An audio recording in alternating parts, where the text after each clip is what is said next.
After the end of World War II, the world was split into two, East and West. This marked the beginning of the era called the Cold War.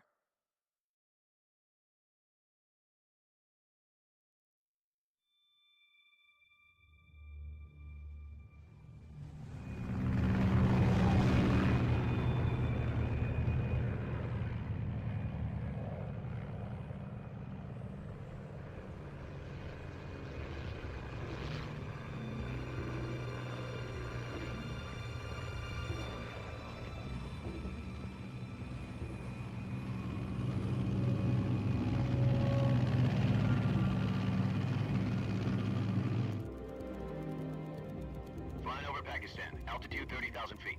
Approaching Soviet airspace. 20 minutes to drop off. Commencing internal depressurization. Equipment check. Arm main parachute. All right. You ready to go? Drop zone still showing a high pressure mess. Cav okay. Good. We've got high visibility.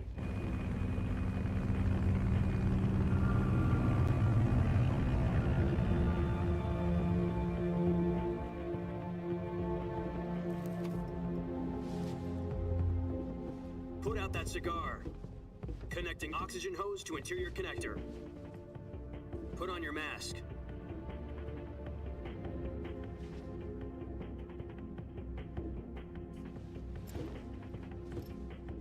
Does this pantywaist know what he's doing? Approaching release point. 10 minutes to drop off. Hey, are you deaf? He said put out the cigar and put on your mask.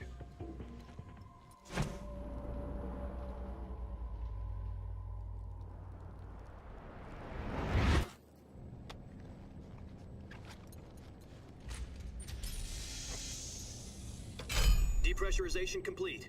Checking oxygen supply. 6 minutes to drop off. Opening rear hatch.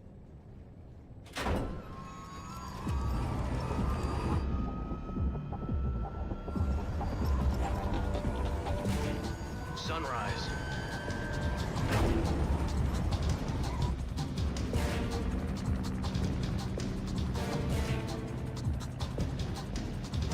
External temperature minus 46 degrees Celsius.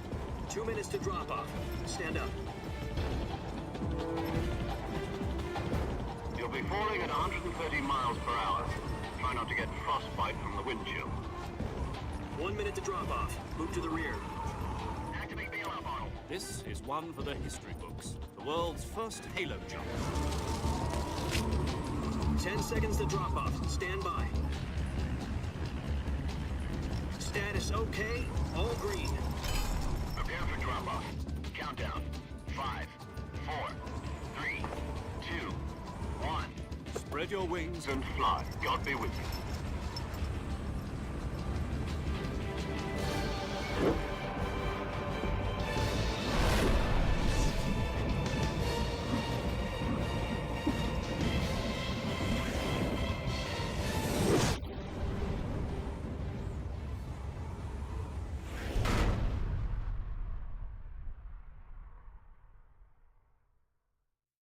Jack, I've got some important news. The head of the CIA has finally given us the green light for the virtuous mission. Virtual mission? No, the virtuous mission. The future of our Fox unit depends on it. If it succeeds, we'll be officially organized into a unit. Virtuous mission? Sounds like some kind of initiation ritual. You know, don't get cocky. This isn't a training op. Right.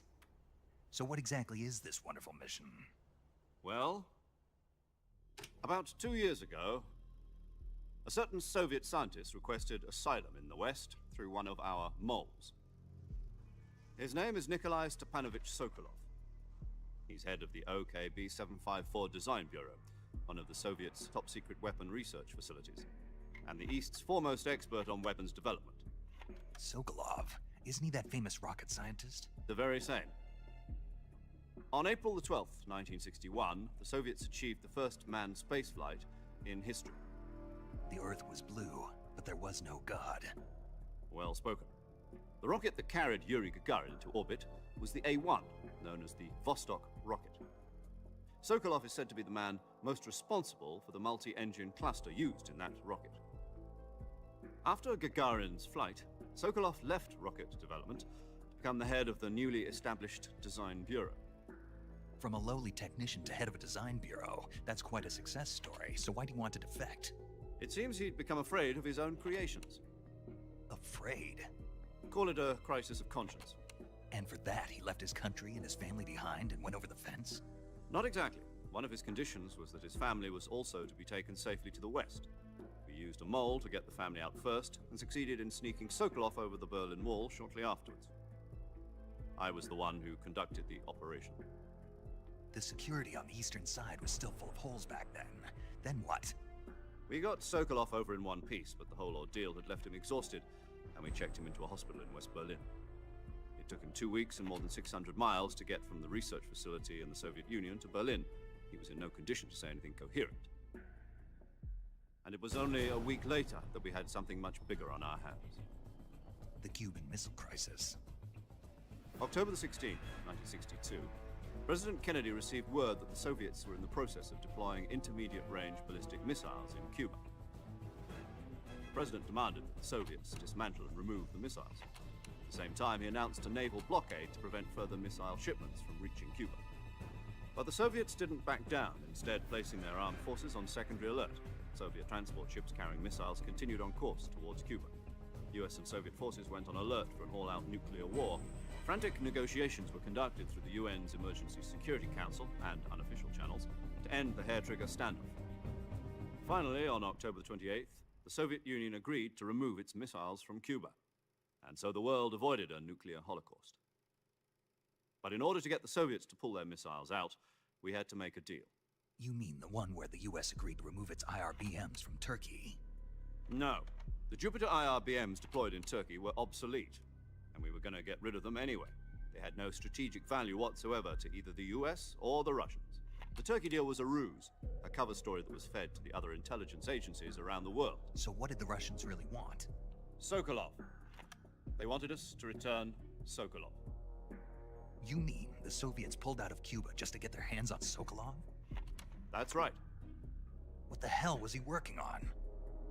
At the time, we had no idea. We were running out of time. It was either give up Sokolov or risk full-scale nuclear war. In the end, we had no choice.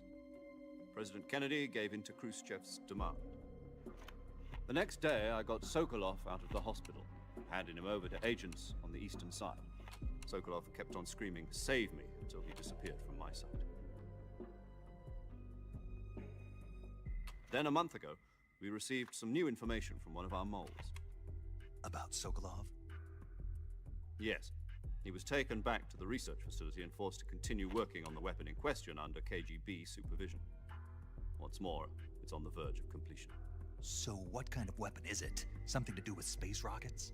No, missiles. Same technology. I guess you're right. We don't know the details, but it appears to be a new kind of nuclear device. For half a year now, the Soviets have been conducting frequent nuclear tests at Semipalatinsk. Something to do with the weapon, I assume. We're talking about a secret weapon so big that Khrushchev was ready to pull out of Cuba to get it back. Is Sokolov still in the facility? No. According to our intelligence, he's in Selino-Yarsk, a place in the mountains about 3 miles to the west that's known as the Virgin Cliffs. The Virgin Cliffs. Nice name for a virtuous mission. They moved him there just recently. Why? Apparently, they're conducting a field test of the weapon, but it's our best chance to get him back. This mission would never have been possible if he was still in the research facility. This is our last chance. Sokolov must have known that too when he contacted us.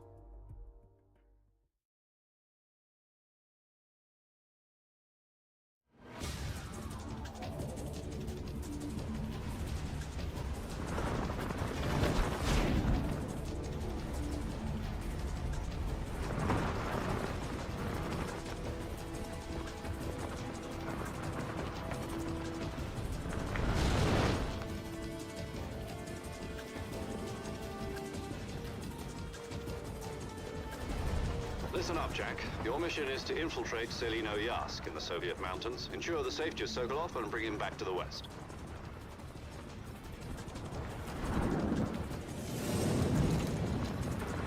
If we don't get Sokolov back before that weapon is complete, we'll be facing a major crisis.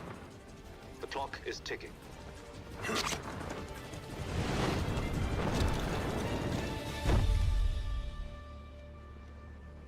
Once we've confirmed the rescue of Sokolov, stand by at the recovery point. A recovery balloon will be dropped at that point. Helium will be pumped into the balloon to inflate it. The process takes about 20 minutes. Once it's complete, the gunship's arm will latch onto the balloon and pull it up. The Fulton surface-to-air recovery system. I'm familiar with the theory. Take it easy. It's been combat-proof. Do you think Sokolov is up to it? The shock will be less than during a parachute jump, and the arm can handle up to 500 pounds. So you're planning on going over the border in a single combat talent? She's equipped with two 6-barrel 20mm Vulcan cannons, as well as two 40mm machine guns. Sounds like she could hold her own against a battalion of tanks. Even with the fuel in the reserve tank, we're facing a 4-hour time limit. If all goes well, it shouldn't take more than a few hours. Home in time for dinner. But if anything goes wrong, you'll be eating dinner, breakfast, and all the rest of your meals in the jungle.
Do you copy? You're already in enemy territory, and somebody might be listening in. From here on out, we'll be using code names to refer to each other. Your code name for this mission will be Naked Snake. I'll be referring to you as Snake from now on. You're not to mention your real name. Snake? What, you don't like snakes? What do you mean? Well, you've eaten one before, haven't you? In survival training. I'm glad to hear that. I don't know if I'd ever order one in a restaurant, but... Be careful, you might not have a choice. What about you, Major? What should I call you? Let's see. I'll be Tom. Call me Major Tom. This will be a sneaking mission. You must not be seen by the enemy. You must leave no trace of your presence. Is that clear? This kind of infiltration is the Fox unit's speciality. In other words, weapons and equipment are procured on site. That goes for food as well. You're completely naked, just as your name implies. Great. Now I see why you asked me if I like snakes. I suppose calling me Snake was your idea of a joke, too. No. There's a good reason for that. I'll tell you later when the time is right. Gotcha. Getting back to the subject, how exactly am I supposed to feed myself? You've been issued a knife and a tranquilizer gun. Use them to hunt for food. You'll also find some medical supplies in your backpack.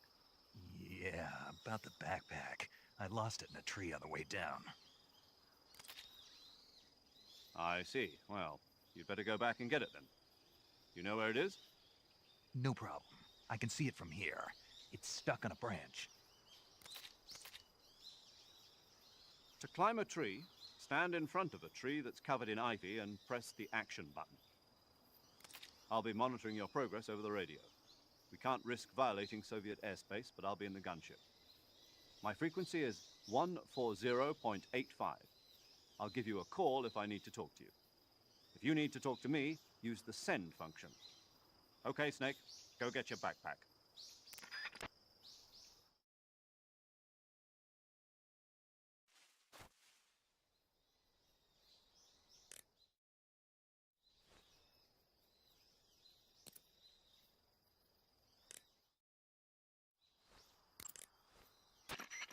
Snake, first you need to find that backpack you lost on the way down. Your backpack got caught on a tree to the north. Try heading in that direction.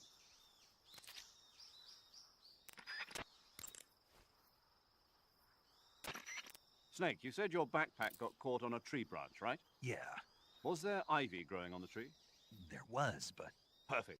perfect. Indeed. You can climb any ivy-covered tree by standing...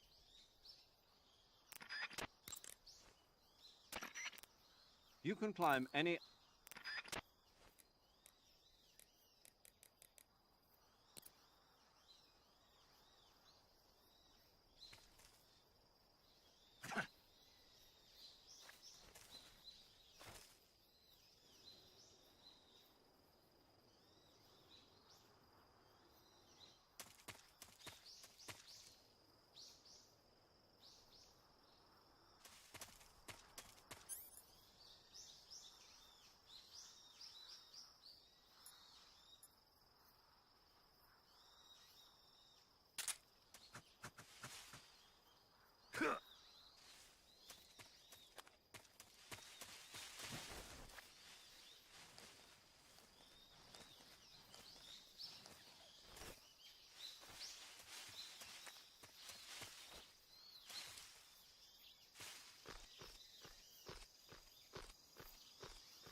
I see you've retrieved your backpack, Snake.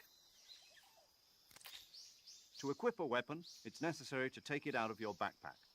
In the survival viewer, choose Weapon from the backpack. Your available weapons will be displayed in a window in the upper left. From that list, choose the weapon you want to equip and press the Enter button. For other equipped items, just do the same thing from Item. Got it. Use the survival viewer backpack. Yep, that's right. Survival is fundamental to this mission. After you've been out in the field for a while, your stamina will start to drop. If your stamina gets too low, it'll affect your performance. You won't be able to shoot accurately, for example, and your wounds won't heal as smoothly. Keep an eye on your stamina so you don't run out. To recover lost stamina, you can hunt for local flora and fauna. You can use either your tranquilizer gun or your knife to hunt. My only weapon is a Mark 22 Hush Puppy tranquilizer gun? That's right. It's been fitted with its own suppressor. However, the suppressor will deteriorate every time you fire. Once its durability reaches 0, the noise suppression effect will be gone. So don't get too trigger happy with it. The suppressor's durability is shown in the icon. Any weapons and equipment beyond what you're carrying now, you'll have to find as you go. I have to find my own weapons and equipment? Whose crazy idea was this anyway? Solo covert actions are standard Fox operating procedure. You can't leave any traces of your presence. No weapons, equipment, footprints, sweat, or bodily waste. The same goes for bullets and cartridges, too. Your presence in enemy territory is already a violation of international conventions of warfare. There aren't supposed to be any American soldiers in Russia. It could spark an international incident. You can't let anyone see you. You can't let the enemy know you're there. This is a stealth mission. You're a ghost, Snake, in every sense of the word. And there'll be no rescue if you're captured. The military and US government will deny any involvement in the affair. Then I'll just have to take care of myself, huh? I'm afraid so. You've been given a fake death pill for that purpose. SIS guidelines stipulate that soldiers on covert ops like this one be issued a potassium cyanide capsule. Tape it to your body so you can take it when you need to. How generous of you. Use it if you're taken prisoner by the enemy. It'll send you into a state of false death for a short time. Fooling them into thinking that I'm really dead. So how do I come back to life? Just take the revival pill. You mean that thing they put in my tooth before the mission? That's the one. But be careful. If you remain in a state of false death for too long, nothing will be able to bring you back. Remember that. I'll keep it in mind. You said this was a solo mission, right? Right. I guess that means I can't count on any reinforcements. Correct. The mission rests entirely in your hands. A real one-man army. Relax. There's a support team ready to back you up over the radio. Who? I'll introduce them to you. This time, survival is of utmost importance. The first member of the support team will be in charge of monitoring your physical condition, acting as a medic, so to speak, as well as recording your mission data. She's a member of Fox as well, and she's here on the gunship with me. She? Hello, Snake. I'm paramedic. Nice to meet you. Paramedic. As in a medic who comes in by parachute. Aren't you going to tell me your real name? Are you going to tell me yours, Mr. Snake? My name, huh? It's John Doe. And they call you Jack for short. You're a regular Captain Nemo. A name means nothing on the battlefield. After a week, no one has a name. What's your name? Jane Doe. Very funny. I wasn't joking, but I'll tell you my name only if you manage to make it back alive. My frequency is 145.73. She's also in charge of recording your mission data. Whenever you want to save, send a message over the reserved save frequency, 140.96. So saving lets me record my mission data. That's right. It also records the state of your health. Good to know. There's one more person I want to introduce you to, Snake. Huh? Speaking of snakes, you remember the boss, don't you? A legendary soldier and your mentor. Actually, it was the boss that got the DCI's authorization in the first place. She's going to be serving as Fox's mission advisor. The boss is? She also helped me plan this mission. She and I were at SAS together. Jack, is that you? How many years has it been? Boss? That's right. It's me. Oh. Talk to me. Let me hear your voice. It's been 5 years, 72 days, and 18 hours. You've lost weight. You can tell just by the sound of my voice. Of course I can. I know all about you. Really? Well, I don't know anything about you. What's that supposed to mean? Why'd you disappear on me all of a sudden? I was on a top-secret mission. Hmm. You didn't need me anymore. But there were still so many things I wanted you to teach me. No, I taught you everything you needed to know about fighting techniques. I taught you all I could. The rest you needed to learn on your own. Techniques, sure. But what about how to think like a soldier? How to think like a soldier? I can't teach you that. A soldier needs to be strong in spirit, body, and technique. And the only thing you can learn from someone else is technique. In fact, technique doesn't even matter. What's most important is spirit. Spirit and body are like two sides of a single coin. They're the same thing. I can't teach you how to think. You'll just have to figure it out for yourself. Listen to me, Jack. Just because soldiers are on the same side right now doesn't mean they always will be. Having personal feelings about your comrades is one of the worst sins you can commit. Politics determine who you face on the battlefield. And politics are a living thing. They change along with the times. Yesterday's good might be tomorrow's evil. Is that why you abandoned me? No, it had nothing to do with you. I already told you, Jack. I was on a top-secret mission. A soldier has to follow whatever orders he's given. It's not his place to question why. But you're looking for a reason to fight. You're a natural-born fighter, but you're not quite a soldier. A soldier is a political tool, nothing more. That's doubly true if he's a career soldier. Right and wrong have no place in his mission. He has no enemies and no friends. Only the mission. You follow the orders you're given. That's what being a soldier is. I do whatever I have to get the job done. I don't think about politics. That's not the same thing. Sooner or later, your conscience is going to bother you. In the end, you have to choose whether you're going to live as a soldier or just another man with a gun. There's a saying in the Orient, loyalty to the end. Do you know what it means? Being patriotic. It means devoting yourself to your country. I follow the president and the top brass. I'm ready to die for them if necessary. The president and the top brass won't be there forever. Once their terms are up, others will take their place. I follow the will of the leader, no matter who's in charge. People aren't the ones who dictate the missions. Then who does? The times. People's values change over time, and so do the leaders of a country. So there's no such thing as an enemy in absolute terms. The enemies we fight are only enemies in relative terms, constantly changing with the times. As long as we have loyalty to the end, there's no point in believing in anything, even in those we love. And that's the way a soldier's supposed to think?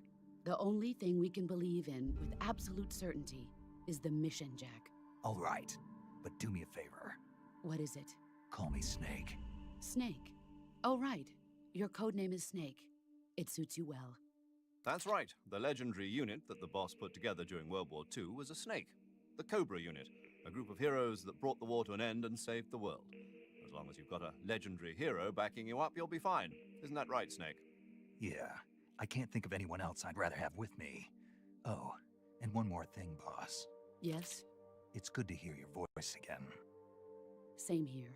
After all, who knows if either of us will make it out alive? Snake, you are always best at urban warfare and infiltrating buildings. But this is the jungle. Survival is going to be key. Those CQC techniques I taught you are sure to come in handy. CQC? Close quarters combat, huh? I've been in the Green Berets for the past few years. I'm probably pretty rusty. Not to worry. I'll be here to help you remember. After all, this is your first actual survival mission. I'll be supporting you over the radio. Where are you, boss? Next to the Major? The boss is communicating with us by radio from aboard a Permit-class submarine in the Arctic Ocean. My frequency is 141.80. Call me if you need my advice on battle techniques. Gotcha. Your mission is to retrieve Dr. Sokolov. Dr. Sokolov is being held in an abandoned factory located to the north of your current position. Avoid heavy combat and don't let anyone see you. Don't forget that this is a stealth mission.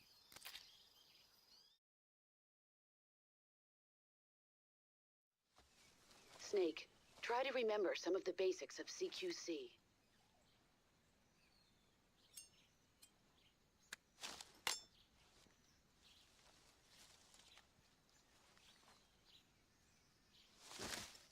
Commencing virtuous mission, now.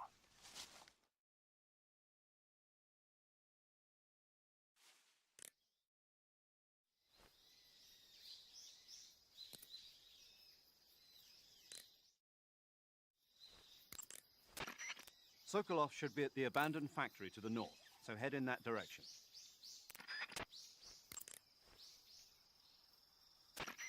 Snake, intelligence indicates that that area is outside the enemy's cordon, so you shouldn't have any unexpected encounters with enemy patrols.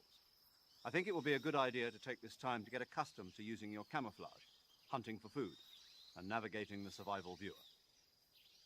If you have any questions about camouflage or CQC, ask the boss. The boss's frequency is 141.80. Paramedic is the medical correspondent for this mission. Ask her about hunting for food and medical treatment. Also, she has documents detailing flora and fauna in the operation locale. Contact her if you need detailed information on any of the plants and animals in your area. Paramedic's frequency is 145.73.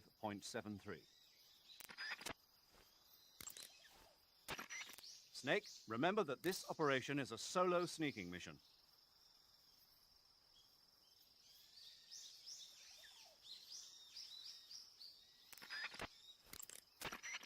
Snake, when your stamina gets low, it negatively affects your physical abilities.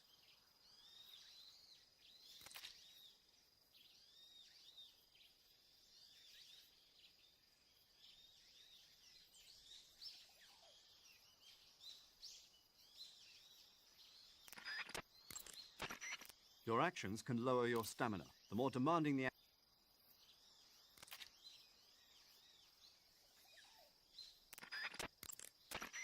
Snake, use the survival.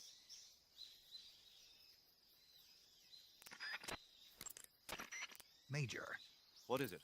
it's about your code name. Major Tom? Yeah, where'd you get that name? From a tunnel. A tunnel? That's right. Snake, have you seen the movie The Great Escape? No. It's a movie about a determined group of Allied POWs trapped in a German POW camp who plan an escape. The POWs dig 3 tunnels for their escape. They named them Dick, Harry, and Tom. I see. So Tom was an escape tunnel. Did they make it? Out of the camp? Of course. One of the tunnels was even discovered before it was finished, but eventually they do make it out. I get it now. So Tom was the tunnel they used to escape. Yes, that's right. What is it? Well, actually, I'm not sure if I remember correctly. Major. Oh, it's all right. It's Tom, Snake. Tom is the escape tunnel. Yes, no question about it.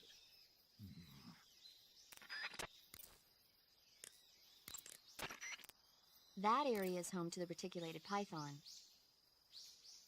The reticulated python is said to be the longest snake in the world. The biggest ones can grow up to 10 meters in length. Although they're not poisonous, they're still very dangerous, so be careful around them. They have a highly ferocious temperament, and they can swallow whole, even large animals like deer and pigs. Their most distinguishing feature is the mesh pattern of their scales. This pattern acts as a highly effective natural camouflage. If you think there might be a reticulated python about, pay close attention to your surroundings. Otherwise, you could get bitten before you even know it's there. It's a huge snake, but you should be able to capture it alive by using the tranquilizer gun. I'll bet if you capture one and throw it at an enemy, it'll give him a good scare. Right. But how do they taste? Huh? Do they taste good? You're actually going to eat one. Why else would I be asking? Cannibal. What was that? Nothing. Let's see what the guide says. Ah, you're in luck. It says they taste pretty good. Good. I can hardly wait. Ugh.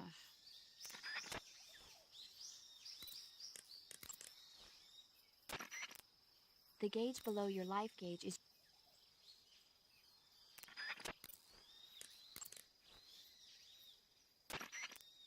Camouflage is an indispensable tool when you're sneaking through the jungle. To use camouflage, first press the start button to go to the survival viewer.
I see you've captured a giant anaconda. The giant anaconda is believed to be the largest snake in the world in terms of weight and diameter. It's not poisonous, but its large size makes it extremely powerful. They say it even eats crocodiles. Its only natural predator is man. And snake. And snake. Got it. So how does it taste? I knew you were going to ask me that. Glad I didn't disappoint you. So? Well, the guide says it tastes all right. Good. I'll have to try some. Ugh.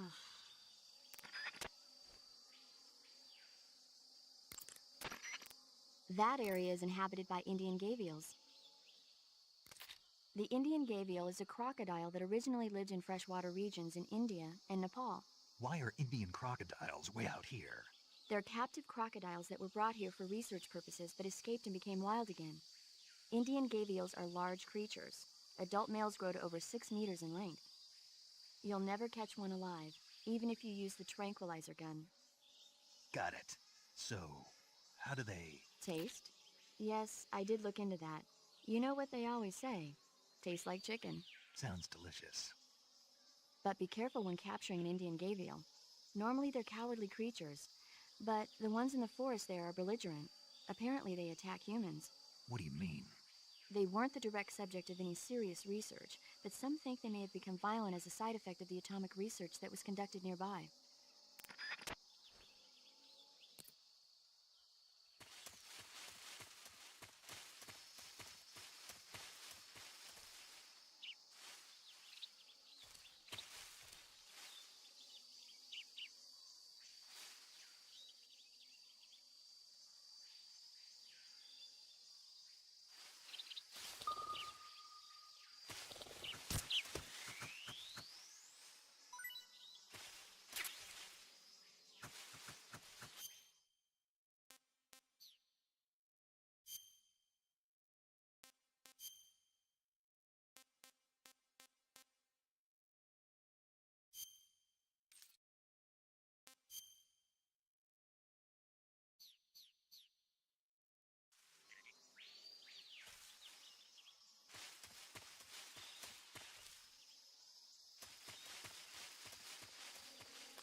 I see you've got yourself a Baltic hornet's nest.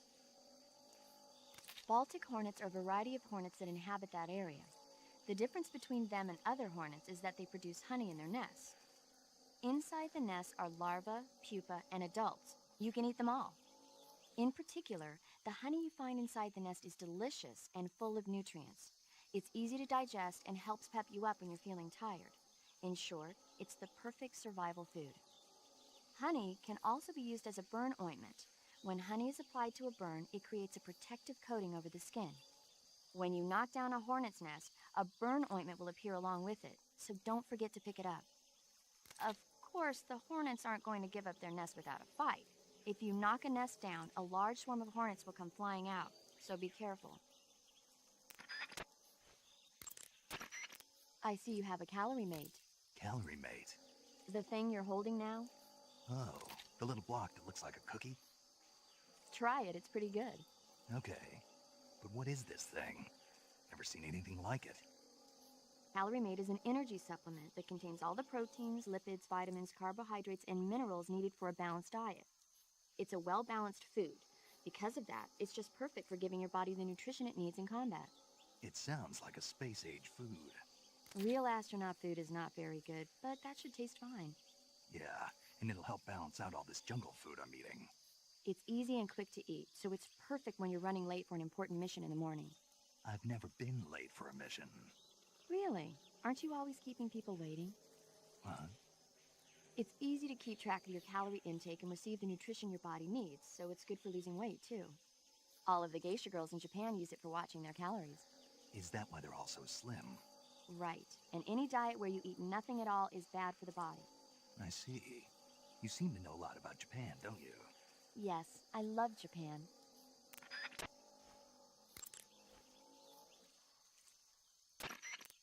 Eat food to recover stamina.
Major, I've spotted 2 enemy soldiers.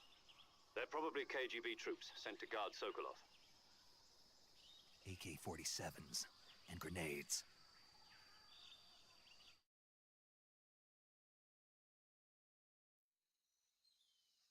Snake, your presence in Soviet territory is already a violation of international law. We can't let the Kremlin find out that the CIA and the American government are involved. Contact with the enemy is strictly prohibited. Don't engage them in battle either. This is a stealth mission. Got that? The Major is right. The point of this mission is to sneak through the jungle without being seen. The success of the mission depends on how well you use your camouflage. Change your camouflage by selecting.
Looks like you found a Golova.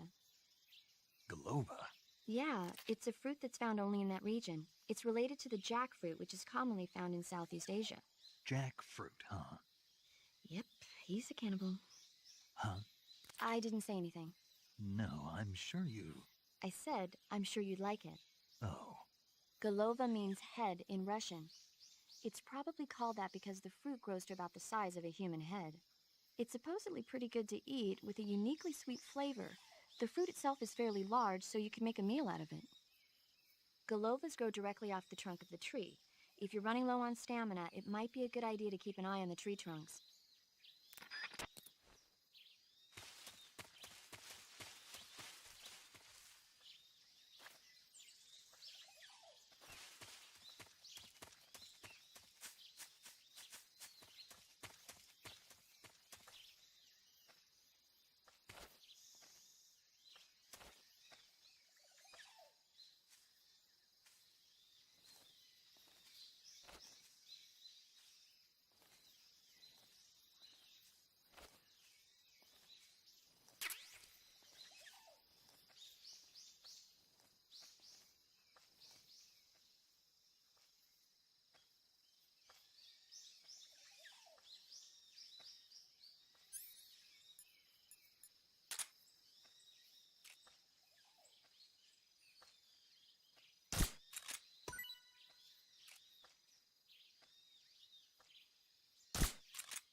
Major, I've reached the abandoned factory where Sokolov is supposedly being held. This place is a dump.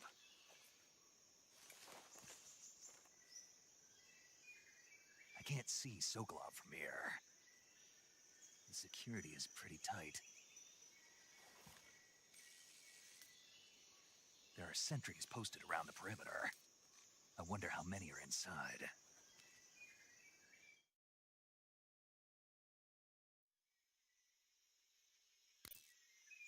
Your objective, Sokolov, is inside the factory. They should be holding him in a room in the northeast section. Northeast section.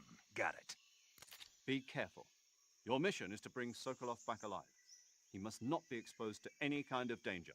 And do not approach Sokolov while in the alert phase. Right. Oh, and one more thing, Snake. You mean there's more?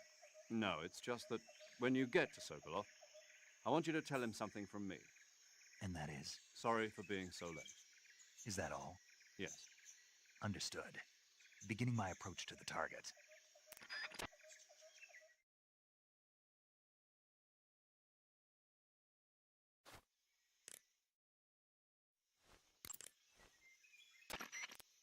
Snake, Sokolov is imprisoned in the northeast area of the factory. Got it. To the northeast. Yes, and don't engage the enemy. The object of this mission is to bring...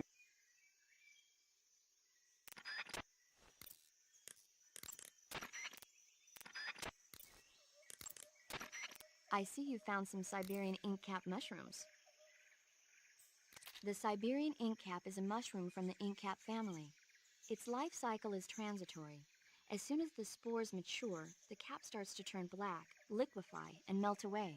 And that's why they call it an ink cap? That's right. It doesn't really turn to liquid, but you get the idea. In its immature state, before it melts away, it's valued as a source of food. Just be sure not to eat them while you're drinking alcohol. Why's that? Ink caps contain coprin, which inhibits the function of aldehyde dehydrogenase. This prevents the body from breaking down alcohol, causing a buildup of acetaldehyde. Meaning? Meaning it will give you the hangover from hell. Oh. Wait a minute. What? You think I'd drink alcohol in the middle of a mission? Wouldn't you? Hell no. Well, I'm knocking a shot back now. What? Just teasing you. No. Oh, come on. Where's your sense of humor? I need a drink.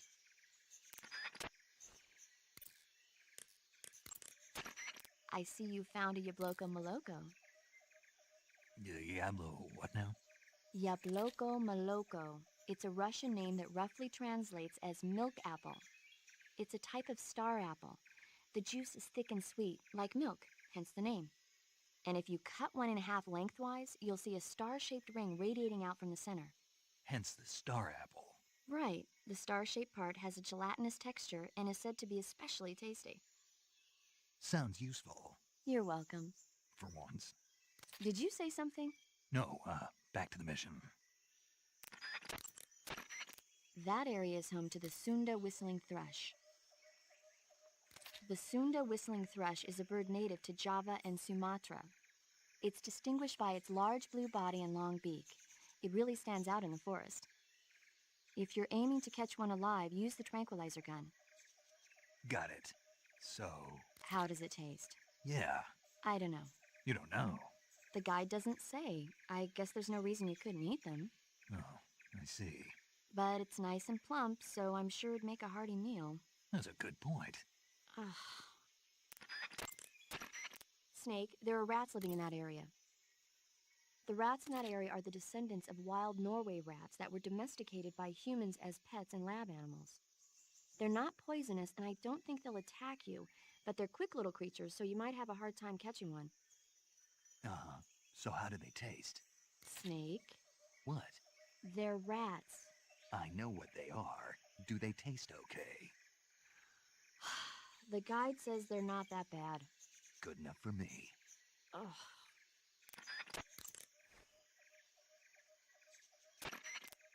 That area is home to the reticulated...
You must be Sokolov.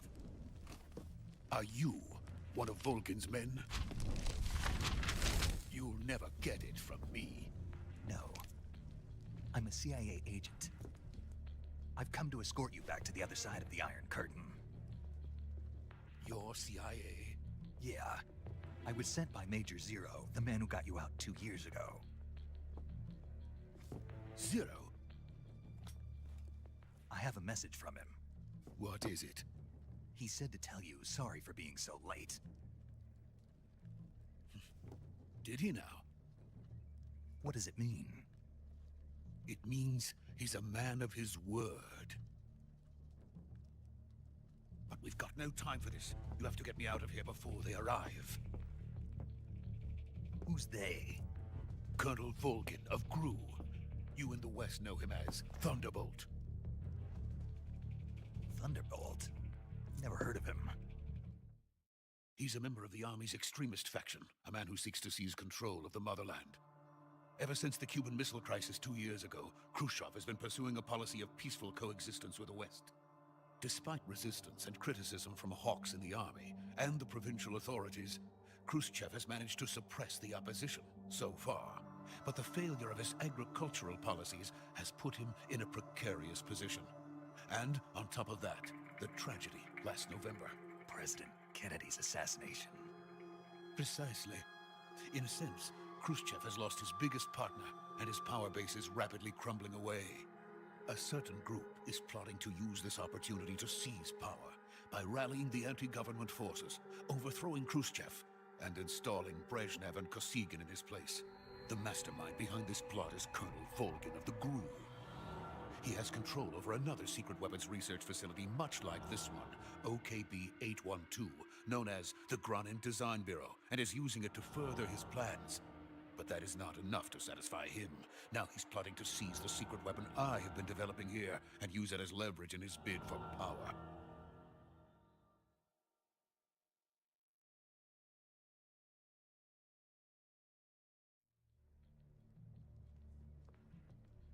The intelligence says that they are going to make their move during the test. Then, the soldiers outside. Exactly. They wouldn't need that many men just to keep me inside. Their orders were to prevent Colonel Volgin from capturing me. Even if it meant killing me in the process, or so it would seem.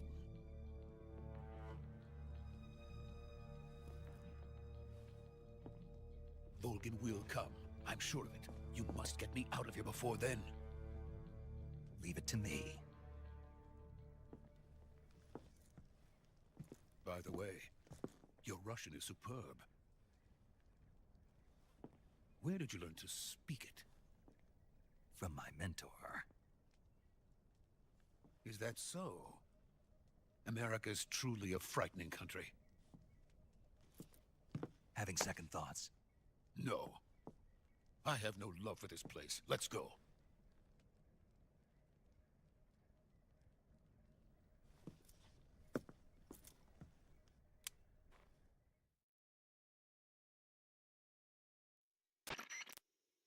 Major, this is Snake. Sokolov is safe with me. He's doing fine. No injuries. Good work, Snake. Now hurry up and get Sokolov to the recovery point. We'll rendezvous with you there. Roger. What about the sentries? I had to kill them. There was no other way. But no one will know we were involved. I see. What about the boss? We lost contact with the boss some time ago. What happened?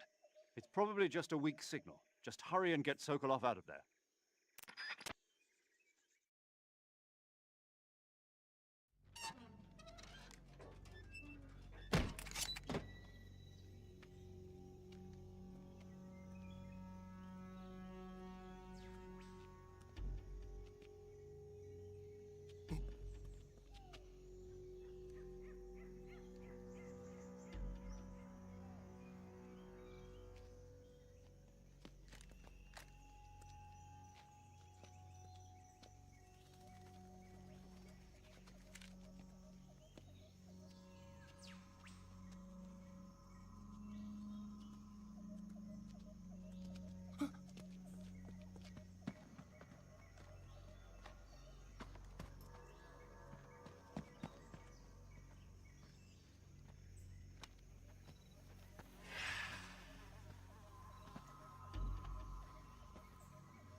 So this is the legendary boss. Huh?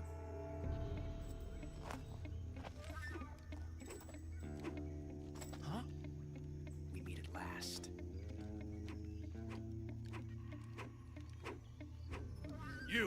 You're from the Ocelot unit of Spetsnaz. Huh. What's a crew soldier doing here? Soldier?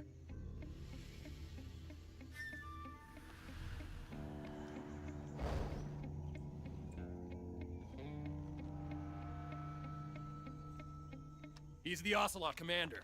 Ha! That's Major Ocelot to you. And don't you forget it.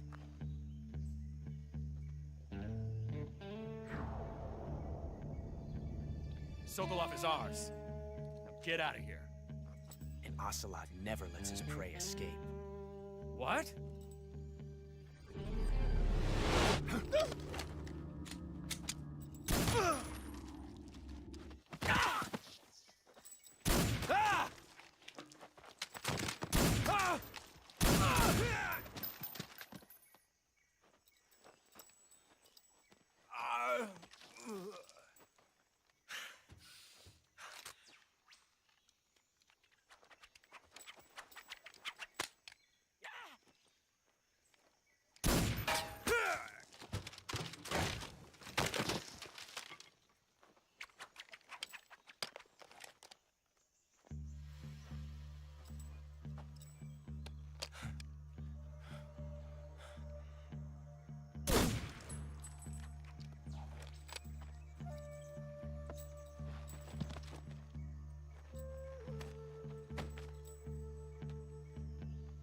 I can't say it feels good to kill a comrade, even if it is for the Gru. Sokolov, take cover.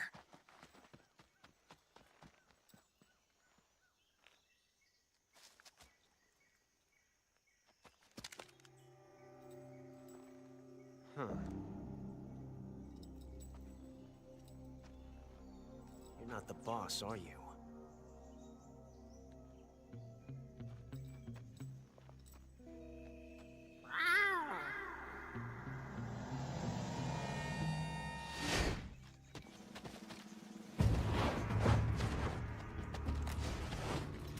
Crew operatives!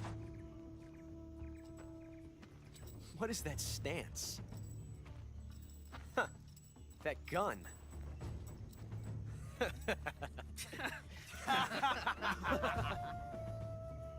If you're not the boss, then die.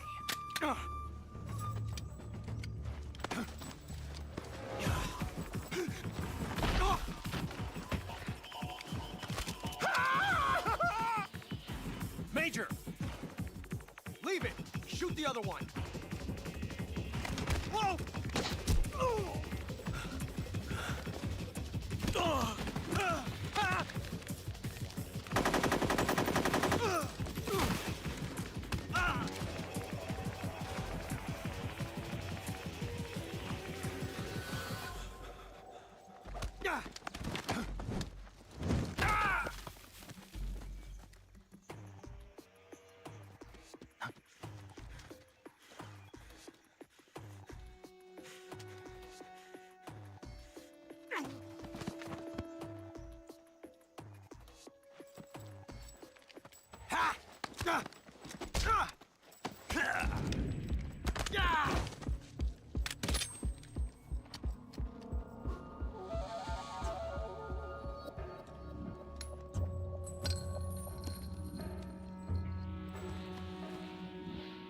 Impossible. You ejected the first bullet by hand, didn't you? I see what you were trying to do, but testing a technique you've only heard about in the middle of battle wasn't very smart. You were asking to have your gun jam on you. Besides, I don't think you're cut out for an automatic in the first place. You tend to twist your elbow to absorb the recoil. That's more of a revolver technique. You filthy American dog!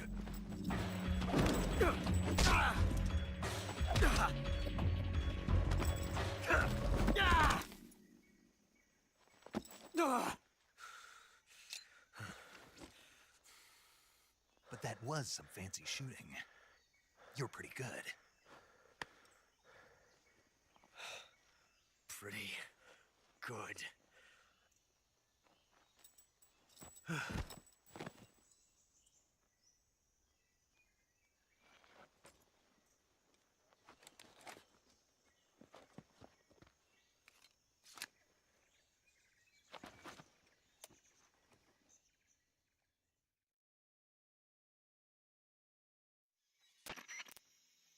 Major, do you read me? I read you. Snake, you all right? I've run into a few snags. These guys were after Sokolov too. Apparently they were taking orders from a GRU colonel named Volgin. A GRU colonel? Part of an internal Soviet power struggle, according to Sokolov. Something between the KGB and GRU. Between Khrushchev's supporters and Volgin's. Sokolov was being guarded by the KGB and hunted by GRU? Snake, it sounds like this could be even hotter than Cuba. I don't like it. Something about the whole thing stinks. I agree. You'd better hurry. Sokolov ran off by himself, but I'll catch up to him. We're counting on you.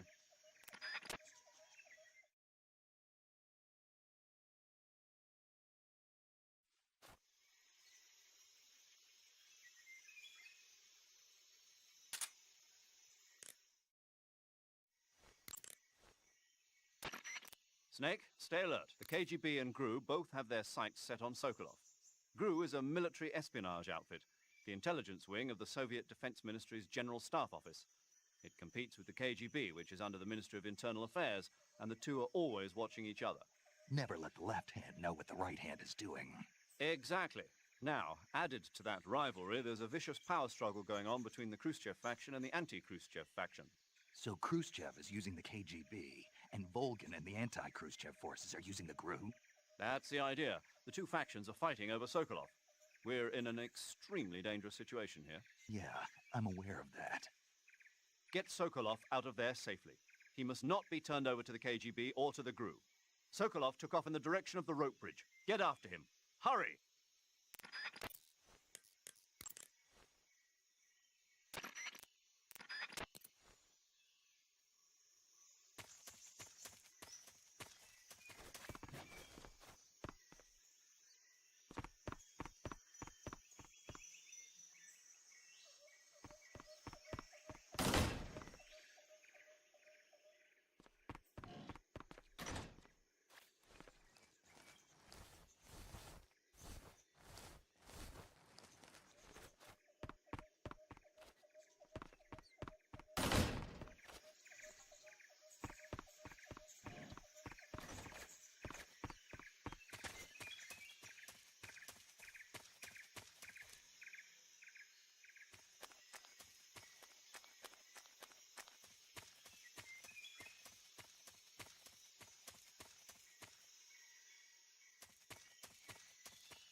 okay? Those men were from the Ocelot unit. Spetsnaz? Yes. The best crew has to offer. They're coming for me. I'm finished. Calm down. I'll get you out of here, I promise. And we've got some of the best backup we could ask for. Look.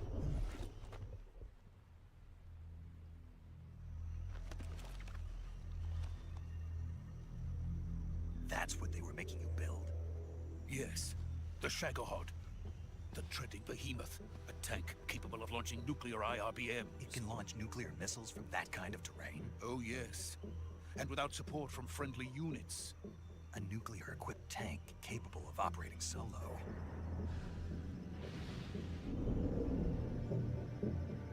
Is that thing finished? No. This is only the end of Phase 1. It won't be truly finished until we complete Phase 2. Phase 2? The weapon's true form. If it is completed and the Colonel gets his hands on it, it will mean the end of the Cold War. The end of the Cold War?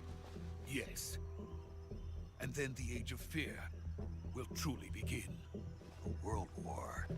I had no choice but to cooperate. I didn't want to die. I wanted to see my wife and child again in America. Please, take me to America, quickly. They cannot complete it without my help. Got it. Let's go.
Boss?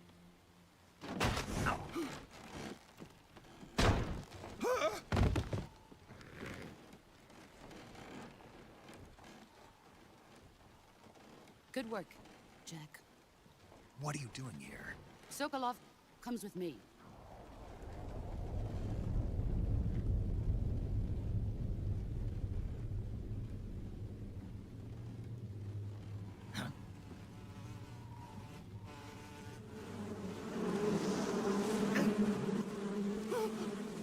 Hornets?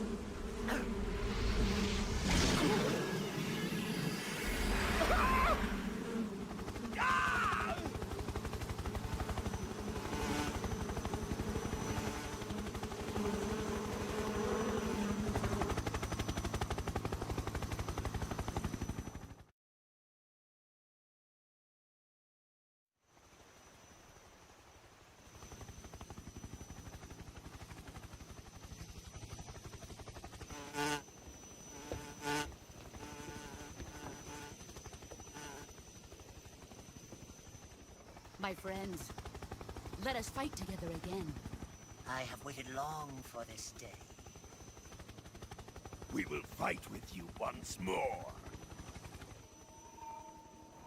Welcome back, boss. Now that all 5 of us are together, it's time we go to the depths of hell itself.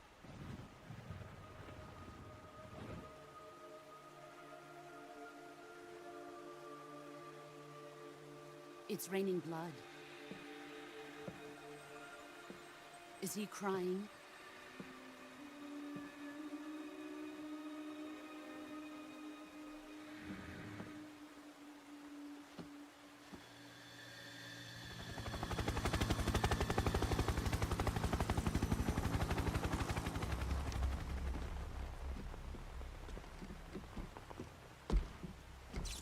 Kuwabara, Kuwabara.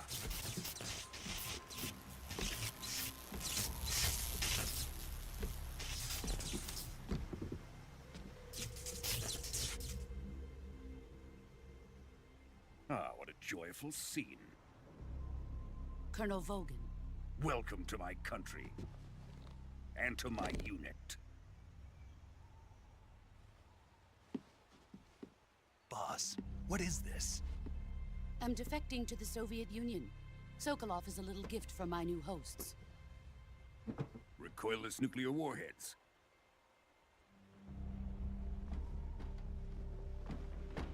These will make a fine gift for me. This can't be happening. Who is he? Another one of your disciples? Are we taking him with us? No, this one is still just a child. Too pure for us Cobras. He has not yet found an emotion to carry into battle. What are you talking about? Think you can pull the trigger?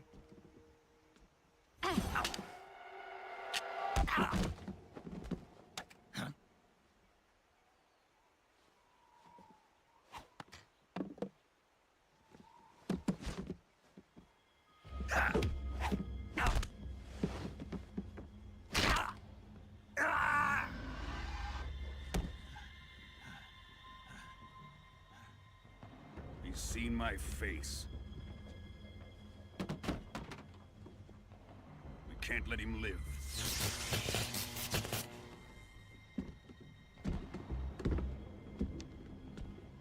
If Khrushchev finds out about this, we're finished.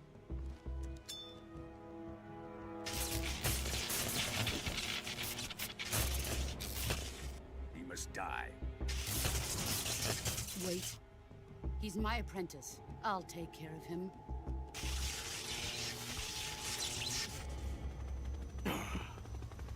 Jack, you can't come with us.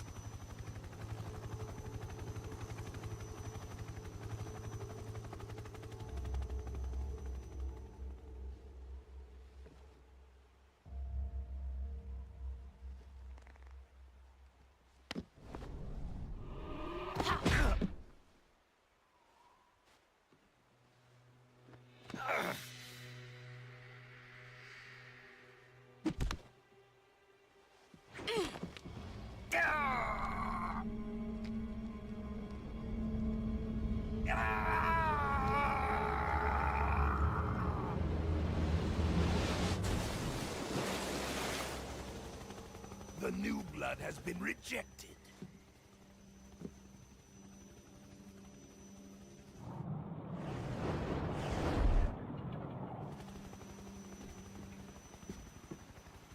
Are we done here? Now, onto Sokolov's research facility. Shagohod is ours.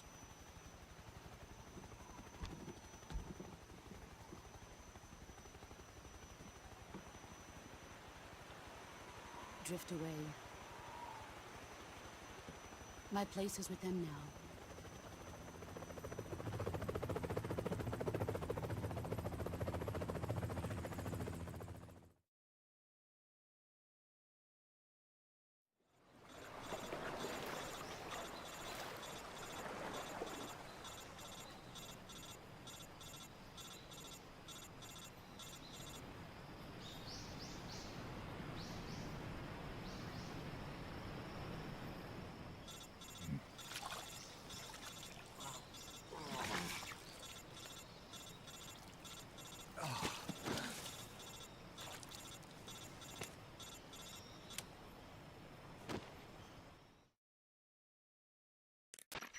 Snake, can you hear me? Yeah, just barely. Snake, listen to me. You need emergency medical treatment. Can you move? You've got to get those wounds treated. Hang in there. All right, let's get you fixed up. Paramedic? Okay, Snake. Just relax and it'll all be over before you know it. Stay with me. I've seen people in worse shape before. Think you can handle it? Major, the boss, she's defected. We'll talk about that later. First, we've got to get you patched up. Okay, here we go. First, open the survival viewer with the start button. If you select cure, you can start the treatment. Healing is divided into treatment using medicine with the item window button and surgical treatment using the weapon window button. Your injuries include a fractured left elbow and rib bone, and lacerations on your upper arms, right elbow, and abdomen. They need to be fixed using surgical treatment. Move the healing cursor with the left analog stick to the affected part of your body. Once you've selected the affected area, hold the weapon window button and use the left analog stick to select the medical item, and then press the enter button. With this method, you can use items to help your recovery process. To treat a bone fracture, first secure the affected area with a fastener and then wrap it in bandages. That should do it. For lacerations, you'll need disinfectant to clean the wound, sutures to stitch it up, styptic to slow the flow of blood, and bandages to wrap the wound. If you do everything I mentioned, the wound should heal completely. Understood? Yeah. Stay with me. Go into the survival viewer and treat those wounds.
Good job, Snake. We're coming to get you now. Just stay where you are. We'll drop a recovery balloon. Can you set it up?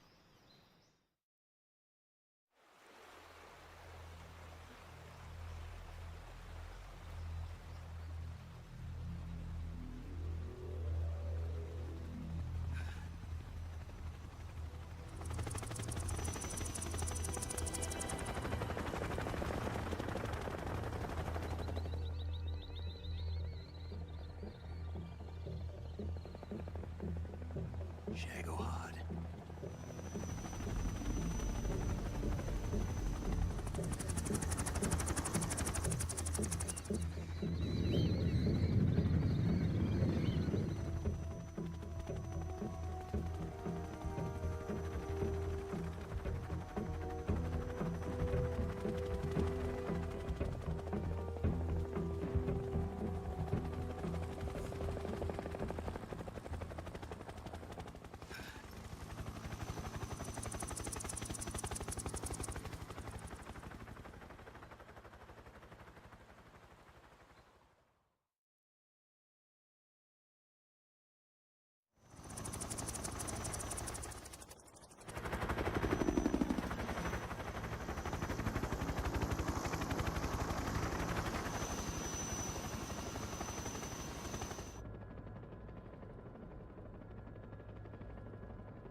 Excellent.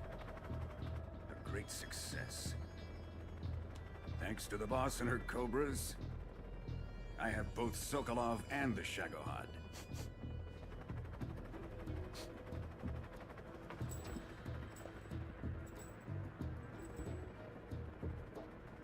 What are we going to do with the girl? Who is she? Apparently she's Sokolov's woman.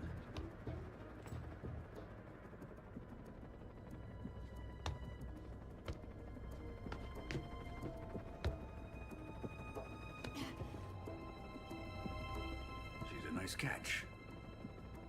I'll take her. Not so fast, my dear.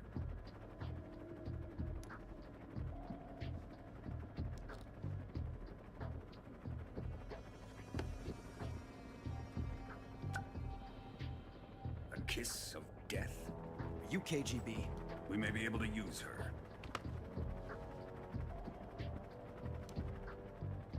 She has spunk.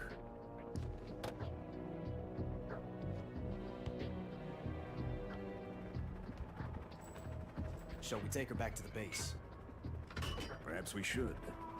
We have no further use for Sokolov's research facility. I think it's time I gave this marvelous new toy a try.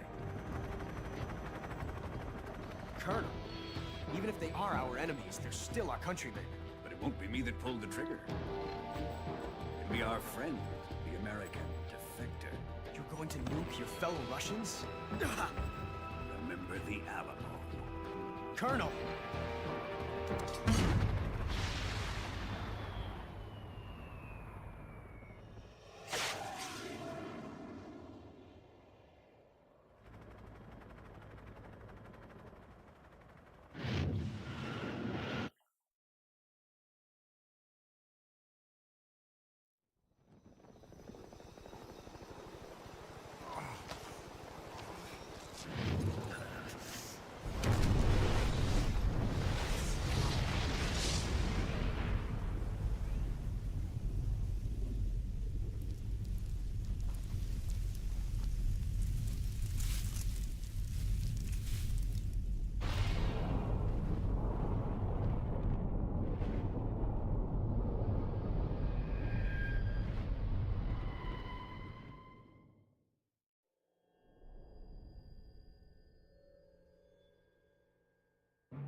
Currently flying over the Arctic Ocean, altitude 30,000 feet, approaching Soviet airspace.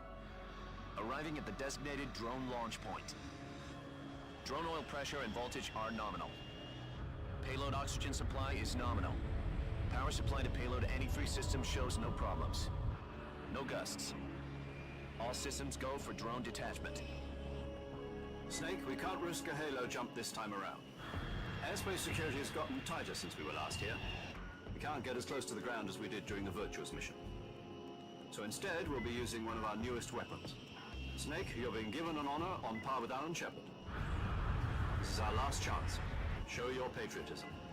If you fail, you'll be back in a hospital bed again, waiting for the firing squad.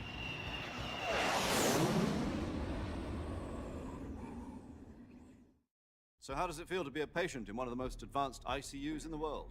Would you do me a favor and tell the suits about visiting hours? I'll never get better with them assaulting me day and night with their questions. Must be part of the top brass's inquiry. More like an interrogation. According to them, I'm a traitor and an accomplice to the boss's defection. They're just looking for a scapegoat. Does that mean they're after you, too? Let's just say neither one of us is going to be made a national hero out of this. Does this mean Fox is going to die? No. This Fox is still one step ahead of the hounds. The reason I came to see you today, Jack, it's time for Fox to clear its name. What are you talking about? The situation has changed. We've still got a chance to come out of this one alive. Yeah, what kind of chance? Don't get too excited. Here, have a cigar. It's Cuban.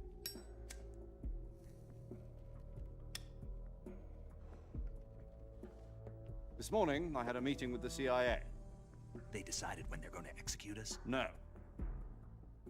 Something even bigger. Yesterday, the White House received an unexpected call. President Johnson? Yes, I hear you, Mr. Chairman.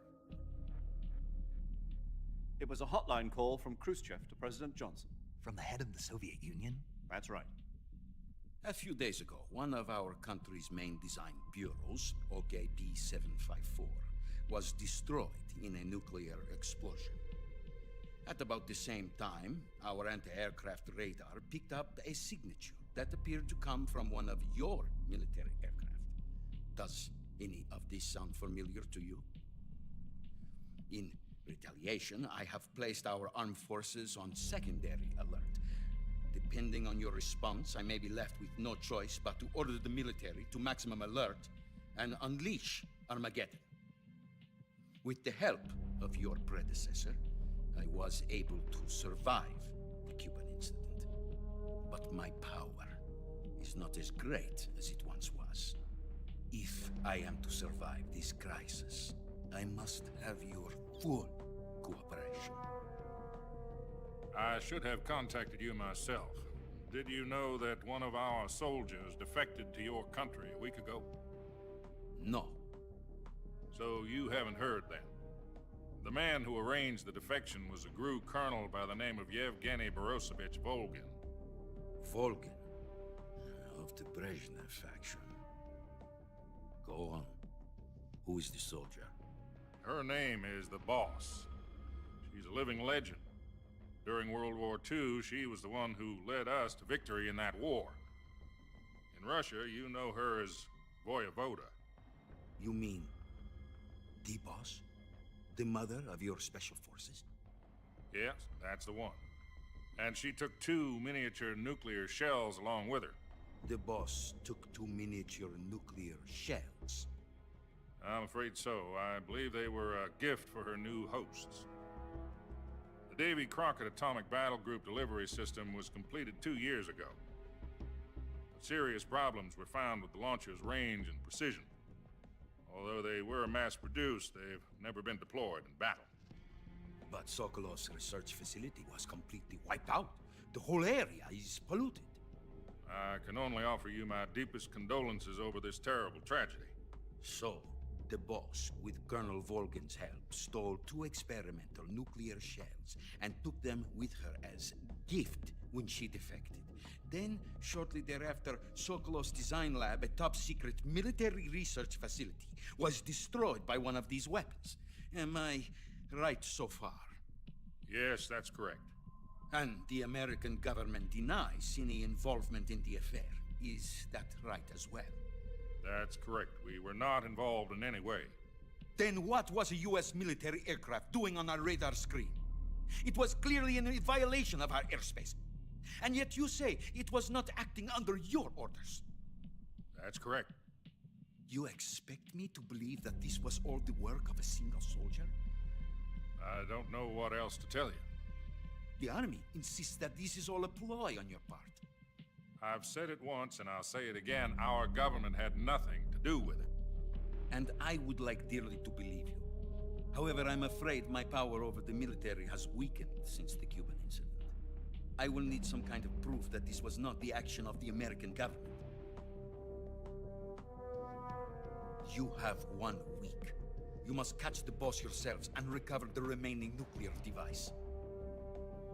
Then, you must find some way to prove your innocence.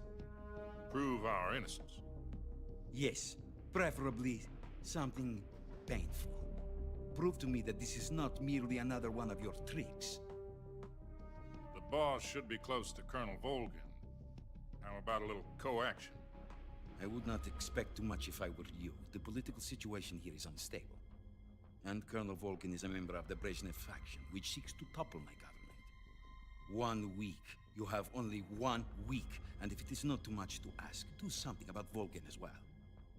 What is that supposed to mean? Nothing. It means nothing. Call it a modest gentleman's agreement to ensure our continued relationship. What if we can't prove our innocence? Then I will be unable to restrain the military. I will be ousted, and they will seek their revenge. A nuclear attack on the United States?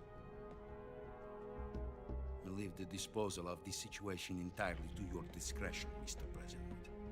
Disposal, huh? If you fail, it will mean the beginning of a new world war.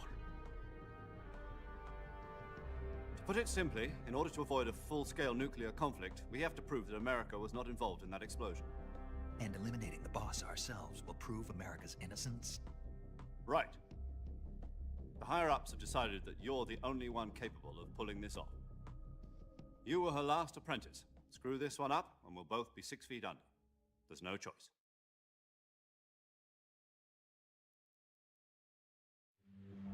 Are the Russians going to be helping us? The KGB has promised to lend us one of their communications satellites so that you and I can talk to each other.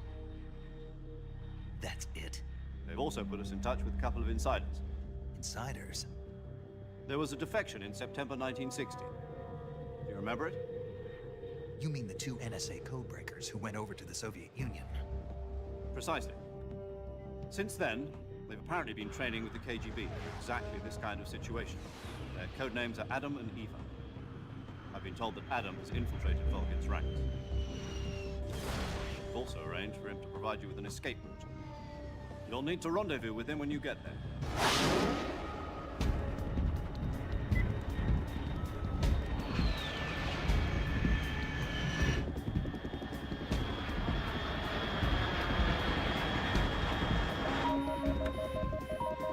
Control. Unidentified aircraft detected. Altitude 30,000 feet.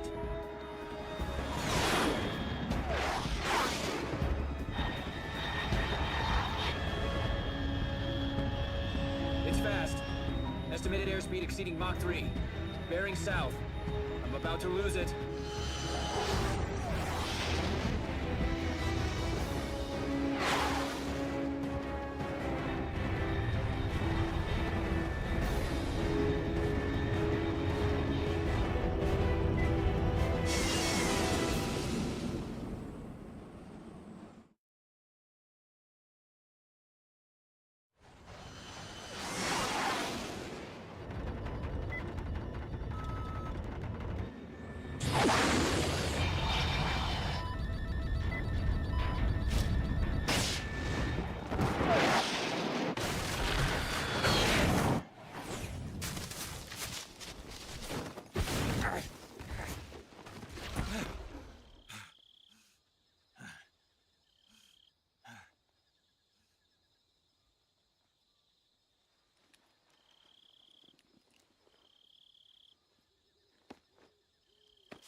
This is Snake. Do you read me?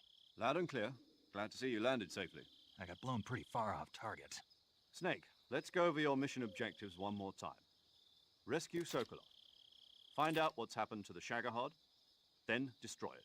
And finally, eliminate the boss. Eliminate the boss? This mission will be codenamed Operation Snake Eater. Because I'll be taking on the boss in our Cobra unit, right? Don't forget about Colonel Volgin. I'm not a hired killer. I know, but that was the Kremlin's demand. Demand? You mean it wasn't just a request? What's it to us if the Khrushchev regime is threatened by the Colonel and his faction? If supporting the current regime helps us avoid a nuclear exchange, then that's what we'll do. And what are the CIA's demands? Our priorities are the rescue of Sokolov and the destruction of the Shagohod. Roger that, Major Tom. Hold on, Snake. What now? I'm changing my codename. It turns out Tom wasn't the most auspicious choice. What do you mean? Well, the truth is, when I chose my codename, I picked the wrong one. The wrong one? Did you ever see the movie The Great Escape? It came out last year. Oh, must have missed that one. Anyway, it's based on a true story about prisoners who escaped from a POW camp in Nazi Germany. The prisoners dig 3 tunnels as part of their plan, but the Nazis find 2 of the tunnels before they're finished. The prisoners succeed in escaping by using the last remaining tunnel. The names of those 3 tunnels were Dick, Harry, and Tom. I get it.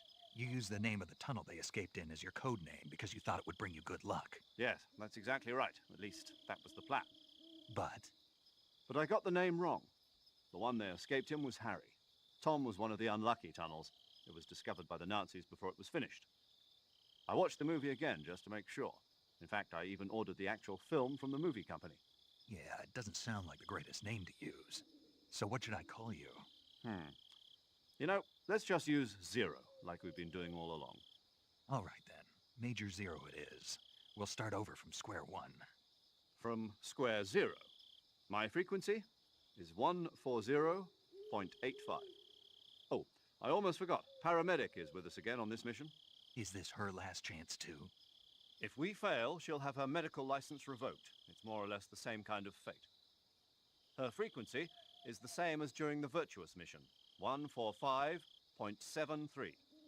She'll be recording your mission data as well, just like the last time. That frequency is also the same, 140.96.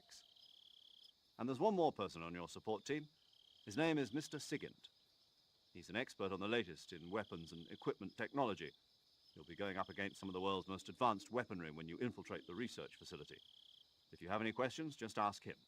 His frequency is 148.41. Mr. Sigint. Got it. Adam, your KGB contact, is waiting for you at the abandoned factory up ahead. The same factory Sokolov was being held in last week. Yes, meet up with Adam first. He's cleared the way for you to rescue Sokolov. How will I know this Adam guy when I see him? You'll know once you reach the factory. The whole area's been polluted by the fallout from that nuclear blast. No one else would dare come close. The password is, "Who are the Patriots?" and Lali Lulelo. Lali Lulelo. Gotcha. You've been equipped with a 45 for this mission. Be careful, it's noisy. I thought standard Fox procedure was procure on-site weapons acquisition. The circumstances are different this time. You're now on an official mission for the United States government. It would be necessary to make your presence known to a certain extent. To the Khrushchev regime, at the very least. But remember, this is still a sneaking mission. Snake, if you fail this mission, it will mean an all-out nuclear war. Keep that in mind and proceed with extreme caution. Understood. Commencing Operation Snake Eater.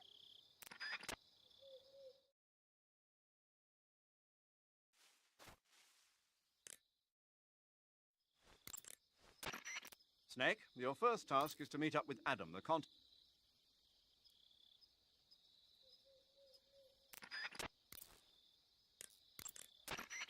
Paramedic. Snake, it's so good to hear from you again. Same here. It's been a week, hasn't it? 4 days, actually. Huh? I visited you in the hospital. You were still unconscious, though. Then you must have seen me naked. Yeah, but you were all wrapped up in bandages and tubes, so I couldn't do anything but look. Better luck next time. Let's hope so. But seriously, don't forget that you were like that until just yesterday. In fact, you really shouldn't even be on this mission. Keep an eye on your stamina gauge. If you start to run low, don't push yourself. Eat something to replenish your stamina. And try not to get yourself hurt. If you're wounded or get bitten by a venomous animal, go into the survival viewer immediately and treat yourself using Cure. Yeah. I can see you still know how to nag. You're welcome. And I can see you still don't know when to keep your mouth shut. Maybe so. By the way, I heard you're going to lose your medical license if this mission fails. Yes, there was talk of that, but the mission won't fail, will it? Of course not. Good. I believe in you. But you know what? I really don't care about my medical license. Didn't they use that to force you to participate in this operation? No, I volunteered. Why? So that I could watch over you. Huh. Snake, you're the best agent I've ever seen. But you push yourself too hard. You're reckless. Someone has to stop you from getting into trouble, to make sure you and the boss don't kill each other. So that's why I volunteered. I mean, you couldn't ask for a better guardian angel than me, right? Thanks. Stop right there. Huh? You can thank me when you get back. All right. Snake, unlike the Virtuous mission, this is a night operation.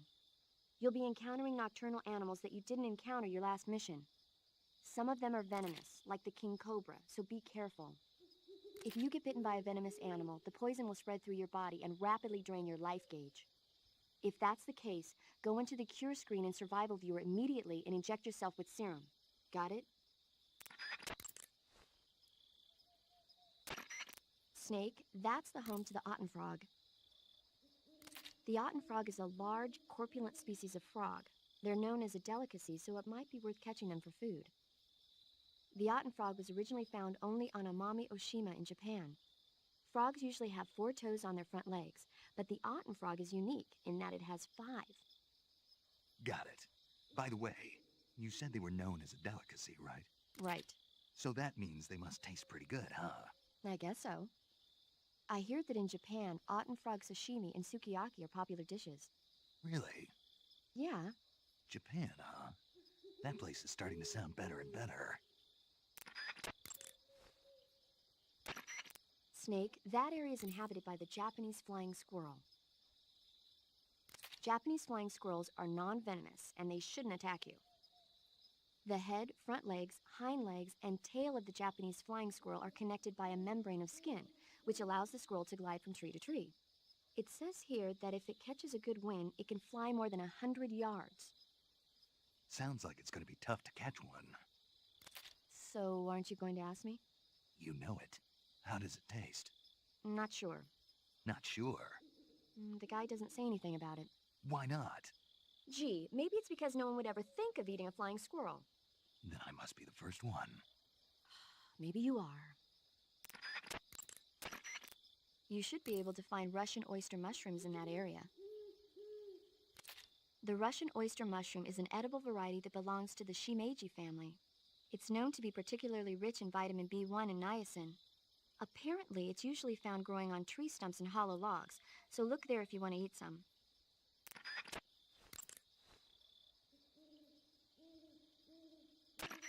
When you're bitten by a venomous...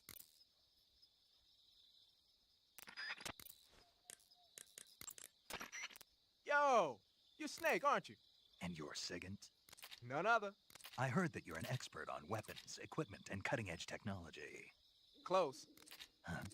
I am the expert on weapons, equipment, and cutting-edge technology. Ah. I'm the guy that designed your trank gun, active sonar, and motion detector. If you want to know anything about weapons or equipment you find in the field, just send me a message and ask. Later. Sounds like the Cobra unit's members' names came from the specific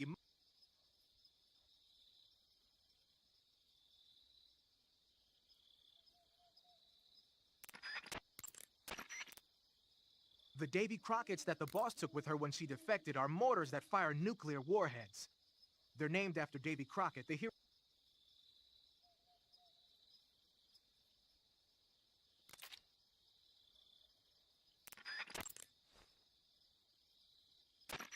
You're wearing the tiger stripe pattern camouflage, huh?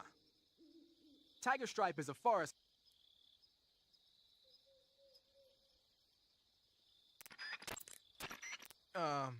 You mean you're not wearing any face paint? You can take off your pattern clothing, face paint, tactical.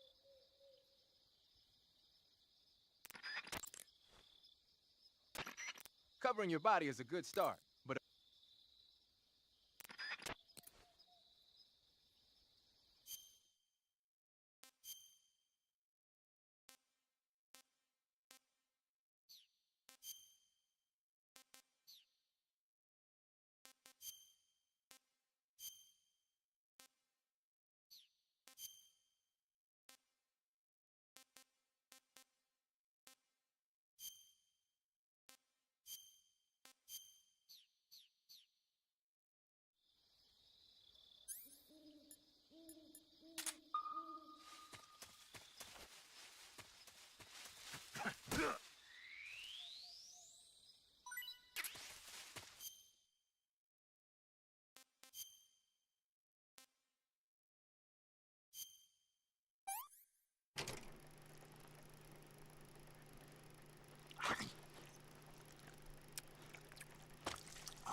There should be a mushroom called the Bicol scalytooth growing in that area.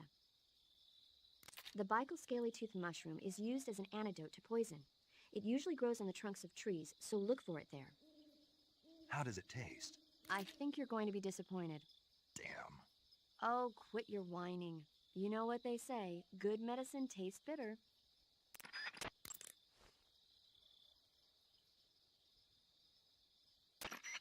Snake, unlike the...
Looks like death wasn't ready for you yet.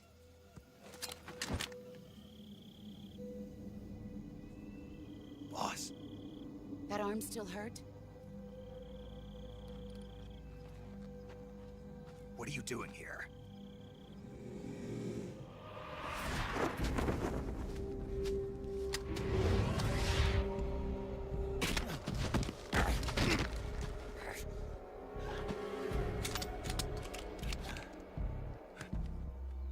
Go home.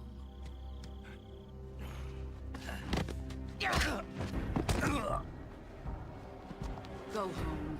Gru and my sons are waiting up ahead. You don't have a prayer of finishing your mission. You're not even armed. Boss!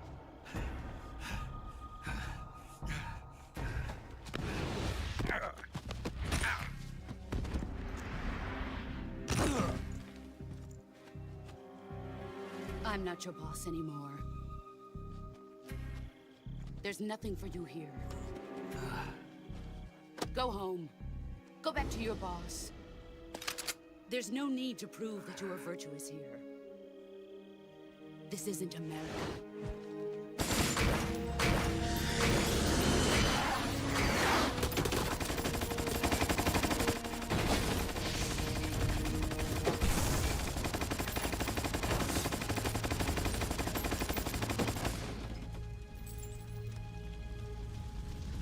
That should stir things up a bit.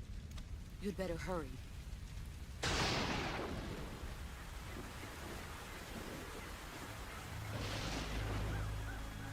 The border is 60 miles south of here. You ought to be able to run that far.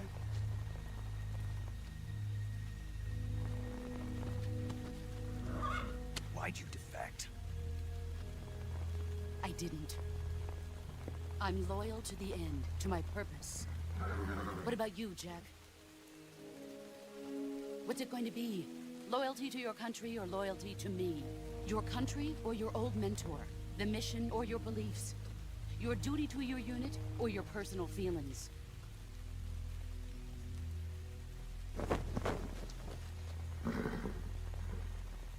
You don't know the truth yet.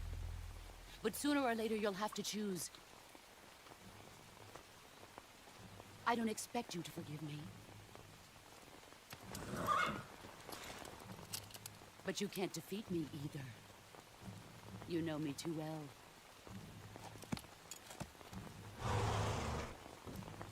Just look at that bandana. If you can't put the past behind you, you won't survive long.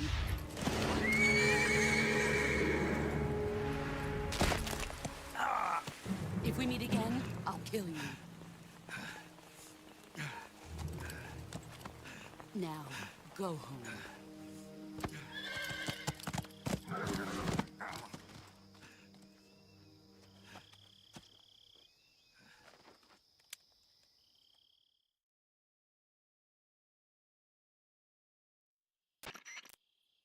This is Snake. Major Zero. I read you, Snake. I was ambushed by the boss. You were what? The drone's been shot to hell. It's up in flames. That's not good. Enemy scouts are going to come looking for you. Yeah, I know. But what was the boss doing here in the first place? There's got to be a leak somewhere. No, that's impossible. The man the boss is working with, Volgin, isn't exactly on speaking terms with Khrushchev. I lost my gun. The boss destroyed it. Snake, I know how you're feeling. It's hard for me to believe, too, that a legendary hero like the boss would go over to the Russians. That she'd double-cross us like this. But that's how it is, and if you don't accept it, you'll never be able to beat her. That's not the problem. In terms of sheer technique, I'll never be able to beat her. I know that all too well. You've got to do it, Snake. She's your enemy and your objective. Enemy? We were together for 10 years, and now you tell me she's my enemy? Enough. Hurry to the factory where Adam is waiting. Scouts have probably already been sent out to investigate the explosion. You've lost your weapon, right? That means you've got no chance of winning in a battle situation. Whatever you do, don't let them see you.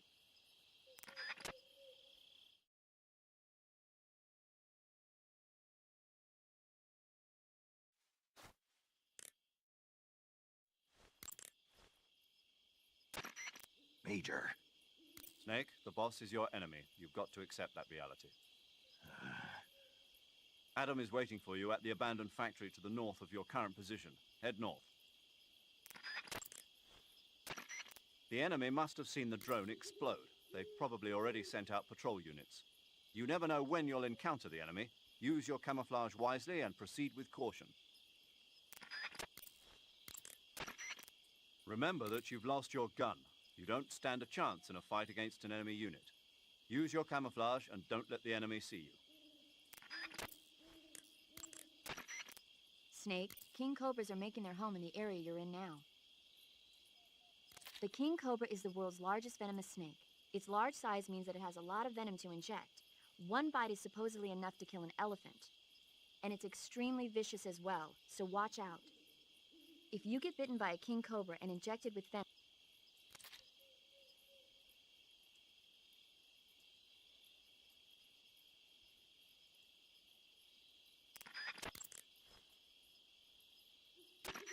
you can capture animals alive by using the tranquilizer.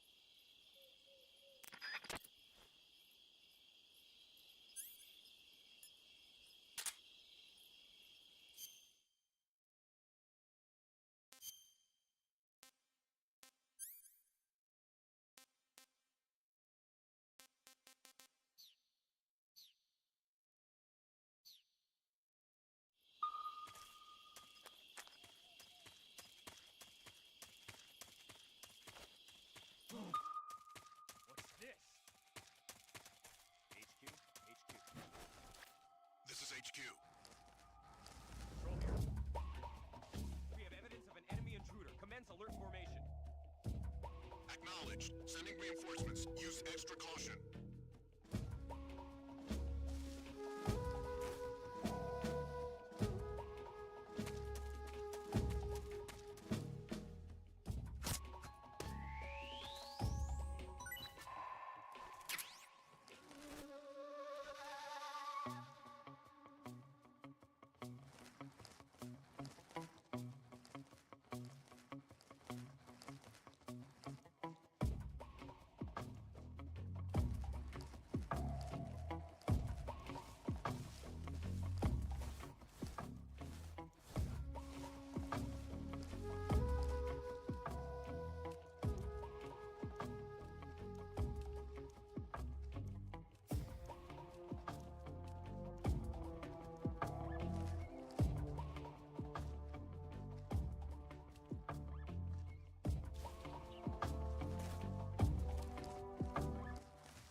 Who's that? What's going on? Radio! Where's our backup?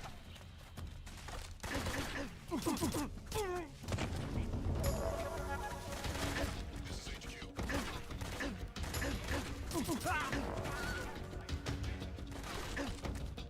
Acknowledged.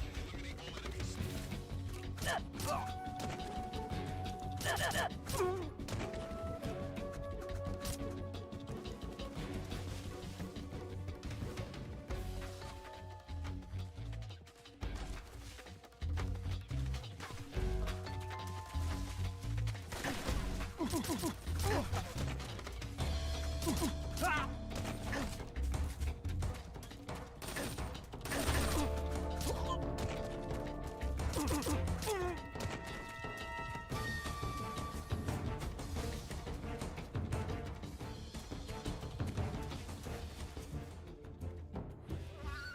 Over there?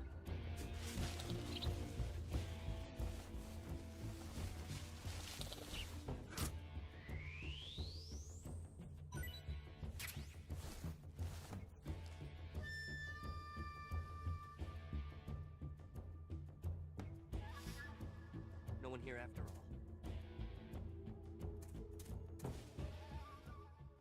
HQ? HQ. This is HQ. Patrol here. We've lost sight of the intruder. Going into high alert.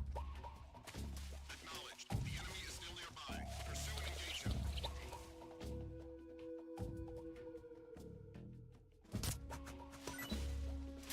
I saw something.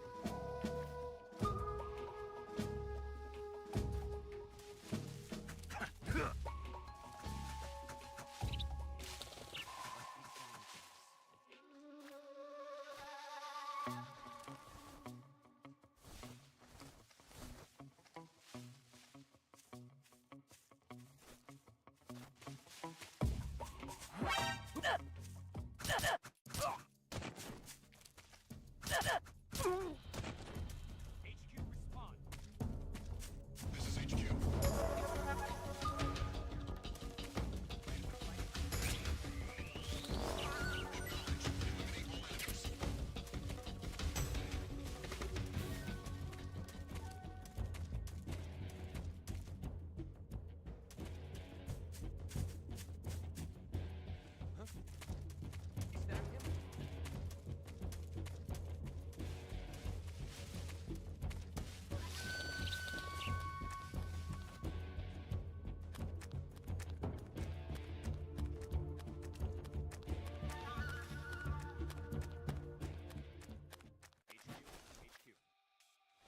This is HQ.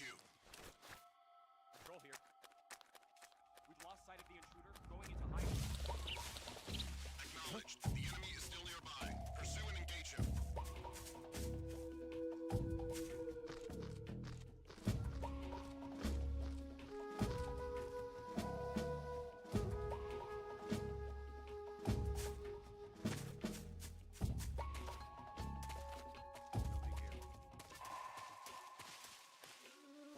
Who's that?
Who's that?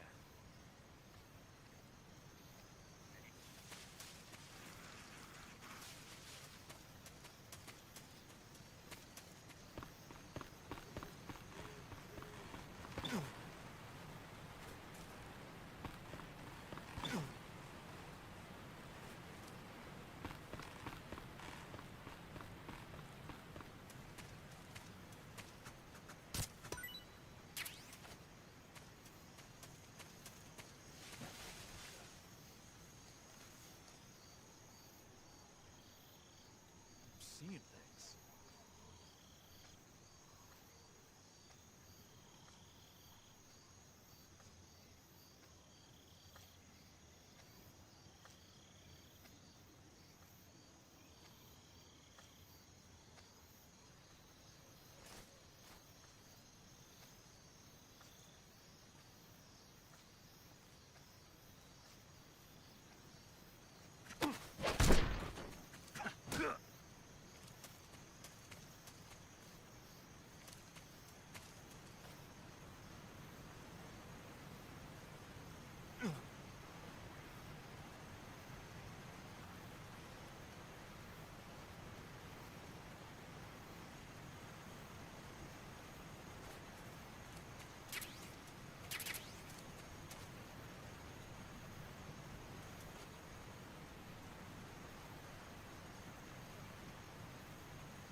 Hey, this works. I want some more.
Sorry I'm late. Cut the engine. They'll hear us. Are you the agent they sent? Are you Adam? I thought you were supposed to be a man. Adam couldn't make it. All right, say the password. Who are the Patriots? Who are the Patriots? Answer me!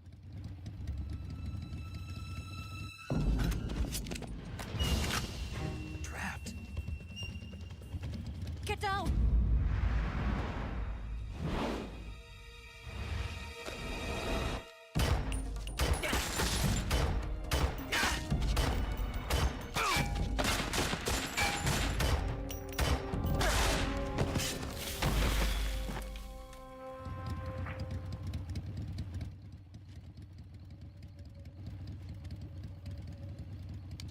There is your answer.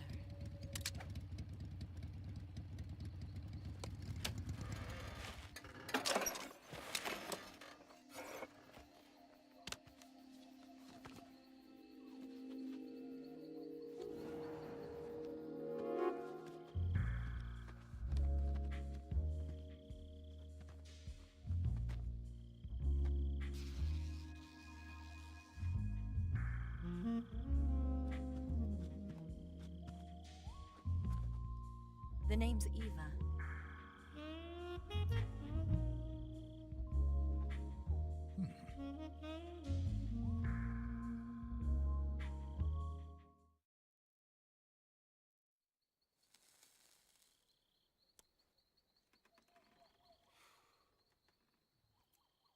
This wasn't part of the plan. What happened to Adam? What's your code name?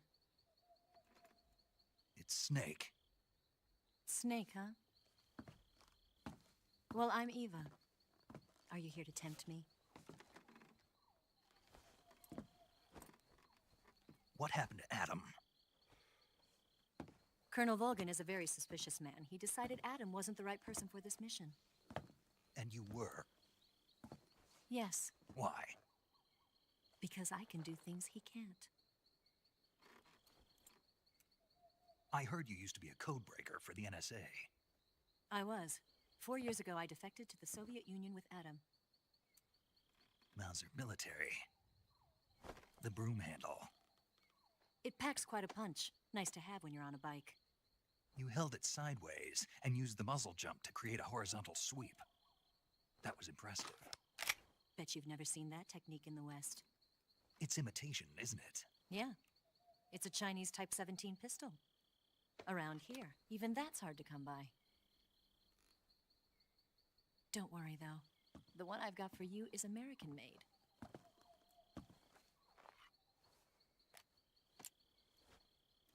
.45, huh?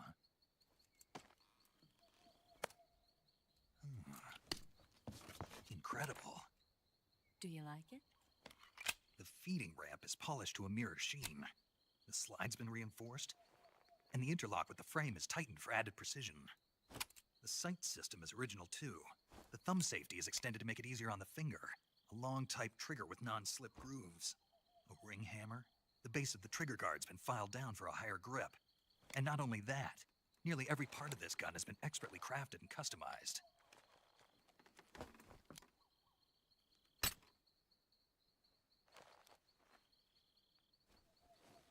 Where'd you get something like this? I grabbed it from a Western munitions armory. It probably used to belong to one of your officers, and there are more where that came from.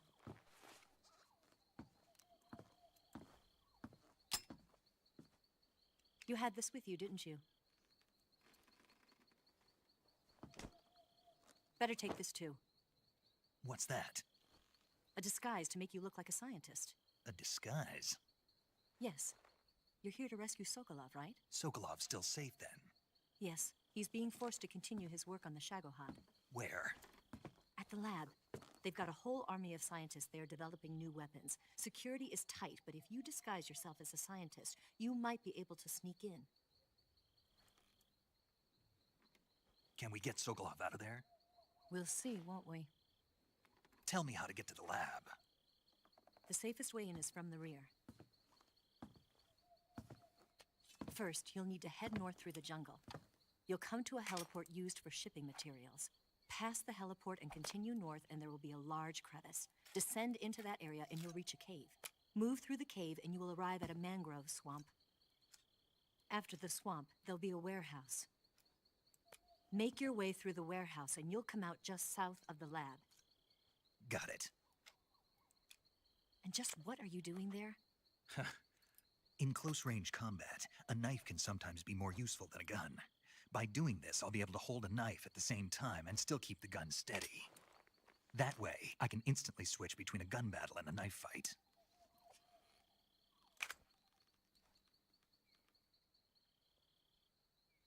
Right, let's get going. Wait a minute. What now? You must be tired. Why don't you take a little rest?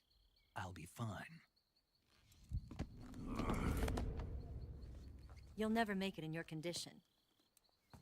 It's a jungle out there. There's still an hour before dawn. It's dangerous to be out in the jungle at night without a guide. What about you? I have to get back. I can't be gone for too long. They'll start to suspect something. Don't worry. I'll keep you updated over the radio. That's it? My orders are to provide you with information, nothing more. You look disappointed. All right, then. I'll do something special for you.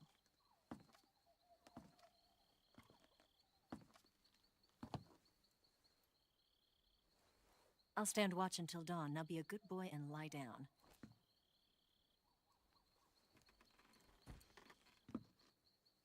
What's the matter? I don't know you well enough to trust you. How well do you have to know me to trust me? I don't know if I can trust anybody.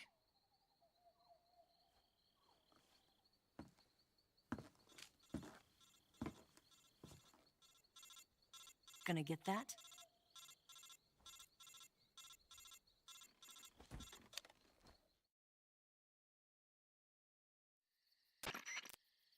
She's right, Snake. You should get some sleep. Although in your condition, you really ought to be back in the ICU. Whenever you save the game and quit, you'll go to sleep. Sleeping allows you to gain back stamina naturally. Depending on how long you sleep, you may also recover naturally from sickness and injury. When you're tired or hurt, the best thing to do is just get some sleep. So do yourself a favor and take a nap. Doctor's orders, okay? Yeah, okay.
What's the matter?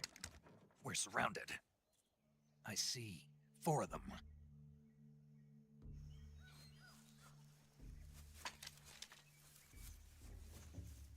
We've got company. It's the Ocelot unit. Let's get out of here. Hurry. Don't forget your gear.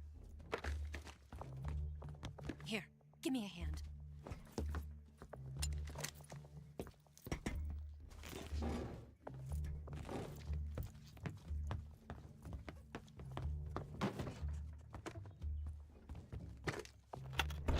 We can use this to get to the basement.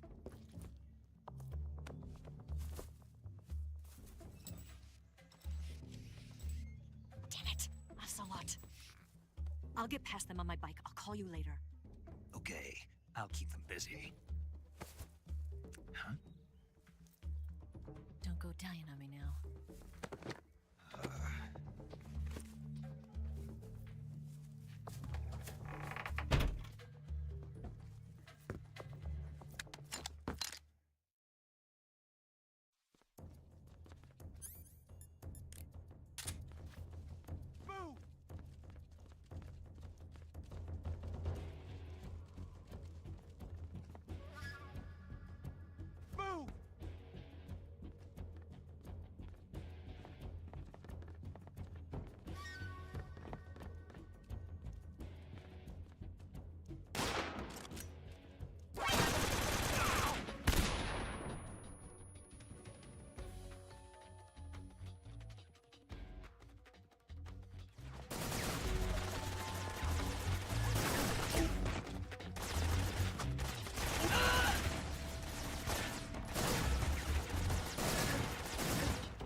see him!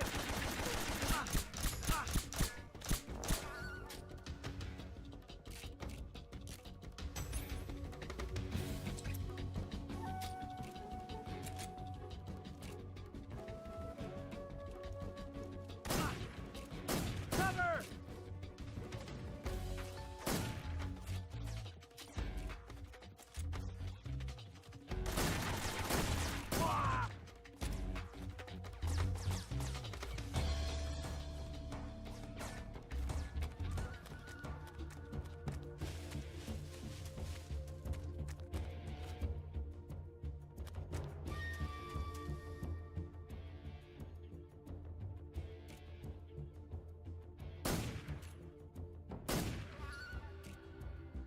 Where'd he go?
I've been waiting for this moment.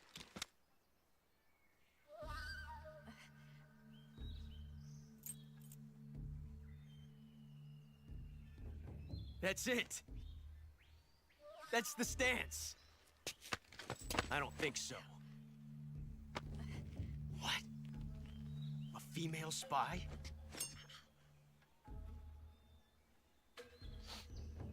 This bitch is wearing perfume. Stay where you are. I've had enough of your judo. I see you've got yourself a single-action army. That's right. There'll be no accidents this time.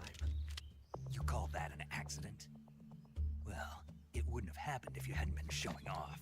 What did you say? It's a nice gun, I'll give you that. But the engraving gives you no tactical advantage whatsoever. Unless you were planning to auction it off as a collector's item. And you're forgetting one more very basic thing. You don't have what it takes to kill me. We'll see.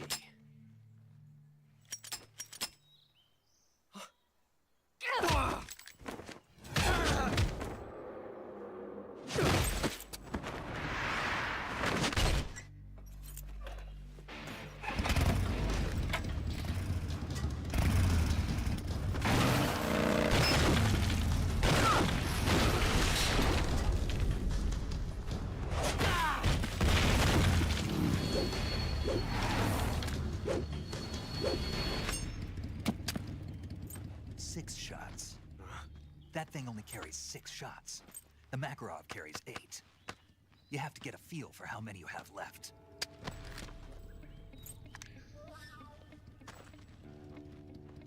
This is a high-class class weapon. It's not meant for shooting people. Damn!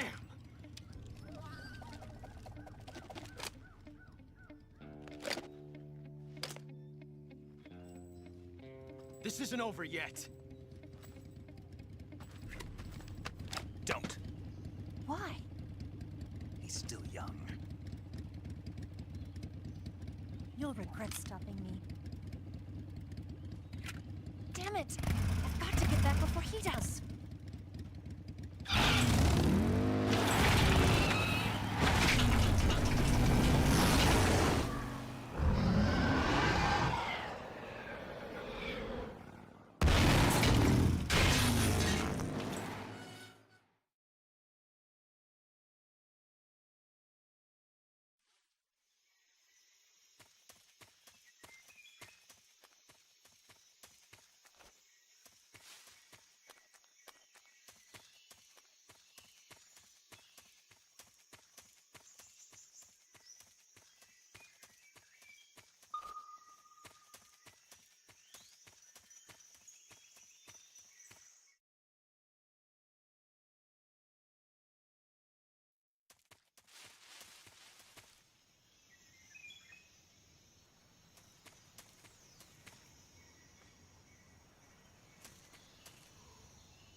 I see you caught yourself a green tree python. The green tree python isn't venomous, so no need to worry. It's fairly docile too, so I don't think it's likely to attack you. The green tree python originally comes from Australia and New Zealand. It's a really pretty green color, and it lives... Oh my god. What's wrong? Snake, what did I just say? They come from Australia and New Zealand. No, after that. They're a really pretty green color. I thought so. What was I thinking? Seeing a snake and calling it pretty? What's wrong with that? Everything. When a normal woman sees a snake, she's supposed to scream or get sick or something like that. And you think you're normal? What was that? Nothing. Ah, it's all your fault. Snake, that area should be inhabited.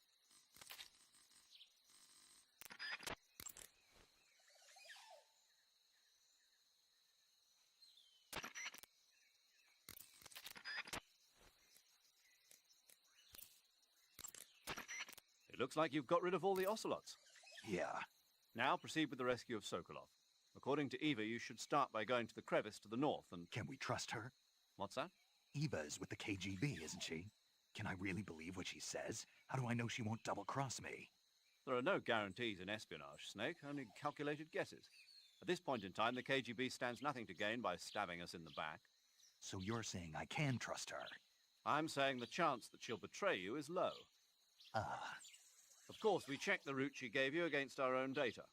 It looks like a pretty solid infiltration route. It makes good use of weak spots in the enemy's defenses. You shouldn't have any problems. Follow the route Eva showed you and proceed with the mission. Roger. First, enter the cave through the crevice. Eva said it was to the north, so head that way.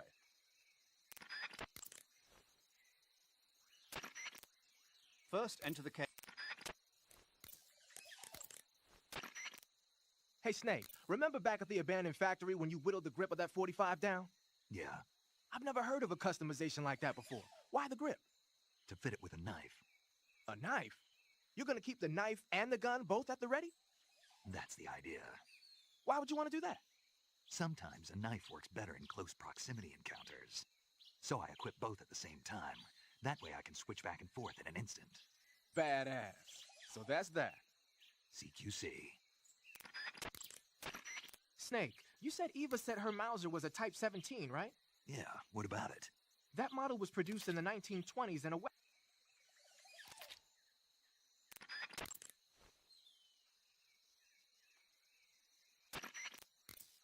You know that Army motor...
Got yourself an...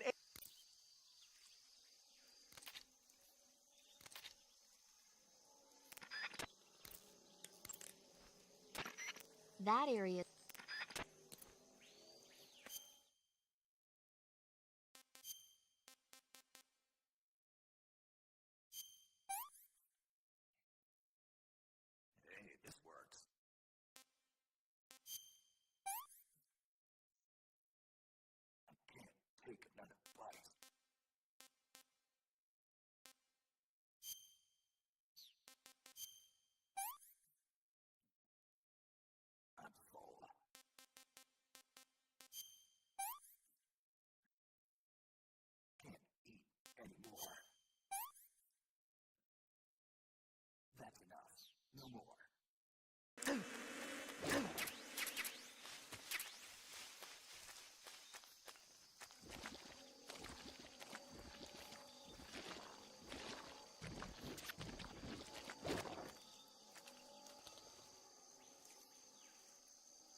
say.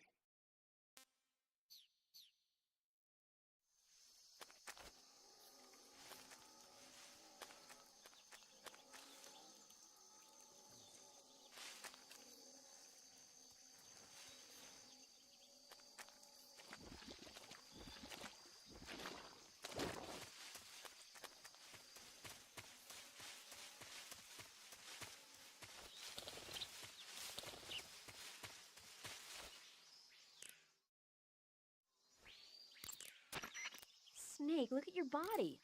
Yep, looking good. Not there. Then where? See the leeches?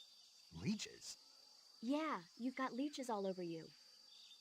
Leeches will sometimes attach themselves to you if you spend a long time in the water or the swamp. When you've got leeches on you, they'll suck your blood, causing you to lose stamina. You should get rid of them as soon as possible.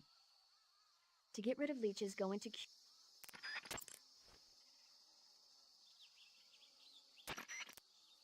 Snake, that area...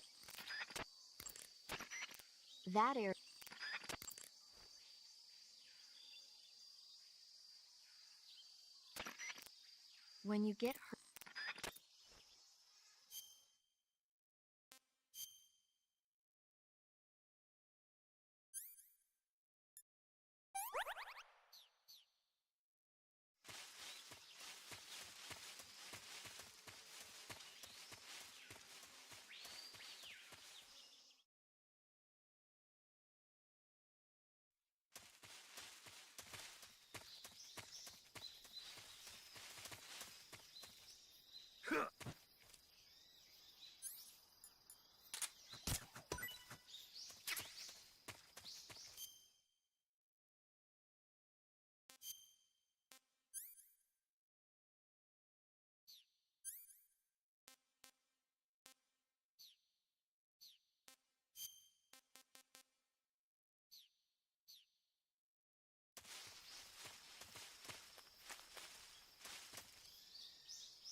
Pretty tasty.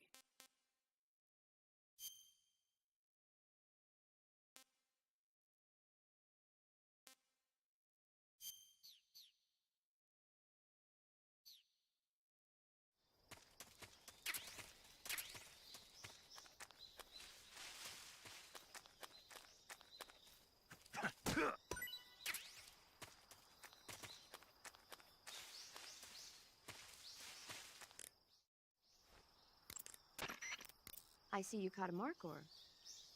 The markhor is a kind of wild goat that lives in mountainous areas.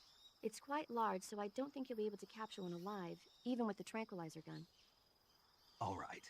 Speaking of which, do you know the origin of the name markhor? No. It means snake eater in Persian. Snake eater? Lost your appetite? Not at all. It tasted pretty good. I think I'll have it again sometime.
tasty.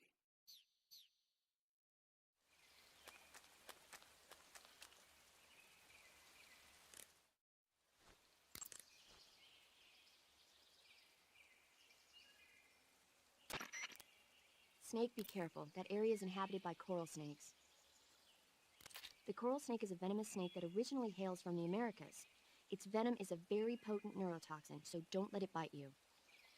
If you do get bitten, go into the survival viewer right away and use Cure to neutralize the poison with a serum injection. The colorful red and black patterns on the coral snake are a warning sign. Apparently, the bright flashy colors and pattern let other animals know that it carries a deadly poison that keeps them from attacking. There are many animals that mimic the colors of known poisonous animals as a defense. See, by mimicking other poisonous creatures, they increase their chances of survival. There is another non-poisonous snake called the milk snake that borrows its coloring from the coral snake. Uh-huh. You're not even listening, are you? No.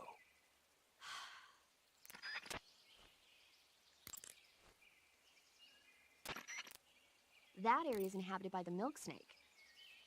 The milk snake closely resembles the coral snake, but it's actually not venomous. Even so, you'll still take damage if it bites you, so don't get too close. So is there a way to tell the difference between a milk snake and a coral snake?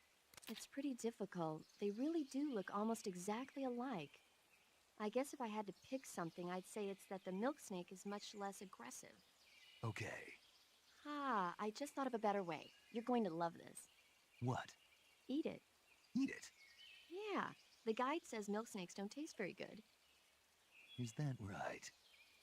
But if I've already caught and eaten it, what does it matter which kind of snake it was? It doesn't, does it? Shoot, I thought I had a good idea.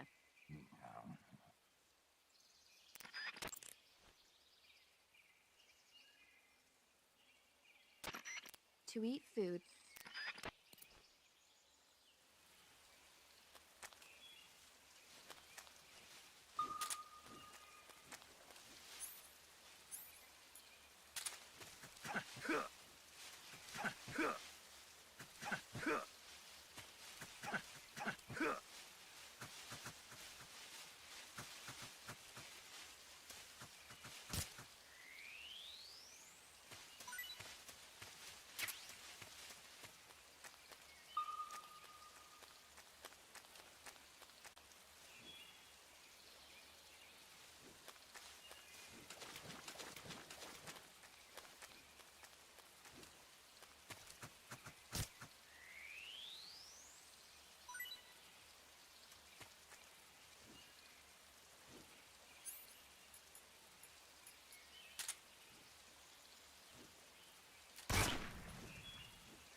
That's tasty.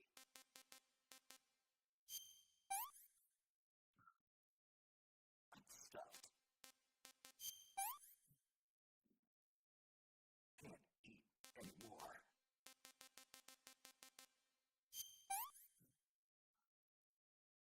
I'm full.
Snake, are you there?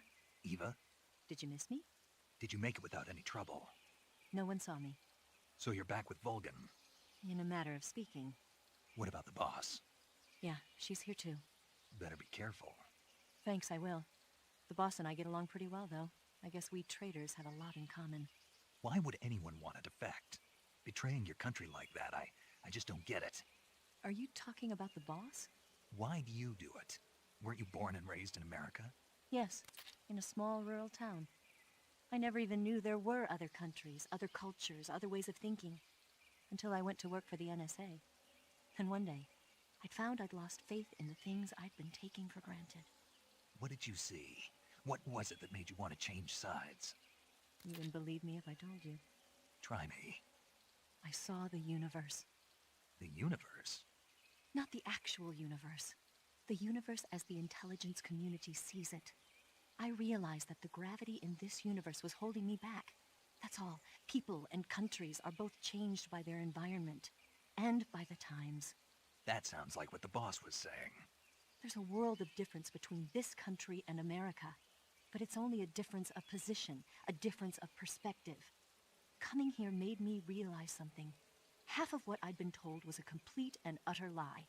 The other half was a conveniently constructed lie. Where's the truth then? It's hidden in the lies. Are you lying too? Who knows?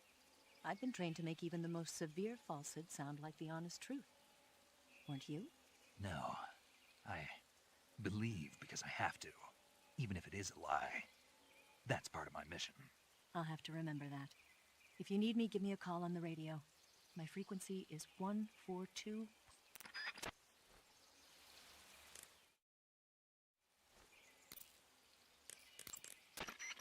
That area is known as Chorny Prud.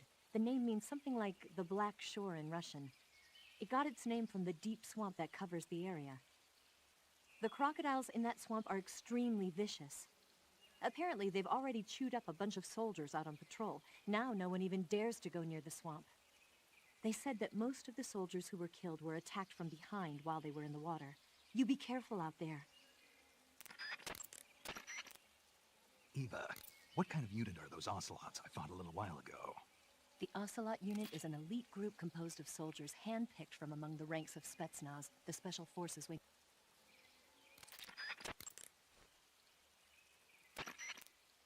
The crevice that leads to the cave is...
Good.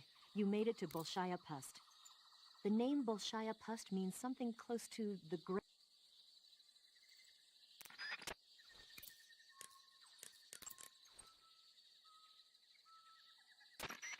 I see you've caught yourself an arowana. The arowana is an ancient fish that lives in tropical freshwater areas. Because of its large size, I don't think you'll be able to capture one alive.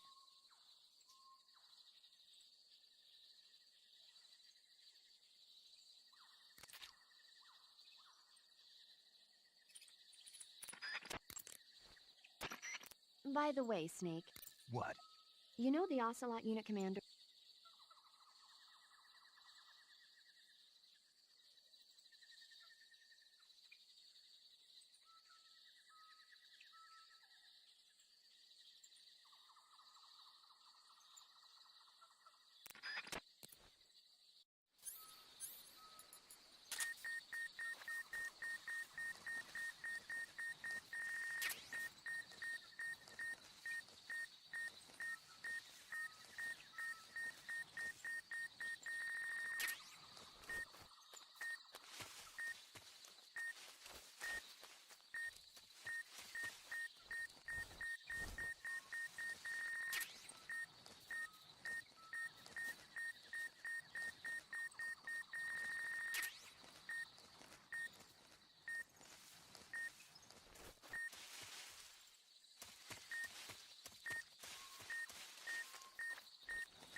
It's the enemy!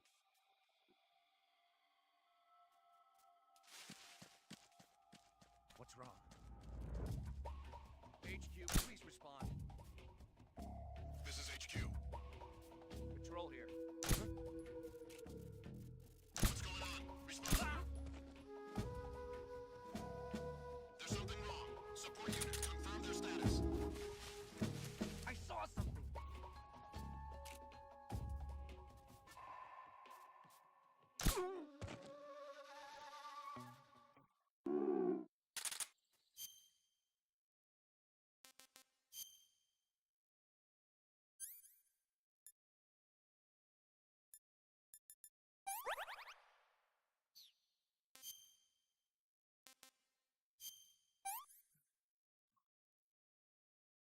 this works.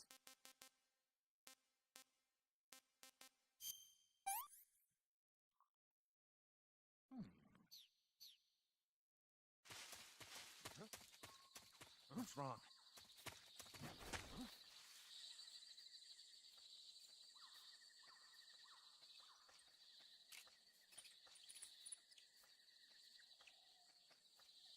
What the hell? He must be lurking nearby.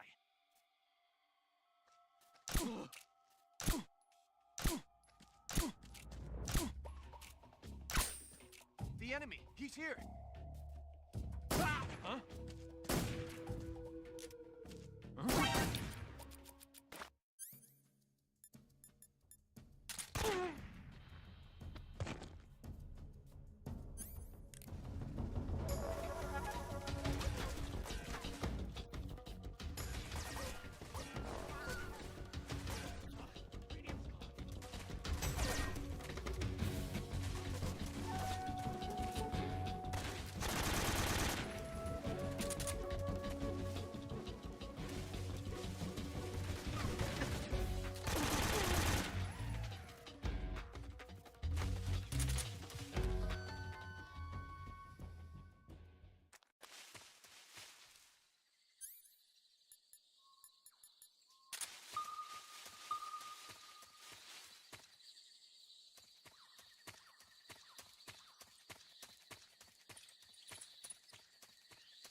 Huh? Who's that?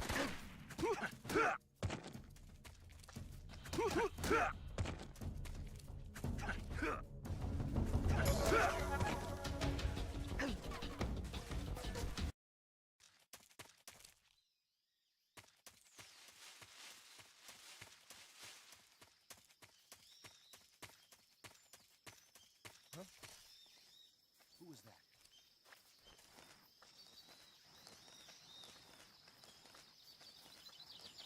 Who's that? I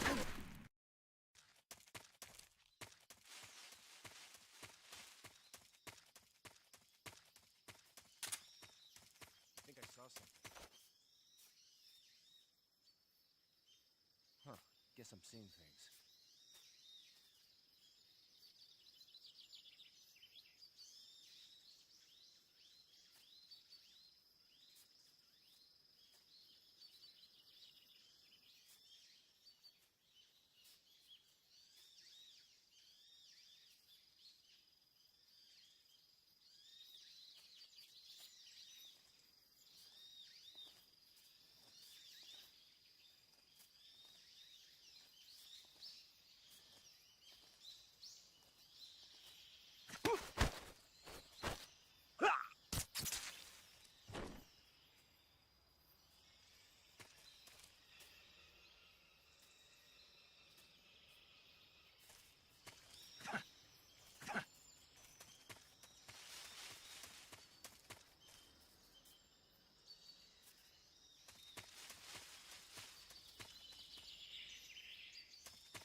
here at last. Looks like the boss's info was right.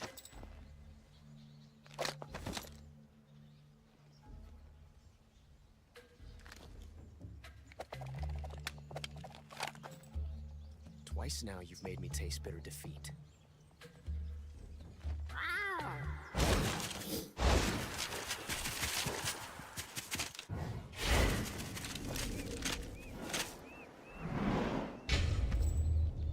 I hate to disappoint the Cobras, but you're mine now.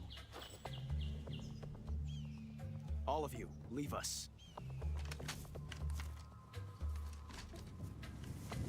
It's just you and me. No one to get in our way. Ocelots are proud creatures. They prefer to hunt alone.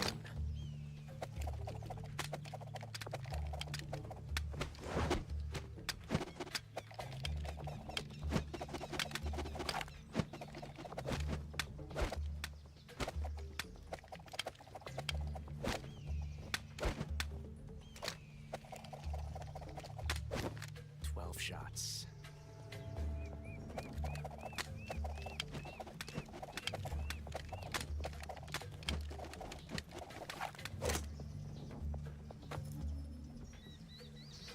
This time I've got 12 shots.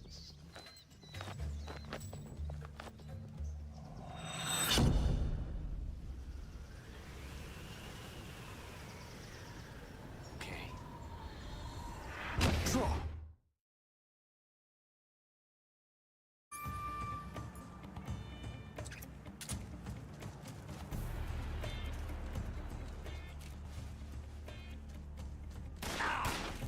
Not bad, eh?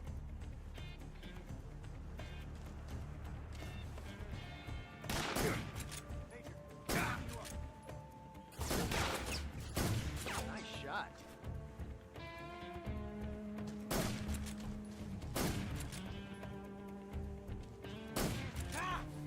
Huh?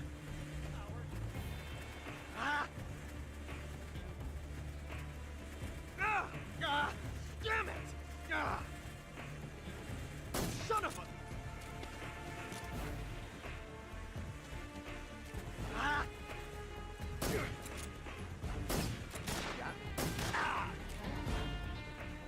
You won't get away from me!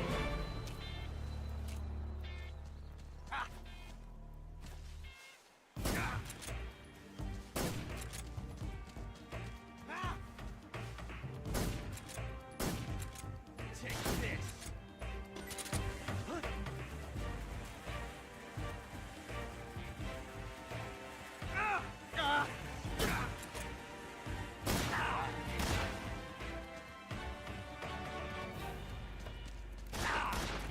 From that range, huh? My hat! I felt that.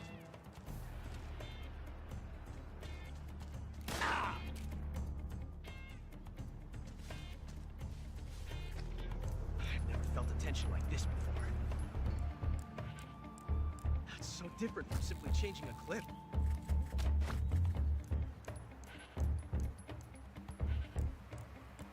This reload time is exhilarating.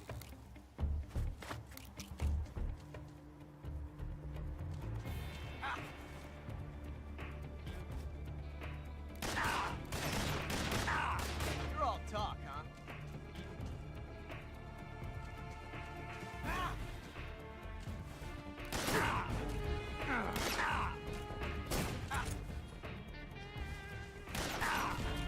How'd that one take? Back and watch.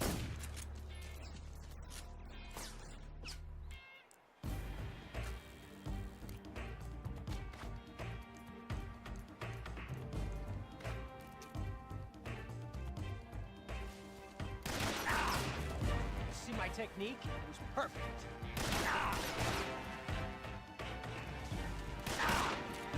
You fool!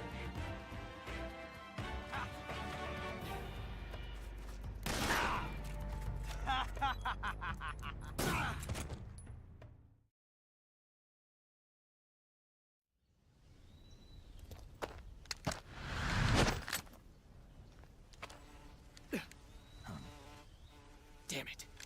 He found us.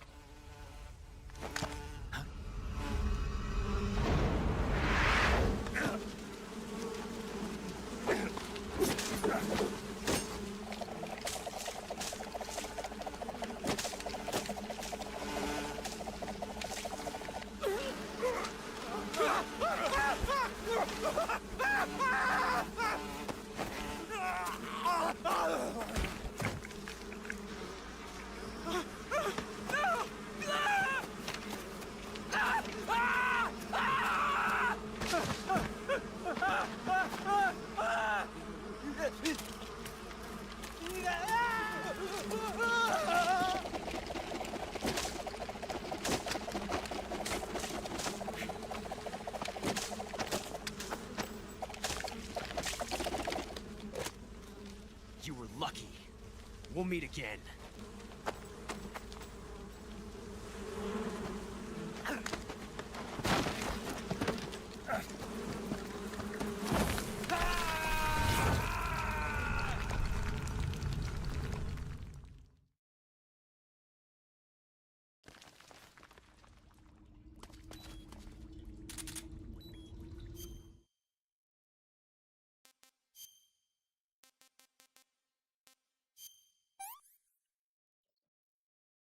Can't complain.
Pretty tasty.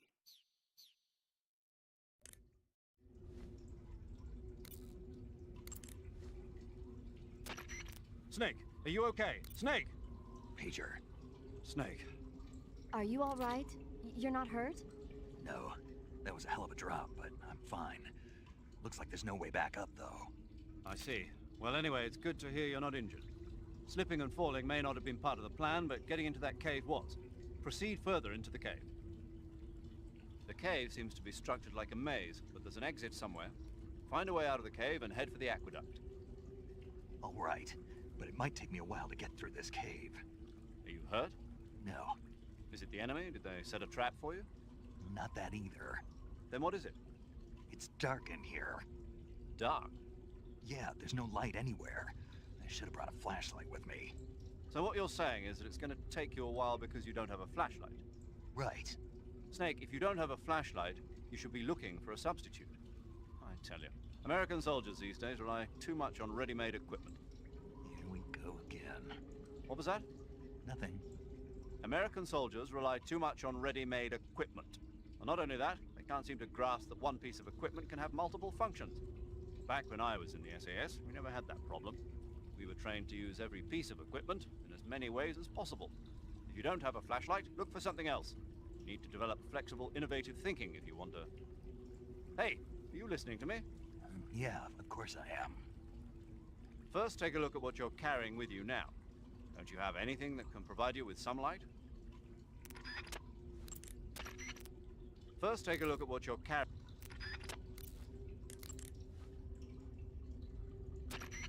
I see you've caught yourself a Kenyan mangrove crab. The Kenyan mangrove crab is a land-going crab. It lives in burrows dug near seashores and mangrove swamps. It's not poisonous, but it might hurt a little if it attacks you with its pinchers. Treat it with caution. By the way, Snake. What? You know the Ocelot unit commander? Ocelot?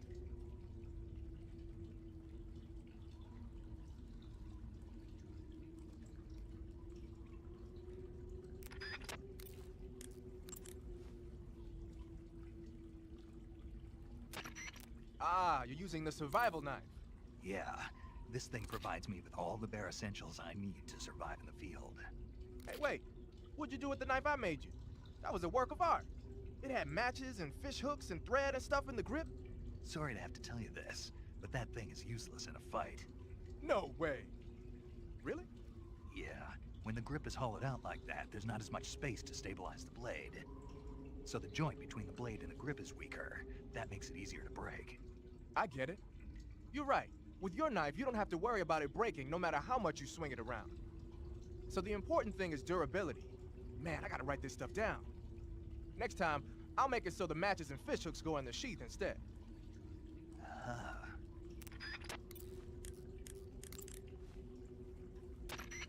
Snake, are you all right? Yeah, just barely. What the hell were all those hornets? Most likely that was the pain, one of the cobras. I figured as much. Are they tracking me? I don't know. The cobras only take orders from the boss. Not even Volgin knows what they're really up to, so I don't know anything about them either. No kidding. I'll try and dig up as much as I can about them. You just focus on moving ahead. Go to the end of the cave and you'll come out in an aqueduct overgrown with mangroves. This leads to the Ponizovye swamp. And Snake, be careful. That cave is pitch dark inside. Good. I did remember to tell you then. If it's completely dark and you need a light, try using a torch. I heard there's some emergency torches stored somewhere in that cave. Torches. Got it. So where are they? Huh? Where are the torches? How should I know? Go find them yourself. Eva, where are you now? I told you, didn't I? I'm right near the Colonel. Pretty weak answer if you ask me. I suppose you're right. Eva. Snake, I'm under orders to cooperate with you, but that doesn't mean I have to tell you everything I know. I would assume the same applies to you too.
treating serious wounds will require you to use additional... Paramedic. What's up? Are you a medic or...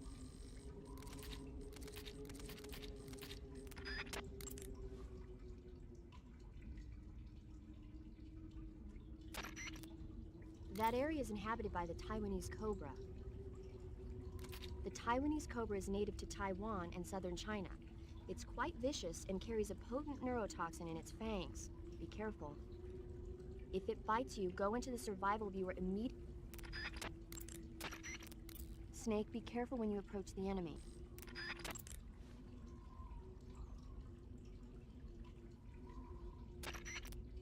Snake, be careful. That cave is inhabited by vampire bats. The vampire bat bites its victims and sucks their blood. Got it. Speaking of bats... Just save it. Huh? I know you're gonna talk about vampire movies. Attack of the Vampire Donuts, or Dracula versus the Space Hippos, or something like that. Actually, I was going to say that bats are known to use supersonic waves to sense their surroundings. Oh. Bats use supersonic waves to sense their surroundings, so you might be able to keep them away by blasting them with a special kind of sound wave. As for taste, I suppose there's no reason you couldn't eat them.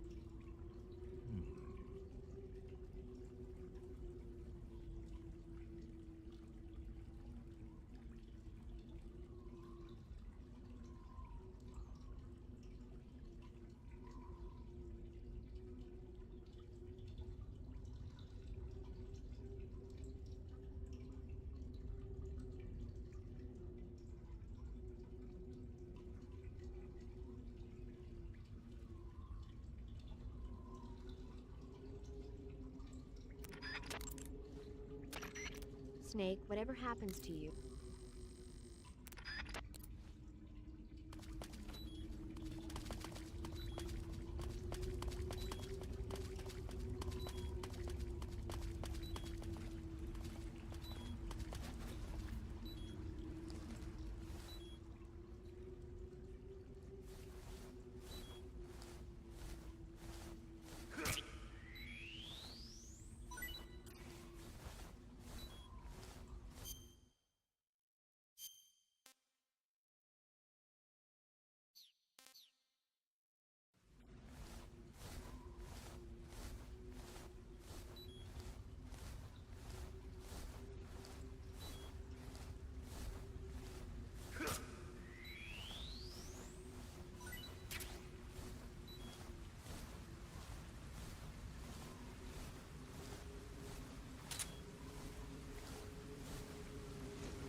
I caught you at last.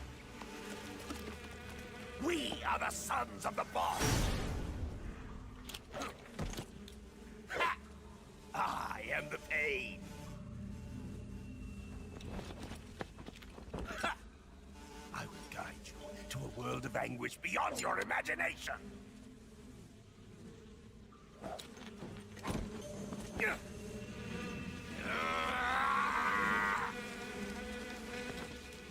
Let's get started. Attack! My brother!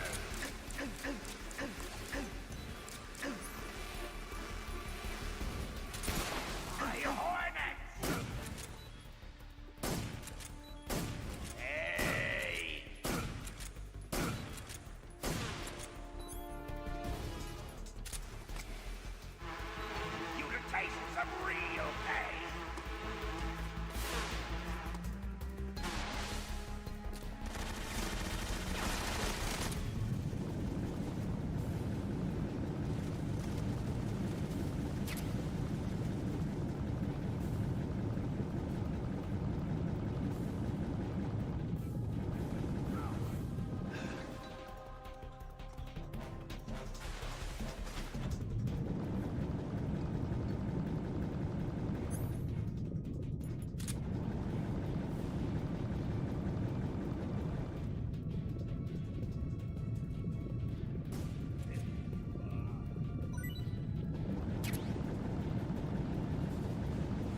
When you get shot, you'll sometimes suffer a gunshot wound. To take a rest, Some types of food spoil faster than others. Animal and fish meat goes bad relatively fast, but plants and mushrooms generally last a little longer.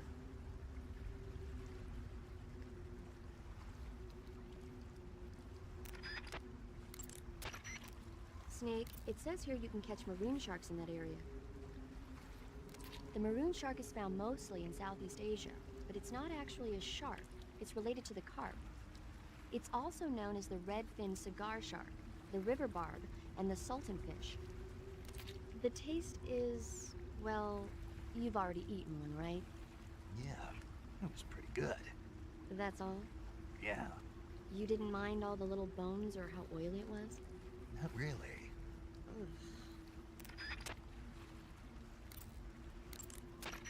The exit from the cave should be toward the back. Proceed through the cave and find the exit to the swamp aqueduct. The exit from the cave... Snake, you beat the pain. Not without a tough fight. How did it feel to fight one of the boss's comrades? What are you getting at? I just want to know what it's like to have fought a member of the legendary Cobra unit. That's all. What you want to know is if I can really face the boss. Is that right? Well, that too. Don't waste your time worrying about me. I'll get the mission done. I certainly hope so. So the exit of the cave is up ahead? Right. Go to the end of the cave and you'll come out in an aqueduct overgrown with mangroves. This leads to the Ponizovye swamp. Snake, have you heard about the massacre that happened in the forest near the village of Gnezdovo? The Katyn Forest Massacre, right? During World War II, the German army came upon the bodies of 4,000 dead Polish in the forest of Katyn.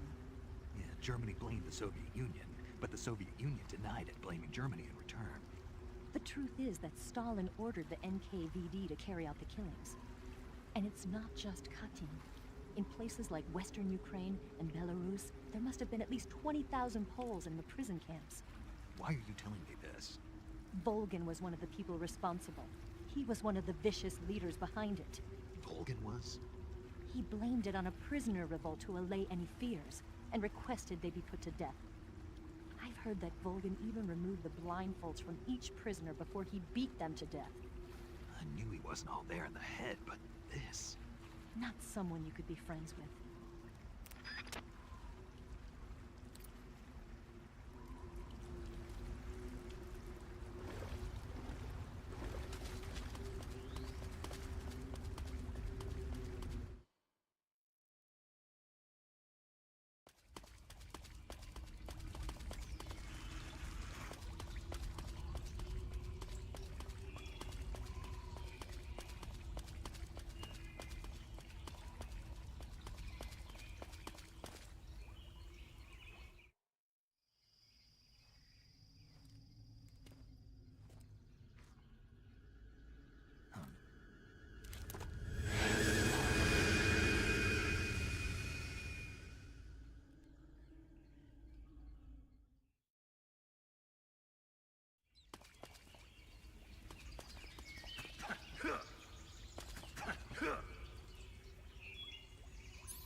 I see you've captured a poison dart frog. The poison dart frog is native to the tropical rainforests of Central and South America. They normally grow between 2 and 5 centimeters in length, but for some reason the ones in that area seem to be much bigger than that. Poison dart frogs are known to carry a potent neurotoxin called familiotoxin. Long ago, people used the poison to coat their arrows for hunting. Watch out, because if you eat one, you'll get food poisoning.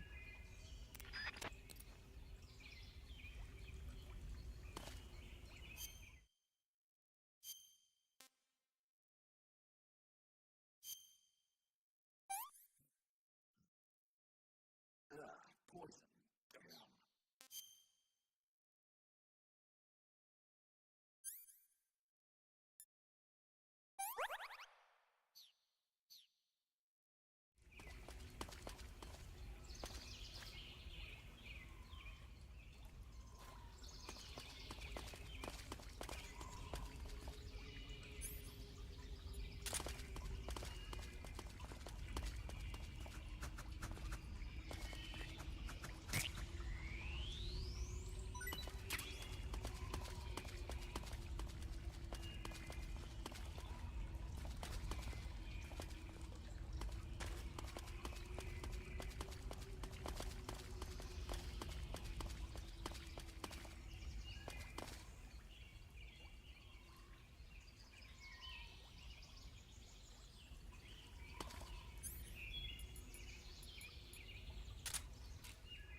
Hey, this works.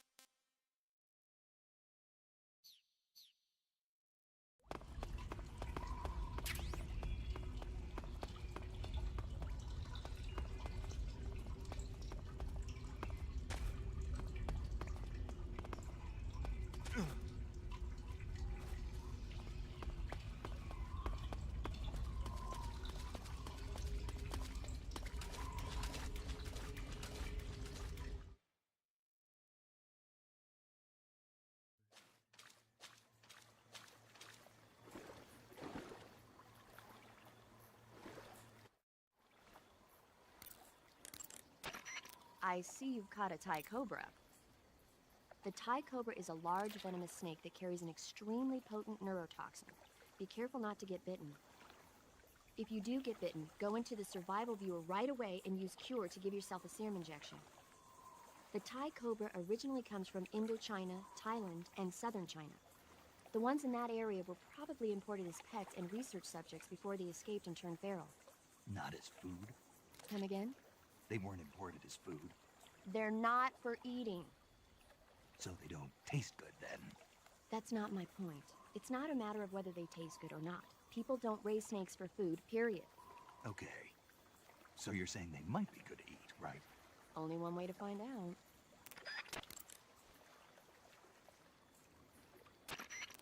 I see you found some Russian glowcaps. The Russian glowcap is a kind of luminescent fungus, a mushroom that glows in the dark. Why would a mushroom glow in the dark? It's bioluminescent, just like a firefly. It uses the so-called luciferin-luciferase reaction. To put it simply, luciferin reacts with luciferase in the presence of magnesium 2+ ions, breaking it down into oxyluciferin and carbon dioxide. The carbonyl groups in the oxyluciferin are initially in an electrical excited state. When they return to their base state, they give off light. Did you get all that? Not really. Oh. I ate one and it recharged my batteries. Huh? I thought a mushroom that glows that bright was bound to charge up my batteries if I ate it. And I was right. You're serious? What's wrong? Nothing. Snake, can you excuse me for a second? Sure. Did you just hear that? Yeah. There's no way eating a bioluminescent mushroom would cause your batteries to recharge. What do you think it means? Beats me. Maybe it's all in his mind. You mean like a placebo effect? Why not? You've seen how gullible he is. Well, I guess there's no harm done. Should we let him keep believing it? Sounds good to me. Okay, Snake, I'm back. Yes, the Russian glow cap is a glowing mushroom, so it'll recharge your batteries when you eat it.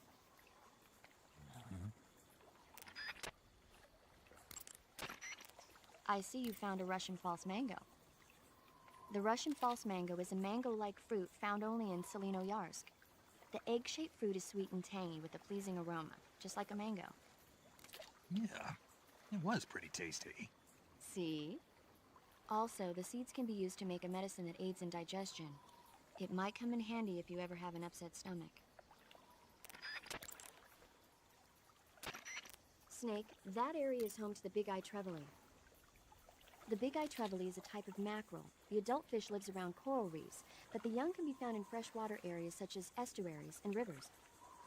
Good to know. So, how do they taste? The guidebook doesn't say. Huh. Well, if they're a kind of mackerel, they should be okay to eat, right? You'd think so, but... But what? Well, I've heard stories about people getting ciguatera poisoning after eating the adult fish. Ciguatera poisoning? Uh-huh. Fishes that live near coral reefs are sometimes contaminated with a poison known as ciguatera toxin.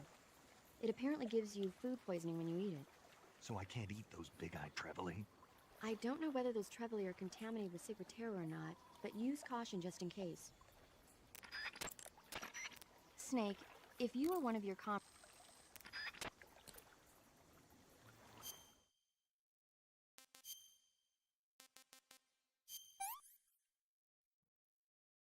What can I say? I'm stuffed. I can't take another bite. I can't take another bite.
Get your hands off me.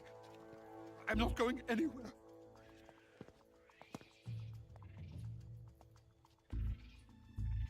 Really now? How many times must I tell you?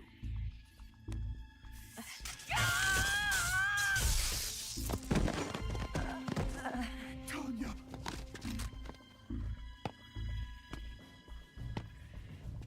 Each time you resist, your lover will suffer the consequences. Is that clear? Vulcan.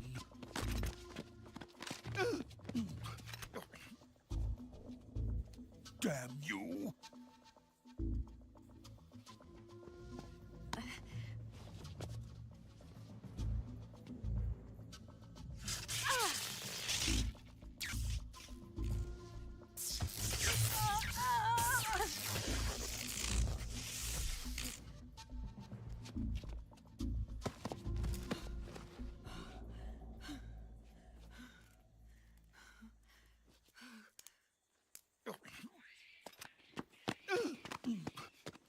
Hold it right there, traitor.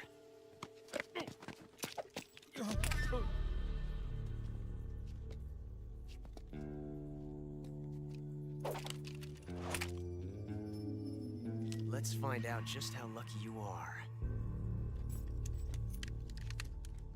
Watch closely.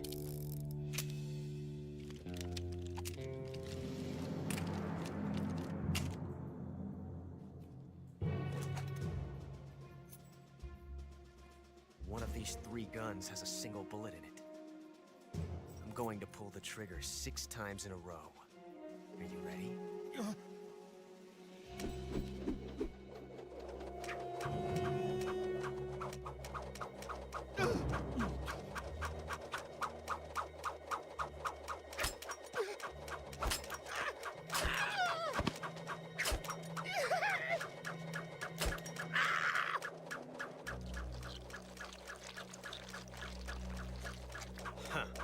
Looks like your luck hasn't run out yet.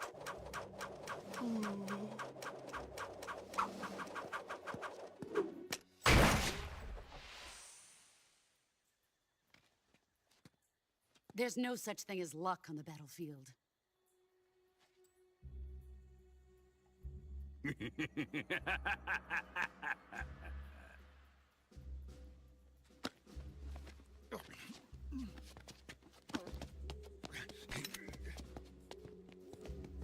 You'd better stay in line from now on. The Cobras will take care of him.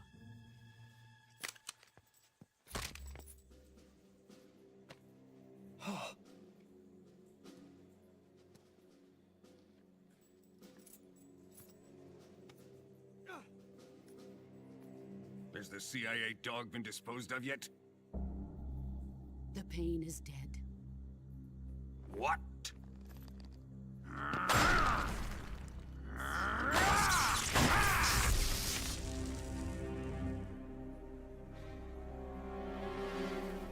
He may be a child, but he's definitely one of yours.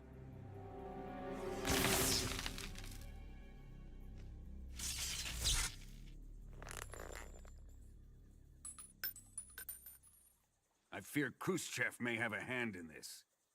We have no time to lose. You must eliminate him before the final test. Don't worry. They'll be able to handle it.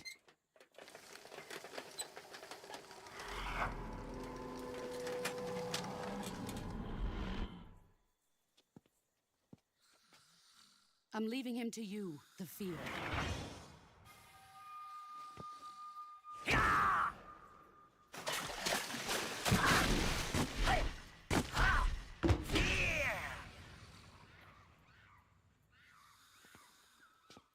The old man is always sleeping. Is he all right? The end is saving what life he has left in him for battle. Normally, he's dead. But he'll wake up when the time is right.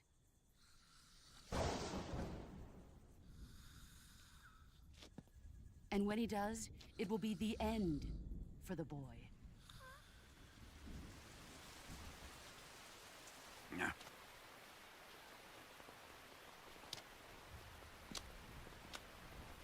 Sokolov isn't worth your love. You can entertain me until the rain stops.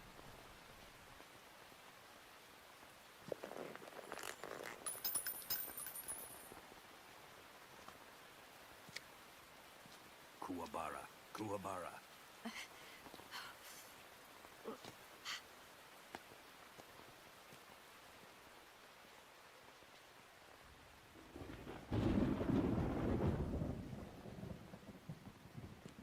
Gisaro, is that you?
You got some instant noodles, huh?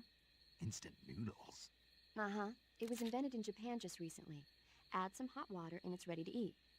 It's cheap and can be stored for a long time, and besides, it's delicious. It's like a miracle food. Wow. Speaking of which... Yeah? Are you going to eat that? I was planning on it, yeah. Oh, all right. Is there some reason I shouldn't? No, that's not what I meant. Then what did you mean? I was just going to say that if you weren't going to eat it, you should bring it back to me. I've always wanted to try some. Whatever.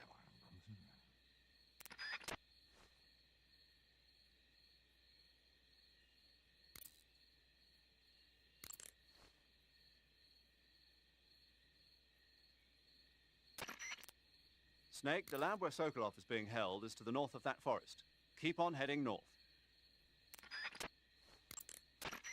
Snake, watch out. It seems that forest is rigged with a number of traps. Most of the traps seem to be triggered by tripping a rope stretched across the ground. Don't just run around like a fool. Keep an eye on the ground and watch where you step.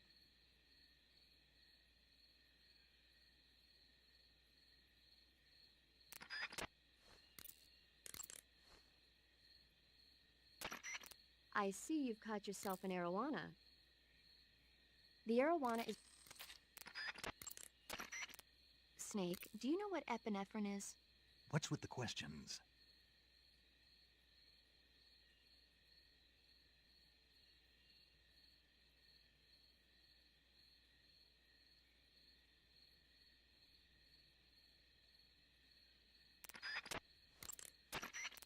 Snake, that area is inhabited by European rabbits. The European rabbit is said to have come from the Mediterranean region originally, but nowadays they're found all over the world. They've been used since ancient times as a source of food, so it might be worth catching them. Rabbits are known to eat their own excrement. They eat their own... That's right. It's called cecal feces. When the rabbit eats fiber, the fiber is fermented in the rabbit's appendix, or cecum, and turned into a nutritious substance full of vitamins. The rabbit excretes this substance and then eats it again to absorb the nutrients. That's a neat trick. I think I'll give it a try. Snake, rabbits and humans don't work the... I'm just kidding. You really thought I was going to eat it? A little, yeah. Even I wouldn't do that. I guess not. But how did those seagull feces taste? What? I'm just kidding. Oh. Snake, there should be fly agaric mushrooms growing in that area. The fly agaric is a relative of the death cap mushroom that grows only in that region. You'll find it growing on the ground, but it's poisonous, so if you pick one up, don't eat it. If you do eat one, go into the survival viewer immediately.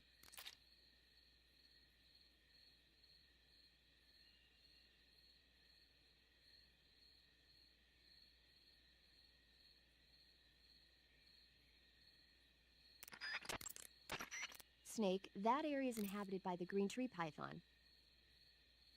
The green tree python isn't venomous, so... That area is home to the...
poison.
The enemy's here.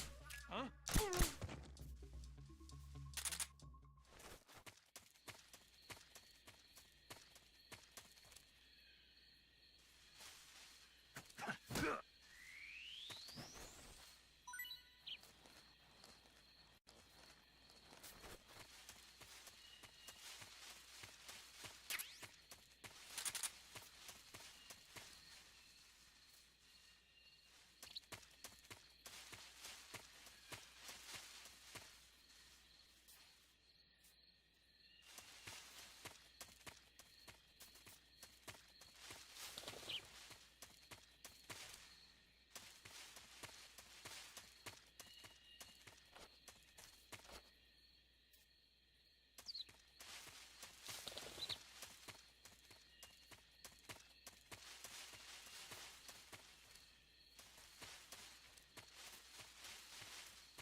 Okay, just a second.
it's worked.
delicious.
Not too bad.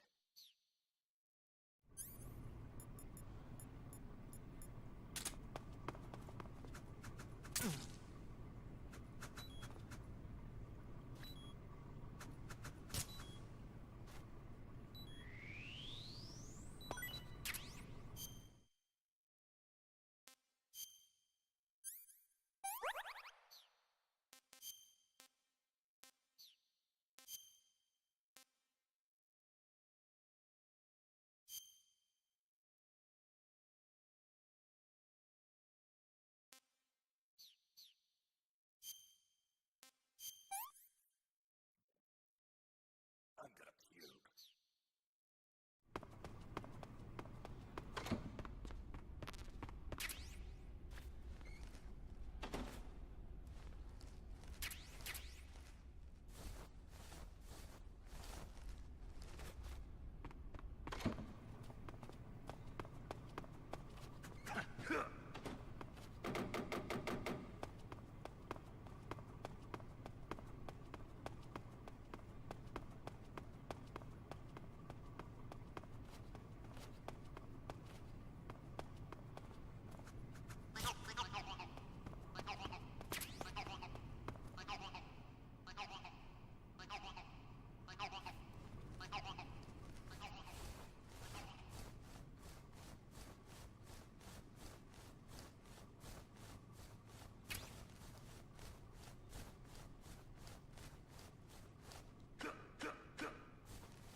Who's that?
If you're looking for Sokolov, he's not here anymore.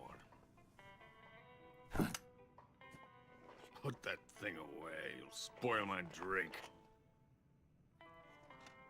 So, you're the intruder everyone's talking about. Typical capitalist dog. No manners. And who are you? You mean you've never heard of me? And you call yourself an agent? Very well, then. I am Alexander Leonovich Granin.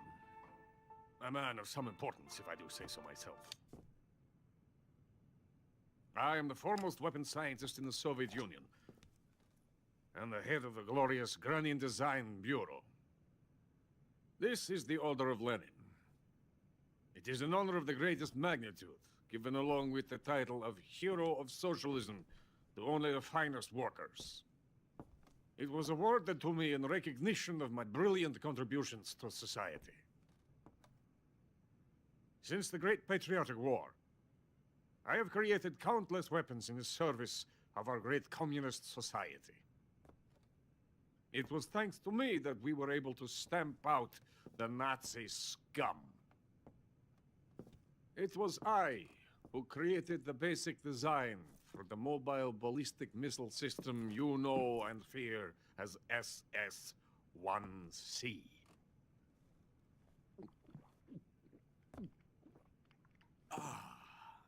You're crocked, aren't you?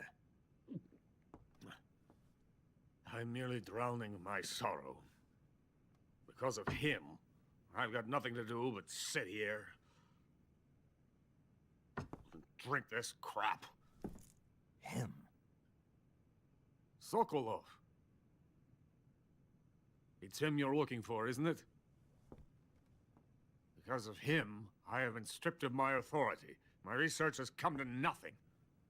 Look. It is a revolutionary mobile nuclear missile system. A bipedal tank. A bipedal tank? Yes, a walking tank. A robot. Are you familiar with the theory of the missing link between apes and humans? Well, this technology will be the missing link between infantry and artillery. A kind of Metal Gear, if you will. And this magnificent Metal Gear will mark a revolutionary step forward in weapons development. Metal Gear? But I won't be used so easily. No crying myself to sleep. For you see, I'm going to send these documents to my friend in the United States. What? These bastards will live to regret this. And when they themselves become the targets of my creation, they will know my true greatness. Yes, Sokolov's pathetic Shagohod pales in comparison to my work.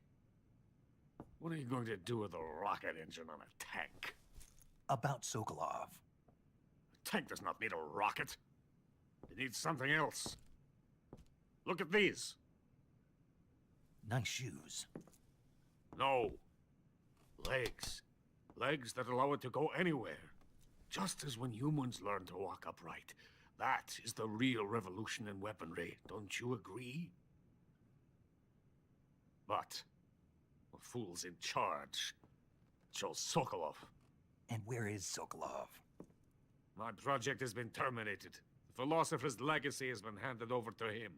What the hell are you talking about?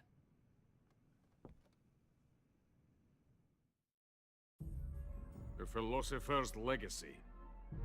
Haven't you heard of the philosophers?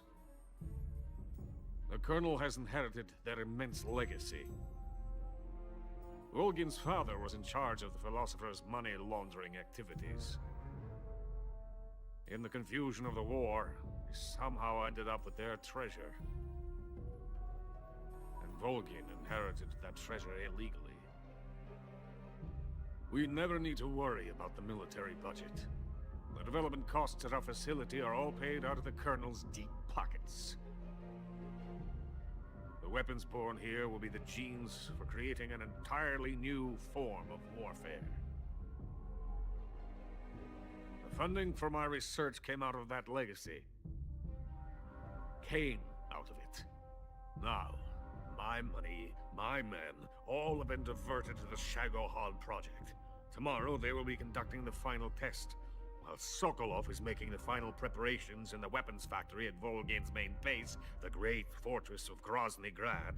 Here I am, playing host to an enemy spy and drinking myself into a stupor. That's where they moved Sokolov? Yes. And the Shagohod is there too? Of course. Hey! You're not thinking of going to Grozny Grad. Are you mad? It's an impenetrable fortress. I'm sure it is. You'll be killed. I'll take my chances. Wait. What? Listen to me, you fool. I want to help you. Help me? To thank you for your compliment. What compliment? My shoes. Tatiana gave them to me. I wanted to thank you for complimenting me on them. I'll tell you how to get into the fortress. In return, I ask only that you get that idiot out of there and destroy the Shagohod. There is an underground tunnel that runs around the perimeter of the fortress. You should be able to use it to sneak into the base. Head for the mountains. The entrance to the tunnel is located there. Take this.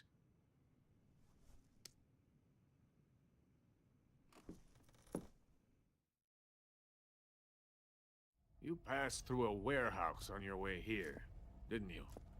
Yeah. There should have been a locked door inside of it. Do you remember it?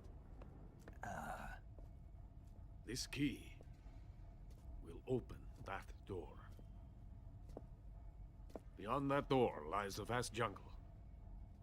You can climb up into the mountains from the far end of the jungle. Go back to the warehouse. Use the key to open the locked door and head for the mountains. Got it?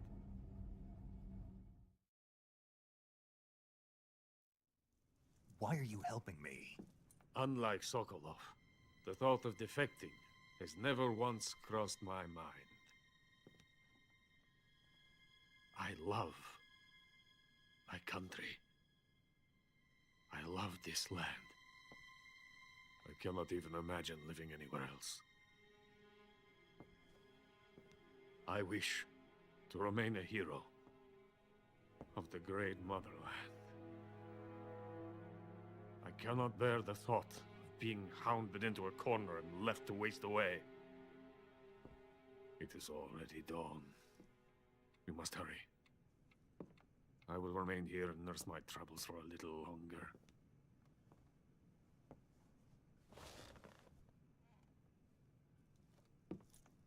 To capitalism!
Is coated in the venom of the Brazilian wandering spider.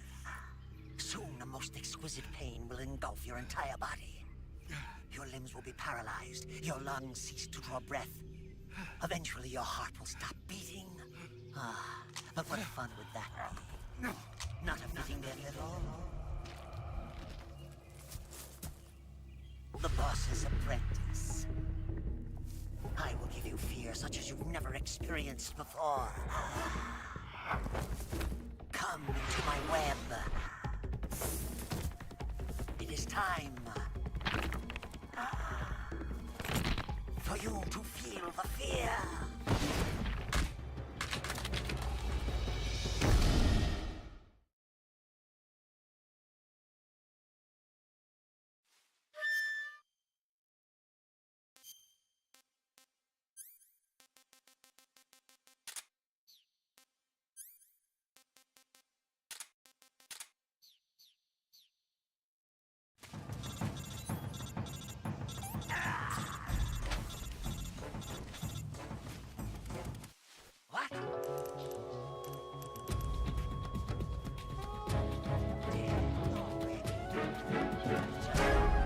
Fear's about to begin.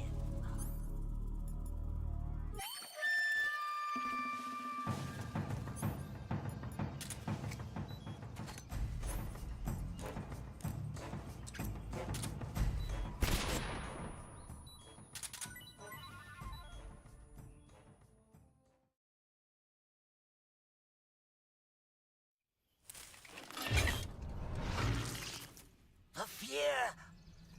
The fear! I see it! The fear!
Pretty tasty.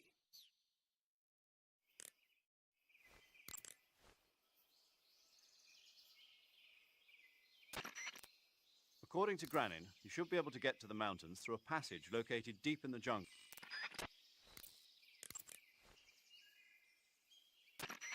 Burns happen when you're in Snake, I looked at your medical... If you have...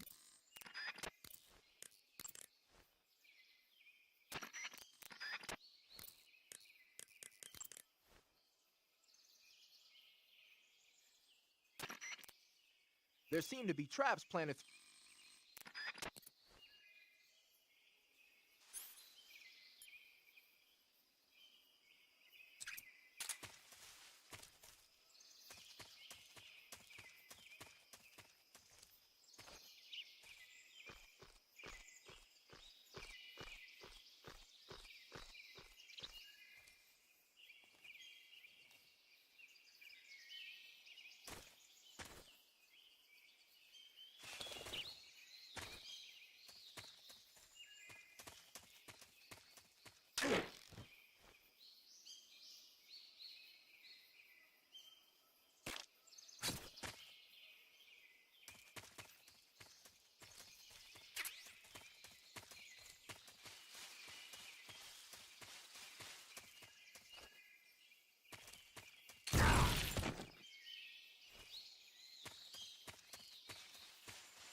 The enemy! He's here!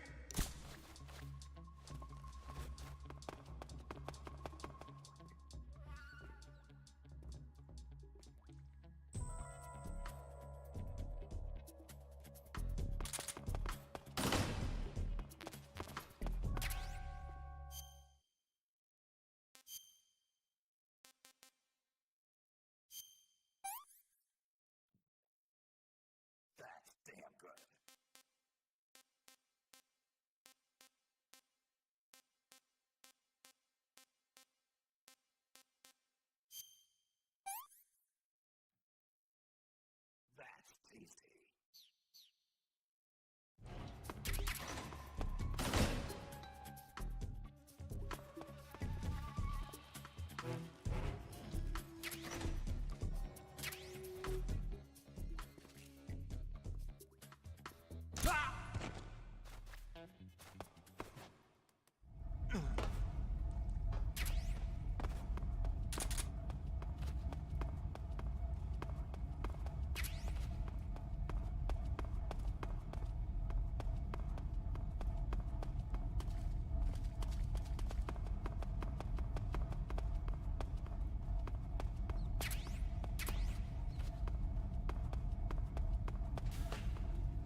Snake, are you there? Eva, where are you? In the fortress, in Groznygrad. Dr. Sokolov is here too. Is he all right? He's fine. Right now he's busy putting the finishing touches on the Shagohod. Good. That means they haven't killed him. Not yet anyway, but you better hurry. They've already finished the Phase 2 tests. Once the final preparations are complete, they'll have no more use for him. The Colonel won't have any qualms about killing him if he thinks the CIA is closing in. Eva, you can't let Sokolov out of your sight. I know. Snake, do you know where Groznygrad is? Granin told me that I should be able to get there from the mountains to the north, through an underground tunnel. Granin told you? Yeah, he even gave me the key to the warehouse. Why? Because he was drunk, I guess. You've got to be kidding me. Hell if I know. Snake, there's one problem with that route. What problem? The mountain entrance to the underground tunnel that leads to the fortress is sealed. You need a key to get in. A key? What about the key Granin gave me? That key won't work. But don't worry, I'll figure something out. I have an idea. There are some ruins at the top of the mountains. Meet me there. The top of the mountains. Got it. Wait, there's something else I've got to tell you. Now what?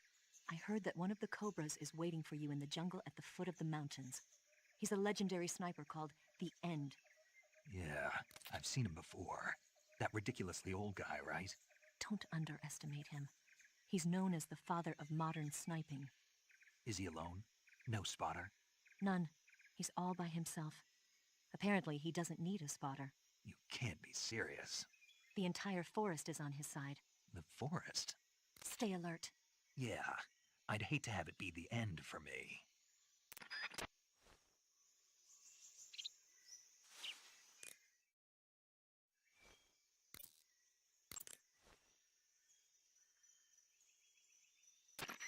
Snake, have you been contacted by Eva?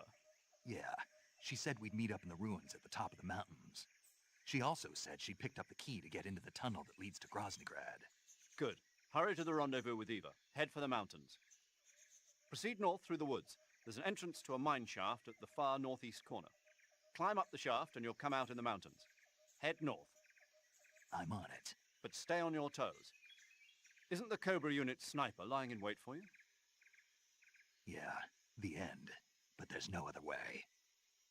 Watch yourself. Your opponent is a legendary sniper. Your fight with the End will likely be a long and grueling one. You should stock up on battle necessities like ammunition and provisions now, while you still can. That area is home to a small bird called the red avadavat. The red avadavat is a small bird native to southern China and Southeast Asia. This is its mating season, so the males ought to be a brilliant red color right now. If you want to catch one alive, use the tranquilizer gun.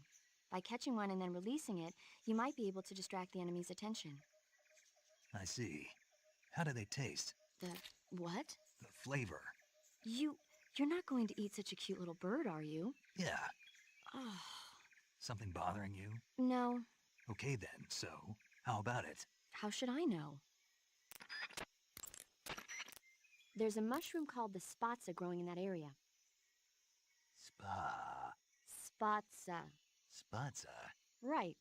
Interesting name.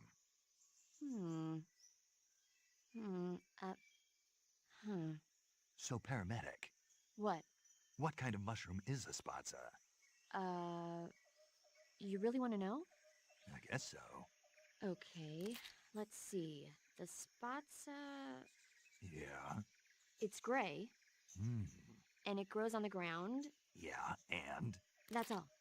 That's all? That's all the guide says. Okay, so I don't know that much about it. Why don't you eat one and see? It might be pretty tasty. I already tried one. Really? How was it? I passed out. It was that good. No, I mean I fell asleep. You were that tired? No, I mean the mushroom put me to sleep.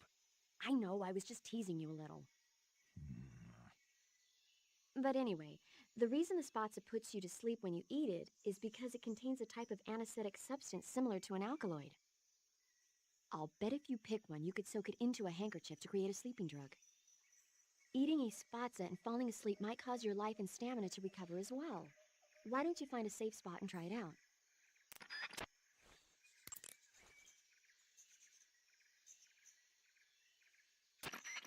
Snake, there should be vine melons growing in that area.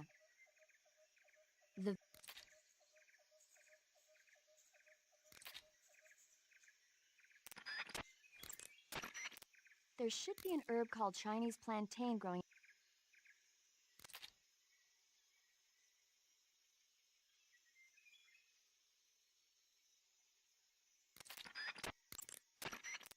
Eat food to recover.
Can't eat anymore.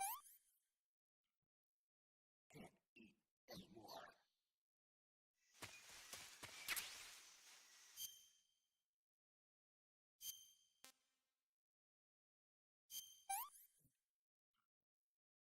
What is this?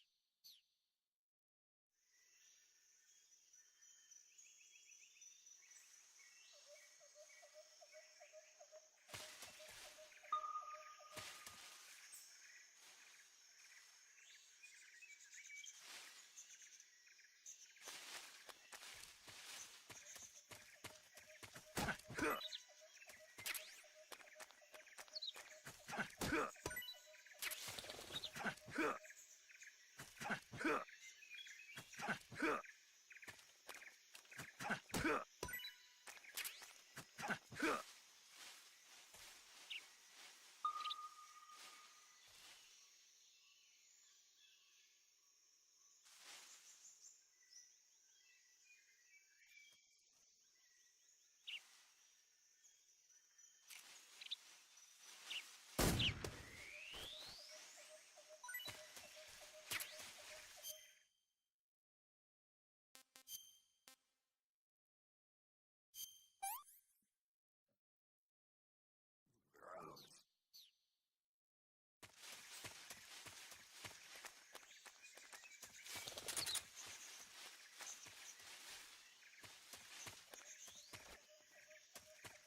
What was that?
Huh?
beg of you, grant me the strength to take this final prey. Let me linger in this world just a little longer. I have already slept enough for one lifetime. Enough for an eternity. You have my thanks. I have to thank you for waking me. If you hadn't shown up, my sleep would have been eternal.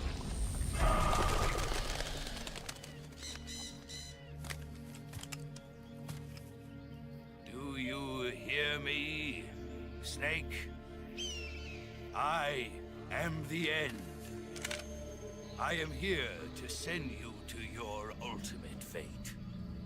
You'll make a fine quarry for my final hunt.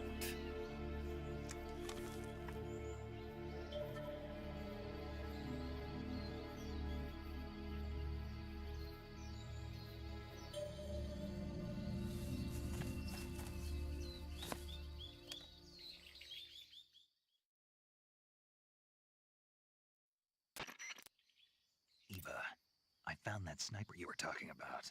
That's the end. He's a legend, known as the father of sniping. I've got experience sniping in urban and marine environments. What about the forest? Never. I see. Well, that forest is divided into 3 areas, a river, a plateau, and a clearing. He should be lying in wait for you in one of those places. Sounds like this may take a while. It'll be a test of endurance. Be careful, though. From what I've heard, the End has an almost supernatural knack for camouflaging himself. So, whoever moves first loses. This guy's over 100 years old, though, so I should have the advantage in terms of stamina. I wouldn't be so sure if I were you. Why's that? I've heard that his body is photosynthetic, like a plant. What is he, some kind of monster? On top of that, he can speak to the forest, too. So in other words, he knows it inside out. Uh-huh. But he doesn't know you. I'm sure you can beat him. Don't worry. I intend to.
Freeze. Huh? Where did you... I don't think so. I don't think so. Here, take it and go.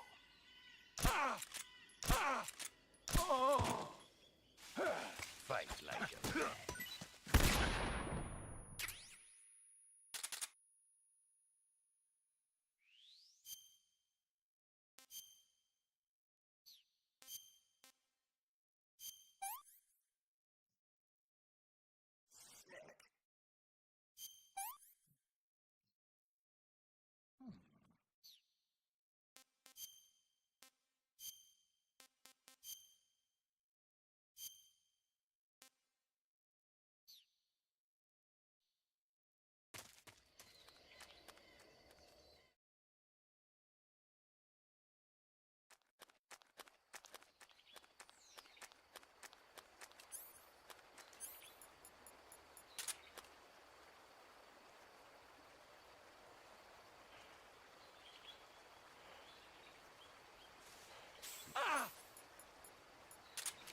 Freeze. Huh?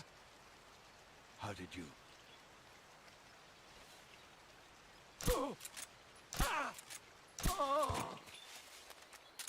Fight like a man.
wants more.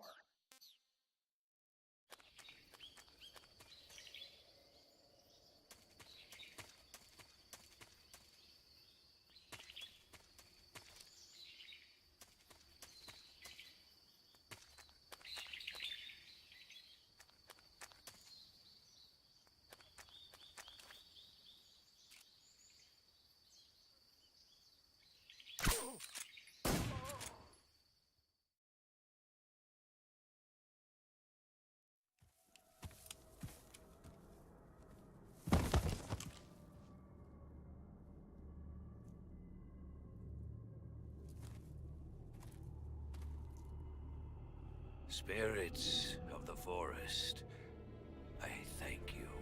The boss would be proud of you. The time has come for a younger generation to rise. I've been wandering for more than a century, and now my journey comes to a close. What a splendid way to end it all.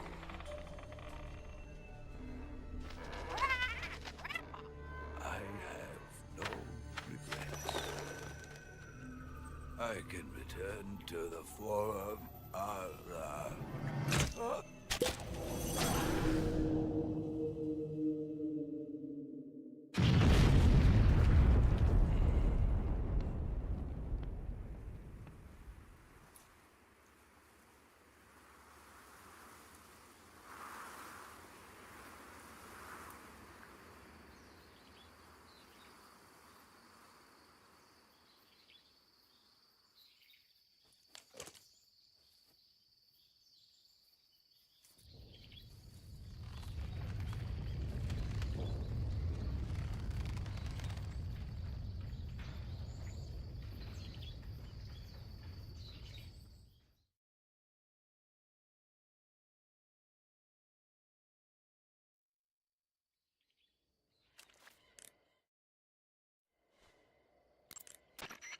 The forest you're in now is known as Socrovieno.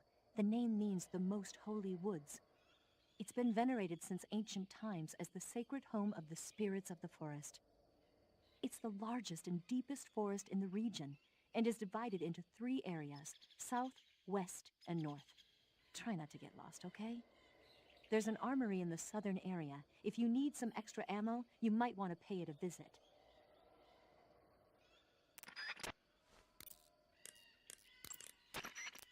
Rendezvous with Eva at the top of the mountains. According to her, the shaft leading to the mountains should be located in the far northeastern corner of the forest. Enter the shaft and head into the mountains. Proceed to the northeast. Rendezvous. You should be able to find Ezocomfrey in that area. Ezocomfrey is a plant in the comfrey family.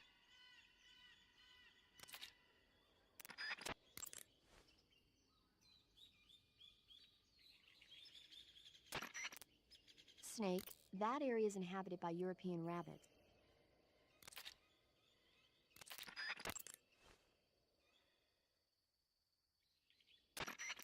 Snake, that area is inhabited by cuts happen when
horrible.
Can't complain.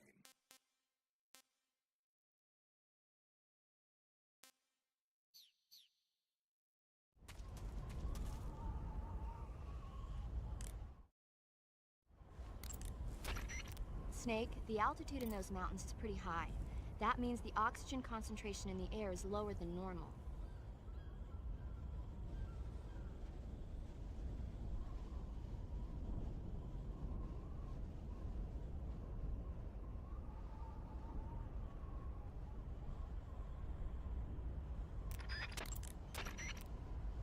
Snake, watch out. That area is home to the Emperor Scorpion. The Emperor Scorpion is said to be the largest scorpion in the world. Its venom is a potent neurotoxin, so take care that you don't get stung. If you do get stung, go into the survival viewer and use Cure to inject yourself with serum right away. Okay. So how's it taste? Not very good, I'm afraid. Oh. Don't get so discouraged. There are other ways to use it besides eating it, right? Like what? Like catching one alive with a tranquilizer gun and throwing it at the enemy? Oh, yeah. Sometimes I wonder if you even remember that you were on a mission. There should be white-rumped vultures living in that area. The white-rumped vulture is a type of vulture found in India. Its diet consists mostly of dead animal carcasses. I don't think it'll attack you, but it's a fairly large bird of prey, so you probably won't be able to capture it alive using the tranquilizer gun. Got it.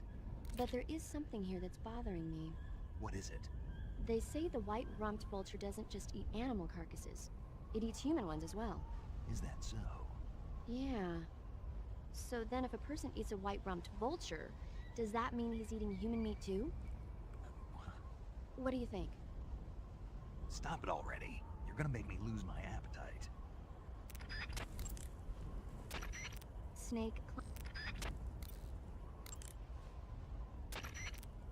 You found your way to the mountains, I see. There's an underground tunnel near the top. You can use it to sneak into Groznygrad. But Eva said the door to the tunnel is sealed off. Yeah, she's supposed to bring me the key. First, rendezvous with Eva and get the key from her. The rendezvous point is in the ruins at the summit. The summit is still further up the mountain. Keep heading up towards the summit. Snake, watch out for enemy soldiers carrying RPG-7s. A full-on rocket blast is not something you can just walk up.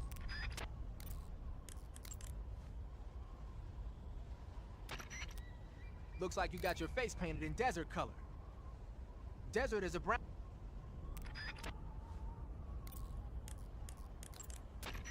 You made it to the mountains. Those mountains are known as Krasnogorye. The name means the Red Mountain Ridge in Russian. The entire range has been fortified to act as a defense for the great fortress of Groznygrad. The area near the top has been dug with bunkers and trenches, and there are anti-aircraft gun emplacements everywhere. It's literally an impenetrable wall. Proceed with caution. Oh, there's a provision storehouse in the hillside area, and there's an armory at the summit. I'll meet you in the ruins at the top of the mountains. The summit is still a ways up. Keep going forward.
must be lurking near... HQ, please respond. Huh? Who's that?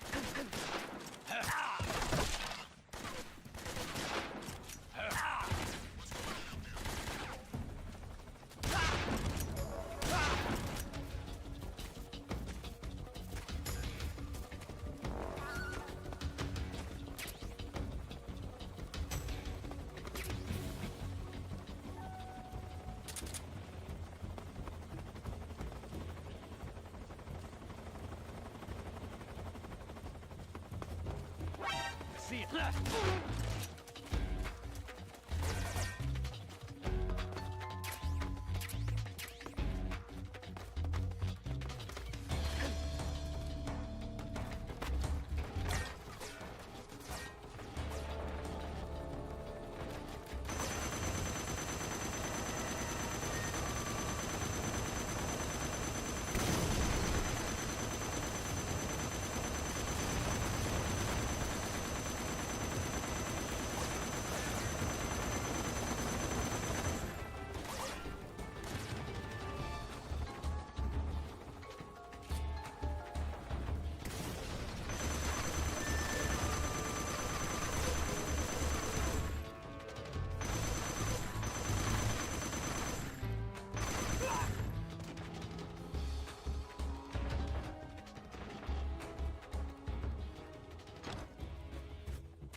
was quick.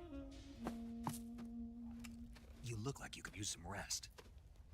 I'll be fine. It's just that playing these 2 roles hasn't left me much time to sleep. Where'd you get those cuts? The Colonel. He found out? If he knew, I'd be dead already. No, this is his hobby. He's a sadist. He gets pleasure out of making people suffer. He's scum.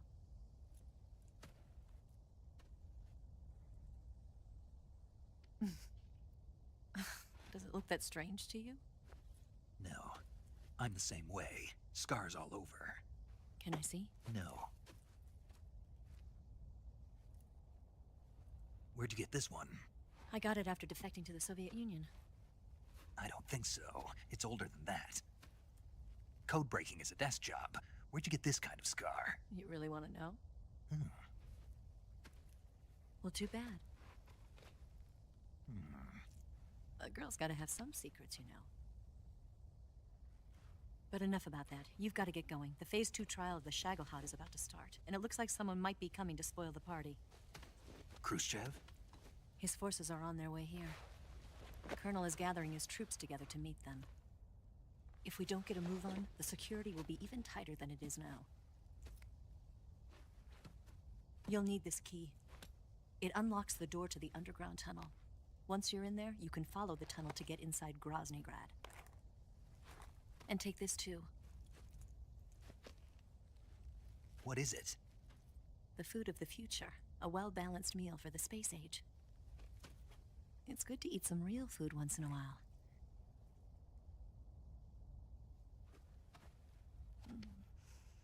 I'll bet if I kissed you, you'd taste like a wild beast. Do you know where exactly in Groznygrad Sokolov is located? He's in the heart of the fortress, the weapons lab. The weapons lab is divided into 3 wings. There's the East Wing, which houses the research facilities. Then there's the main wing where the weapons are assembled. That's where the Shagohod is. Finally, there's the West Wing, which is connected via a passageway to the main building. That's where Sokolov is. To get in, you'll have to enter the main wing from the East Wing. Then, go through the passageway on the 2nd floor of the main wing. The West Wing of the weapons lab. Got it. There's just one problem. Not again. The West Wing is protected by the highest level of security. You need to be Colonel class to get in. Colonel class? Here, look at this picture. Major Ivan Rydenovich Rykov. Pretend you're him. How do I do that?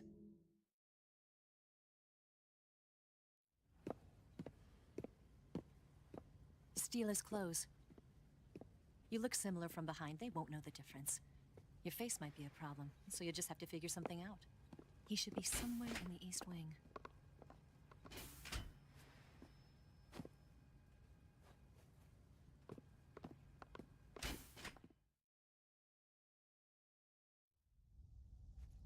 All right. But how am I supposed to escape once I get Sokolov out of there? Command said you're supposed to have something ready for me. And I do. There's a lake 30 miles north of here. I hid a wig there. A wig? It's a state-of-the-art ground effect vehicle. A ground effect vehicle? I can't fly one of those. That's okay. I happen to be an excellent pilot. Taking off from a lake is trickier than it looks. It's not like riding a motorcycle. You've got to be more delicate. Of course I will. You've seen how good I am with the bike, right?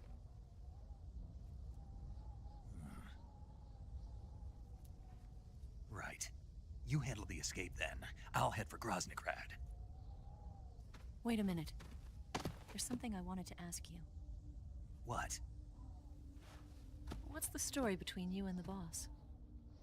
She was like a mother, and my master. And your lover? It went deeper than that. Deeper?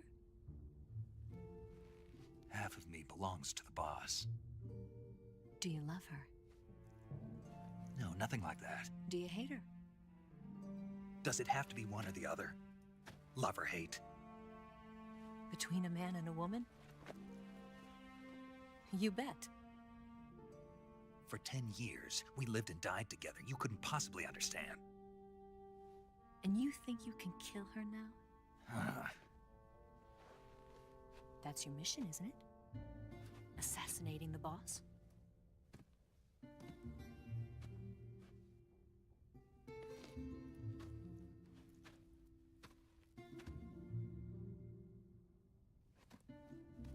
Snake?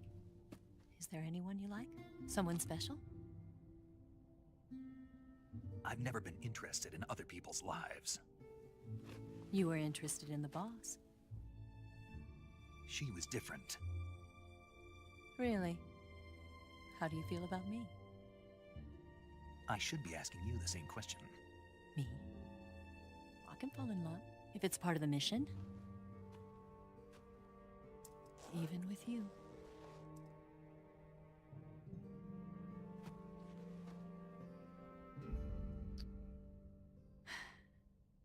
Snake?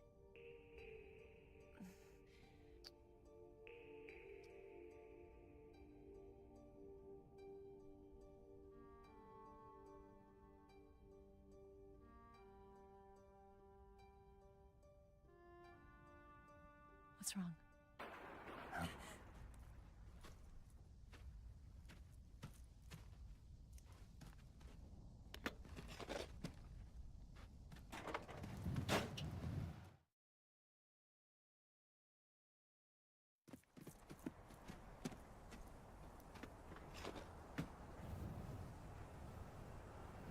See you around, Snake.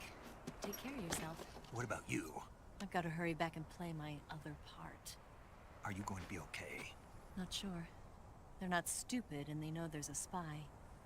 There's no way you could have gotten this far all by yourself.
Colonel. Did he talk? No, he died before I could get it out of him.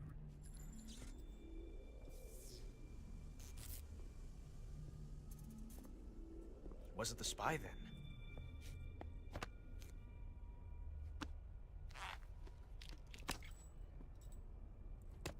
Look at this. A transmitter? Exactly. Planted to keep someone informed of his location.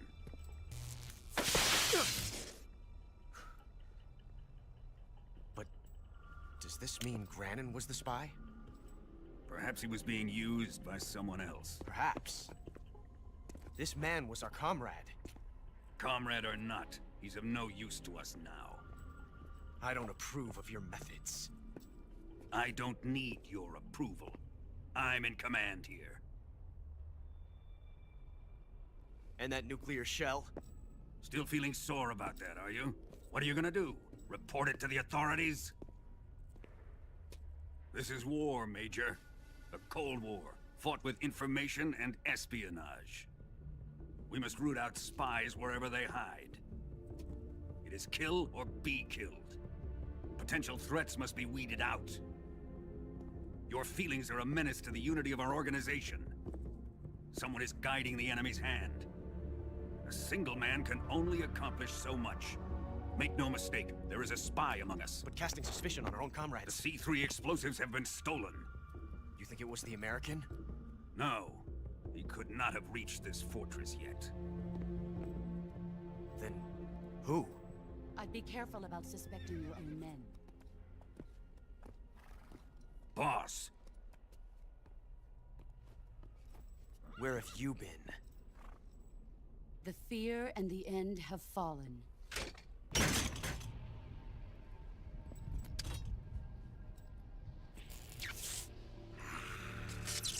Damn it! CIA dog? That leaves only the Fury. How can the legendary Cobras be beaten so easily? He's good. Fallen for him? Don't worry. I'll take care of him. What is he after? Must be more than just Sokolov. America is out to destroy the Shagohod and get its hands on your inheritance. The Philosopher's legacy. Huh? Impossible. The legacy, it... Then they're out to kill me as well. Colonel, tighten the security on this place. He's coming here, I'm sure of it. I'm gonna get the Davy Crockett.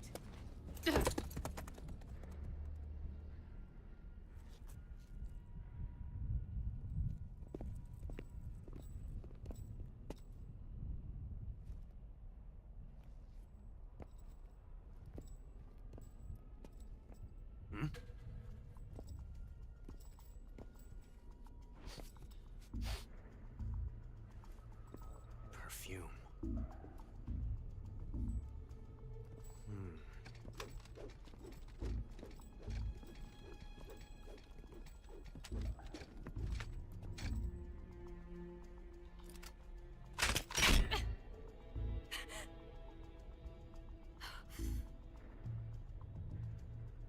Nice boots. Make sure you polish them up properly.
I could go for seconds. I'm gonna puke.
Come in, HQ.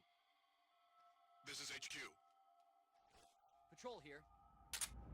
The enemy is attacking from an unknown position.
I am the Fury. The flames of my rage will incinerate you. I came back from space. As I returned, I had one vision. The world set ablaze. And do you know what I saw there? Fury.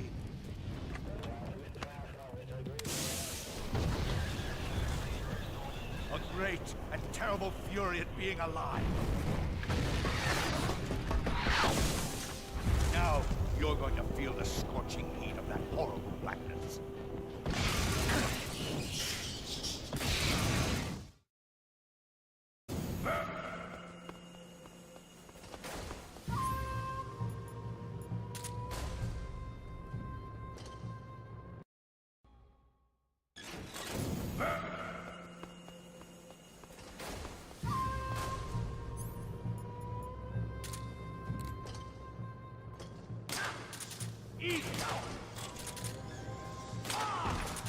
My suit!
What can I say?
boss.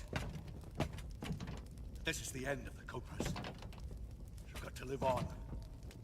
You're the only one left. I'm off. To join the sorrow.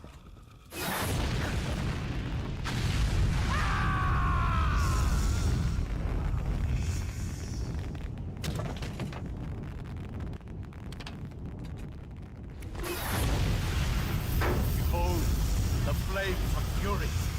The fires of hell will purge me clean.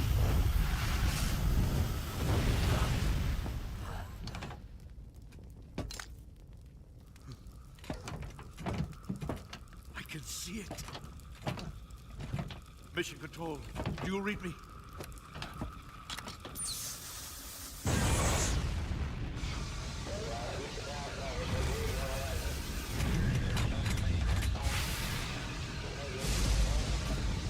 I'm coming home. I see the earth.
The security in the West Wing where Sokolov is being held is extremely tight.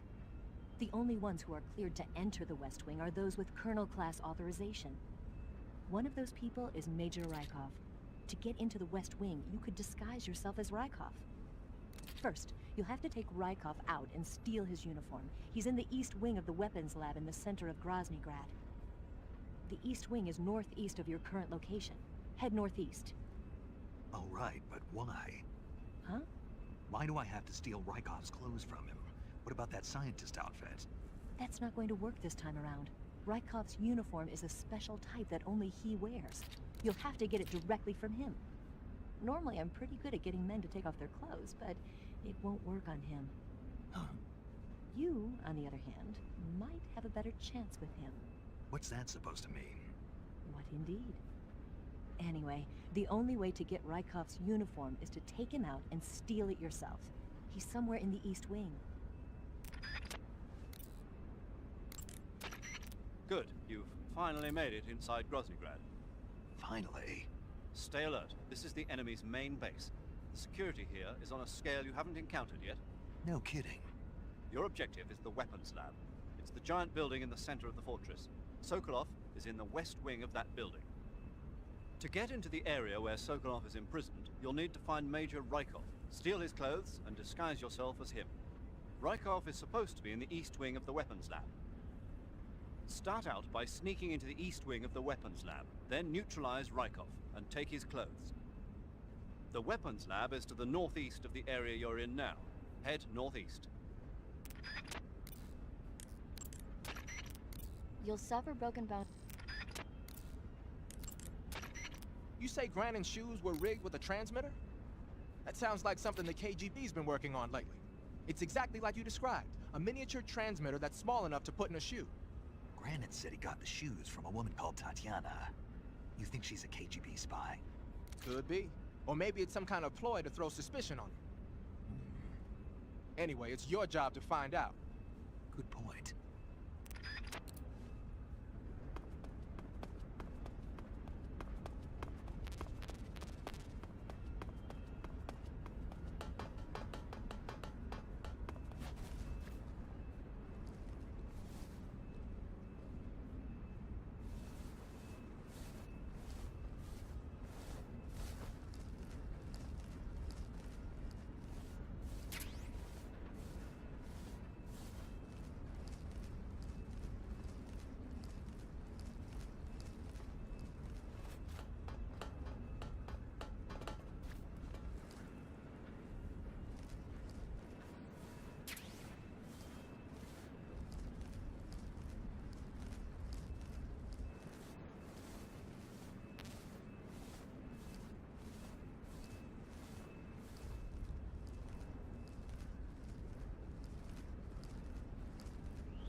Huh? What's wrong?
That's good.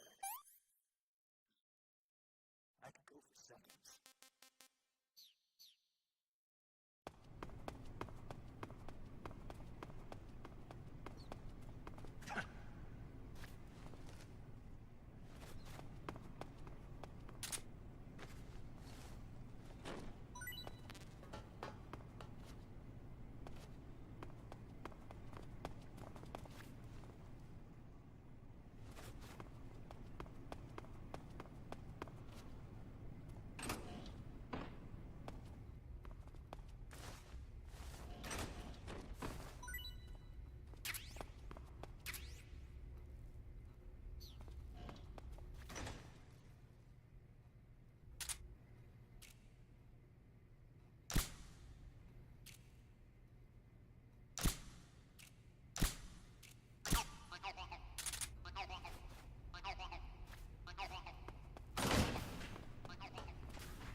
This is horrible. Disgusting.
I want some more.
Who's that?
This works.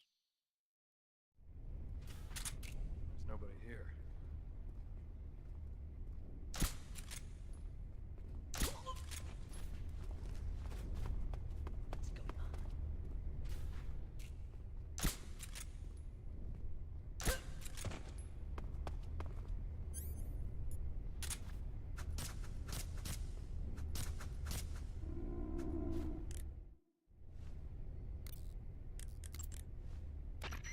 You took care of Rykov? Good. Now drag him to the locker room. There shouldn't be anyone in there. You won't need to worry about anyone seeing you take his clothes, and you can hide his body too. The locker room is on the southwest side of the second floor. Hurry and take him there.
I want some more.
Sir.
Sir.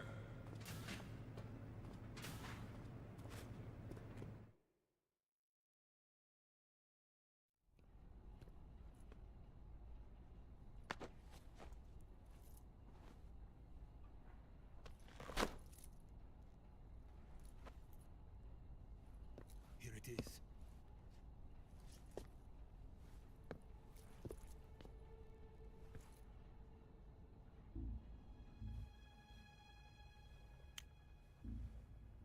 You can count on me. What about the Philosopher's Legacy? I don't know anything about that. What are you? Are you trying to kill me? What's the matter? I know nothing, I swear it. No one but the Colonel knows of the legacy. I see. No, don't! Oh.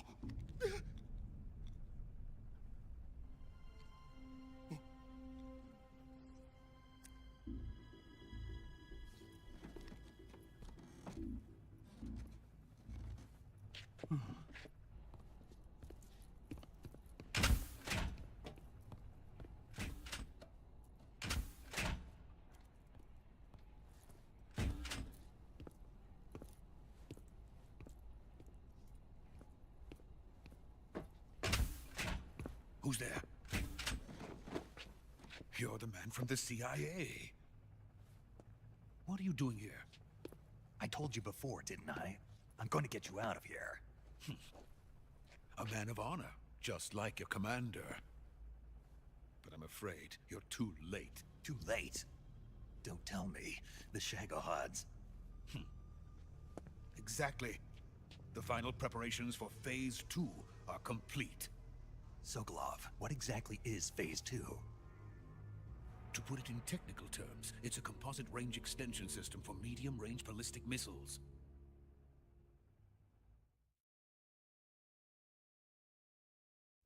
The Shagohod was originally designed as a tank that could launch nuclear missiles from any type of terrain. There was just one problem we couldn't figure out how to solve. The ICBMs we have today are simply too big for the Shagohod to carry. But the military would not hear of it. They demanded a weapon that could launch a nuclear missile directly into the American homeland. That is when I came up with the idea for Phase 2. But there's no way you could load an ICBM onto the Shagohod. So how'd you do it? By accelerating the Shagohod itself. Accelerating it? In Phase 2, a rocket booster unit is attached to the frame of the Shagohod. The unit incorporates the same technology used in the Vostok rocket that sent Major Gagarin into space. Using this booster, the Shagohod can achieve a land speed of over 300 miles per hour. That monster can go more than 300 miles per hour? Yes. And from this state of accelerated motion, it launches a nuclear missile. So, the Shagohod acts like the first stage of a rocket. Yes, precisely. The range of the missile launched by the Shagohod thus increases from 2,500 miles to 6,000 miles. 6,000 miles? That's enough to strike anywhere in the United States. Not only that, with the Shagohod, there's no need to construct giant silos like the ones used to house ICBMs. All you need is a runway about 3 miles in length, or its equivalent. And you can launch a thermonuclear strike against any location in the United States from anywhere in the Soviet Union. It cannot be detected by spy planes or satellites. It's a mobile fortress, capable of deploying in secret and launching its payload at any time. A weapon from hell.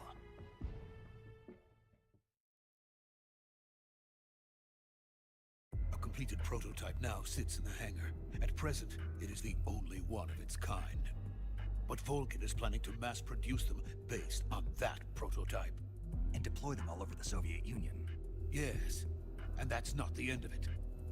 He's going to ship them to Eastern Europe, to Asia, to all the countries of the Eastern Bloc. Even worse, he intends to use the Shagohod as bait to foment armed uprisings among dictators, ethnic insurgents, and revolutionary groups throughout the Third World. His funds are nearly limitless. He could start mass production tomorrow if he wanted. The reason that tensions between East and West have settled into a Cold War is because each side fears the other's power. Deterrence. The idea of using threats to keep one's enemy in check is the perfect word to sum up this state of affairs. But the Shagohod goes far beyond the level of threat. It will render the concept of deterrence utterly meaningless. If such a weapon is unleashed on the world, it will not be long before all nations are engulfed in conflict. The Cold War will end, and the entire planet will be consumed by the fires of war. Vulcan and the Shagohod will be at the center of it all. So you see, it's already too late. No, it's not too late. What do you mean? We've still got a chance. All we have to do is destroy the prototype and the whole facility before they can mass produce it. But just tell me what I need to do to destroy this place. All right. The liquid fuel used in the rocket engine is stored in a tank. If you can blow it up somehow, some C3 ought to be enough to blow the entire hangar to smithereens. C3? You mean that cutting-edge plastic explosive? It could be molded into any shape. The bomb of the future. Where can I get it? There was some in the armory here, but it's gone now. It was stolen by a female spy who was here a minute ago. Eva? No, that's not her name. Her name is Tatiana. She made her way in here by becoming Volgin's lover. I thought she was your lover. Mine? Oh no, she is Volgin's lover. This is my lover.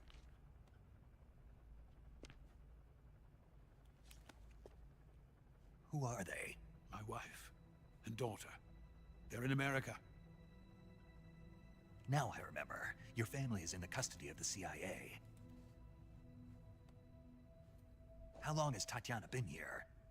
Only a few weeks. A few days before the Virtuous mission, then.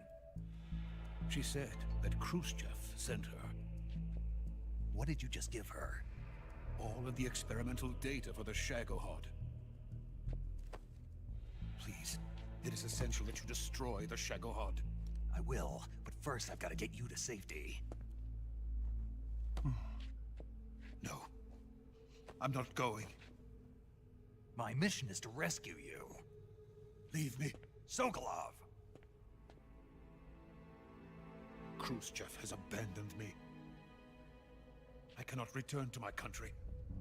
I would most certainly be sent to the gulags. What about the US? Yes, I once thought of that. My family's waiting for me there. But even if I fled to the United States, I would once again find myself creating weapons of mass murder. In the end, it doesn't matter where I go. I am still a weapons scientist. To be honest with you, I'm tired. Every day, I help create things that should never be used. Things that should never have existed in the first place. Every day, without sleep. Without a word of praise from others. And my creations do not even benefit mankind. They are merely the tools of politicians. All I wanted to do was build space rockets. But it was not to be. The space race between America and Russia became the prey of politicians. The space race and the arms race are one and the same. Missiles, rockets, what's the difference? Scientists are always being used. Please, watch over my family.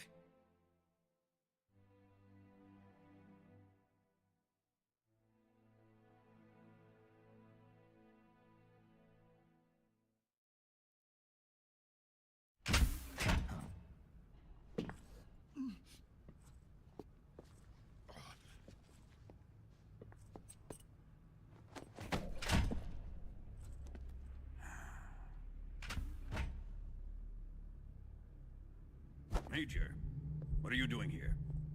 I've been waiting for you in my room.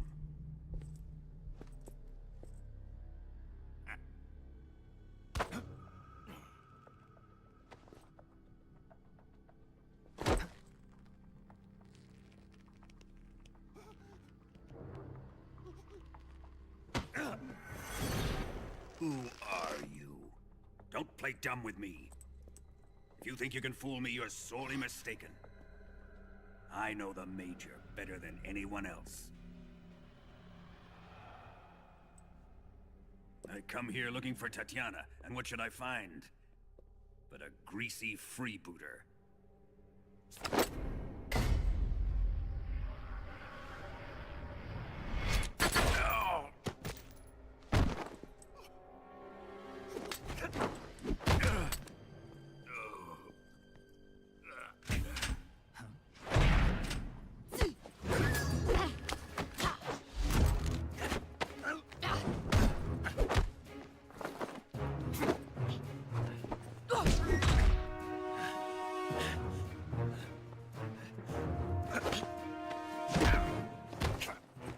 This fairy disguise.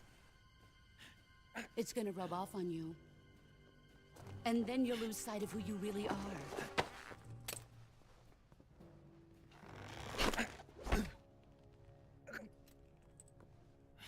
Stay out of this!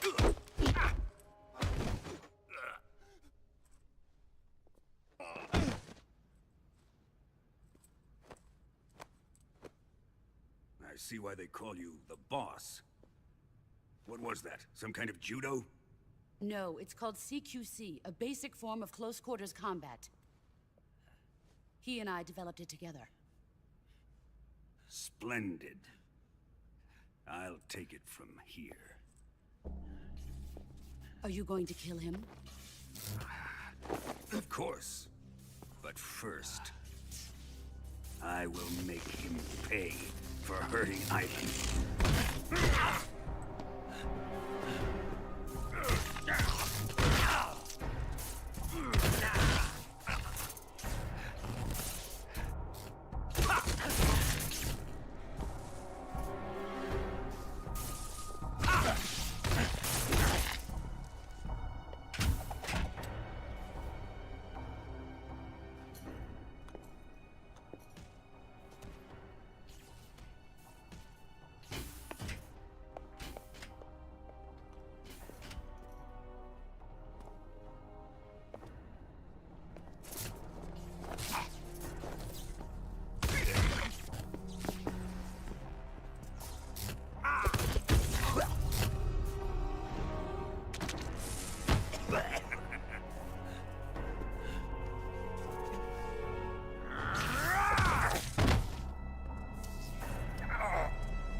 have you been talking to? He doesn't know what you're talking about. You'd better start talking. Please, stop this! Who is Khrushchev's lapdog? How can you do this to him? I know you gave the data to someone. Never do You!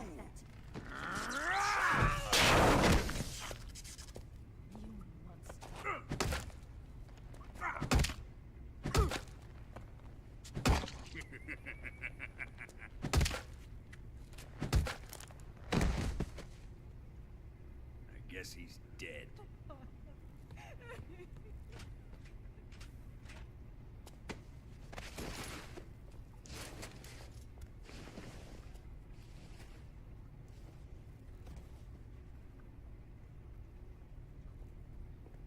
Now then, I hope you'll prove more entertaining than he was. But first, let's take a look at your body, shall we? You're a tough one, my friend. A lesser man would be dead by now. This ought to be interesting. Well then, let's get started. What is your target? Is it the Shagohod? Or Sokolov?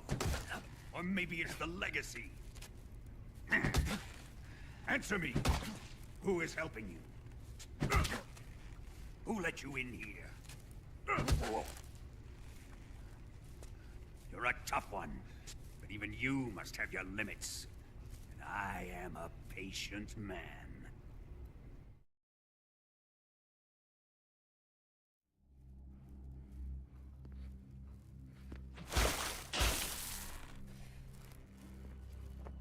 Here's where the fun really begins. My body carries an electric charge of 10 million volts. Let's see how you like this.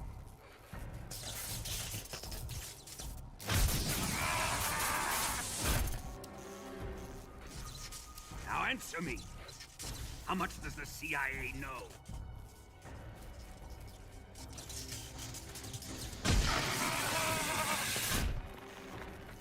They're after my legacy, aren't they? Your real target is the Philosopher's Legacy, isn't it?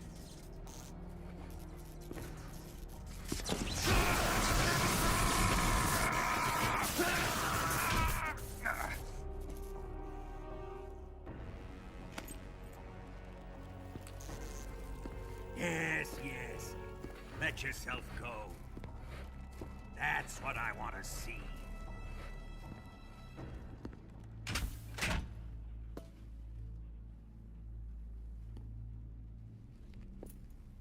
It's no use. He's not going to talk. He's been trained not to break. Trained by me.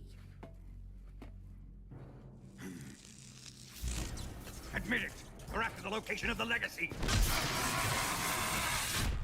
The secret fund established by the three great powers during the two world wars. That's what you're looking for, isn't it? $100 billion, divided up and hidden all over the world. And you're looking for a record of where all that money is hidden, right?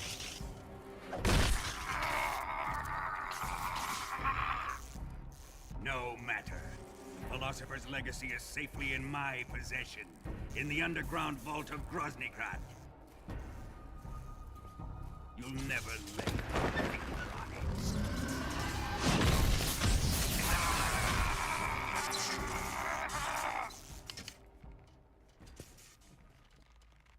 What's this? A transmitter? Who's responsible for this? I am. I planted it on him to keep track of his movements. Why? So the Cobras could ambush him. If they knew where he was gonna be, they wouldn't have gotten themselves slaughtered. It pains me to do this, boss, but under the circumstances, I'm afraid I must ask you to show me some proof that you and he were not in collusion. You don't trust me, is that it? Not that, but he is your apprentice. What do you want me to do? Let's see. Cut out his eyes. I don't like those blue eyes of his. There's nothing more important to a soldier than his eyes. You made him a soldier, and now you will unmake him. Yes, it'll make for a touching display. He's all yours. Do it! Ruin him, just as he did the Cobras.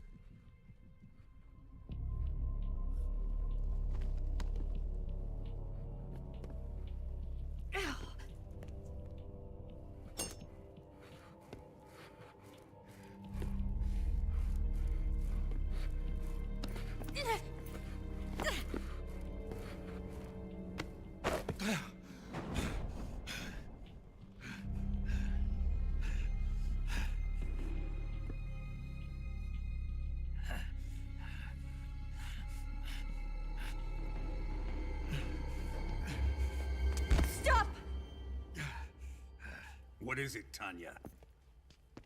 He's suffered enough. Well, well. Why are you protecting him?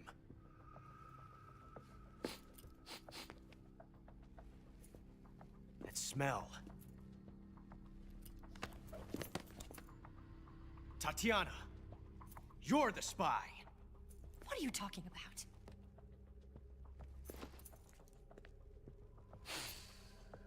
I know that smell. Stop it! Taking a fancy to her, eh, Ocelot? No, I have no interest in this woman. I want to test her.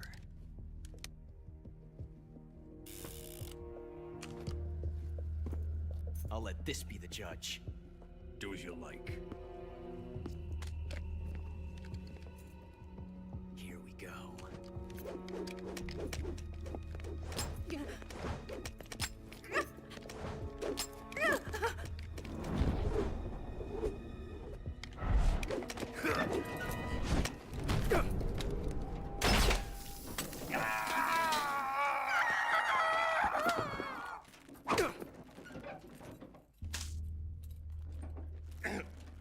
There, satisfied now? Well, that was refreshing. Come, we're going to my room.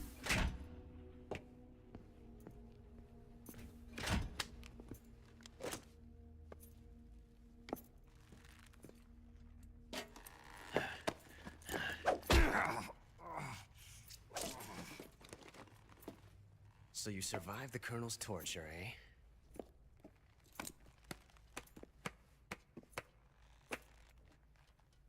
Watching this has made me realize something. It's really not that bad. It's the ultimate form of expression.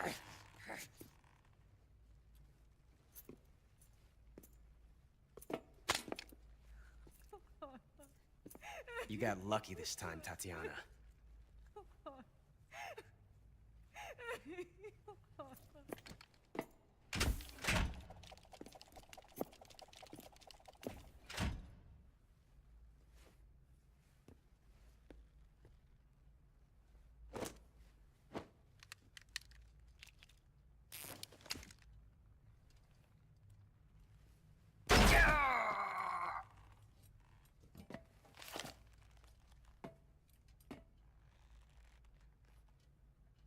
Run!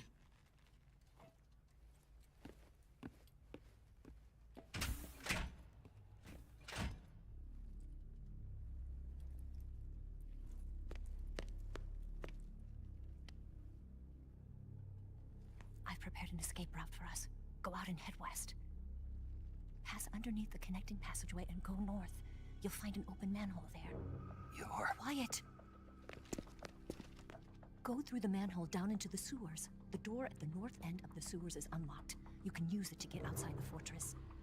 I've got your equipment. We'll meet up later. can't get too close to your cell. You'll have to figure a way out of there yourself.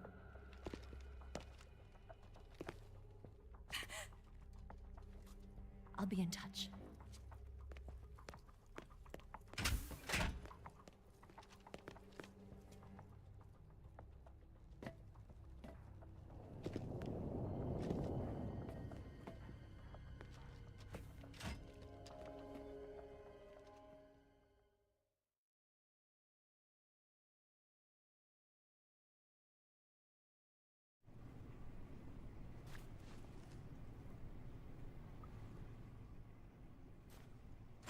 Time to eat!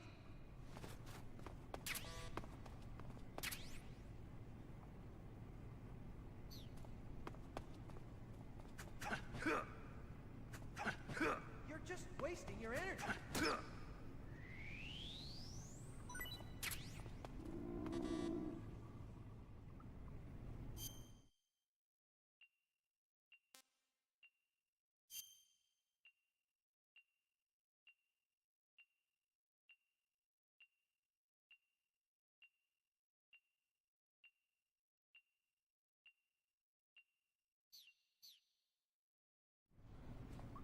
Huh? What's wrong? Are you okay? Oh, jeez. Did you throw up?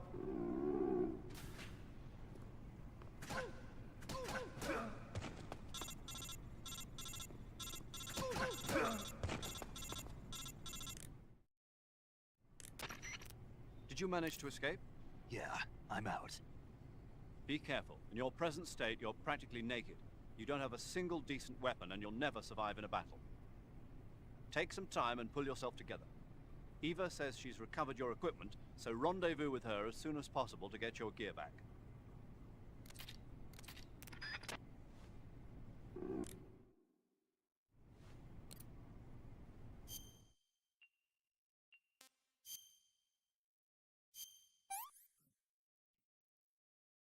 I'm gonna puke.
Snake, have you found any weapons? I've got a fork. You call that a weapon? Without a decent weapon, attacking the enemy head-on is suicide. Until you get your gear back, your main focus should be staying out of sight. If by chance the enemy does see you, don't try to fight. Just run away. Got it?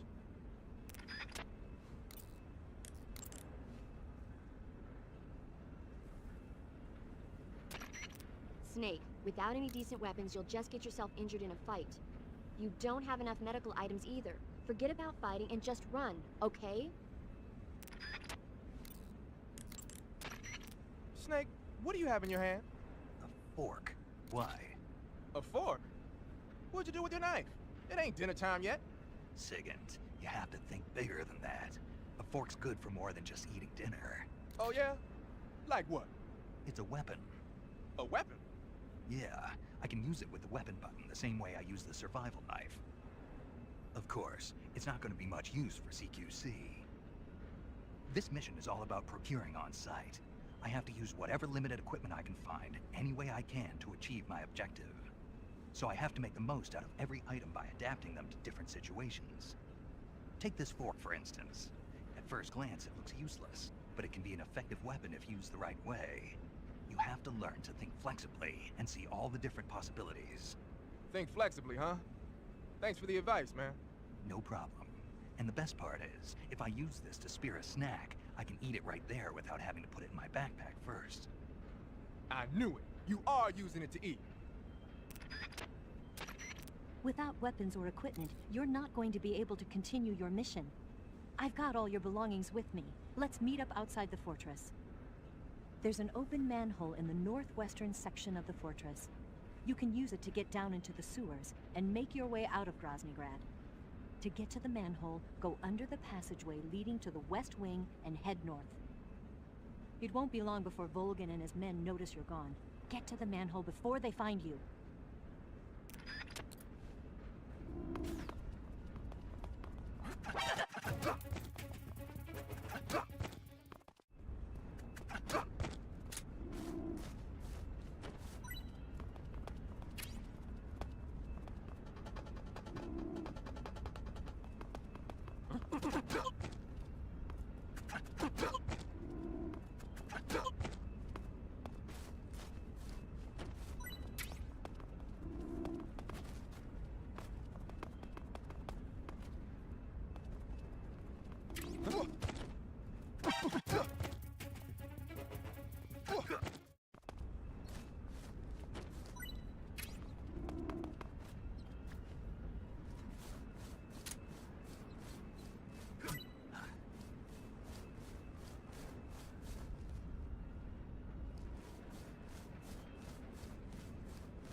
Snake, you're already in the sewers? Eva, yeah, I just got down here. I'm coming to meet you now. The door at the north end is open, right? Snake? Let me guess. There's a problem. Yeah. What is it this time? The Colonel found out you escaped. He did, huh? I figured as much. Yeah, and now all of Grozny Grad is on red alert. Just my luck. But once I'm out of the fortress... You can't get out. I can't? When the fortress went on red alert, they sealed off the sewers. You've got to be kidding me. I'm serious. And that means the escape route I laid out is sealed off, too. Right. And they just sent a unit out looking for you. Down here? Uh-huh. They'll be there any minute now. You've got to get out quick. But isn't the exit sealed off? You should be able to get out by heading straight north. Book it, Snake. If they find you, you're dead.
I've been waiting for this. Nobody interfere.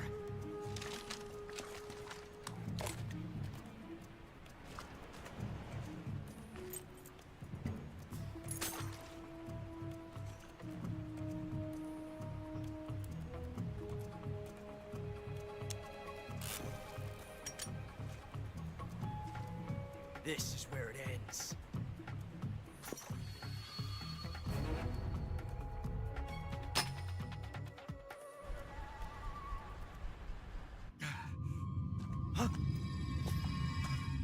Snake!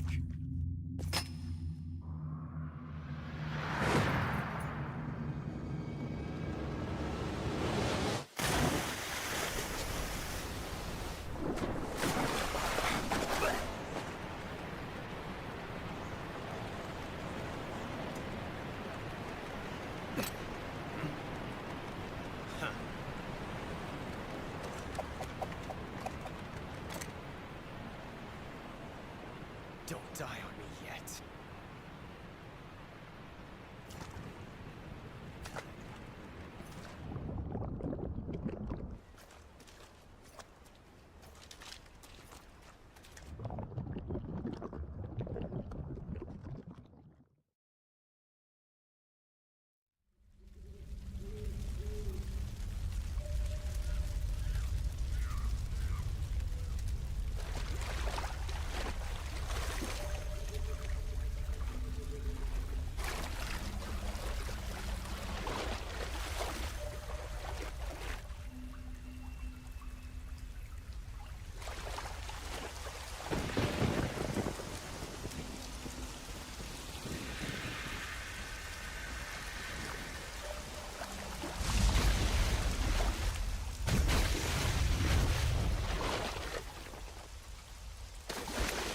Are you one of the Cobras? Sad. So sad. A host of sorrows.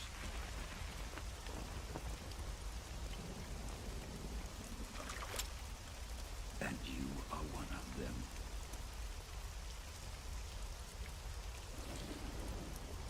I am the sorrow. Like you, I too am filled with sadness.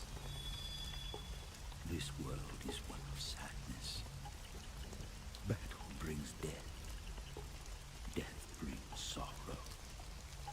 The living may not hear them. Their voices may fall upon deaf ears. But make no mistake. The dead are not silent. Now you will know the sorrow of those whose lives you have ended.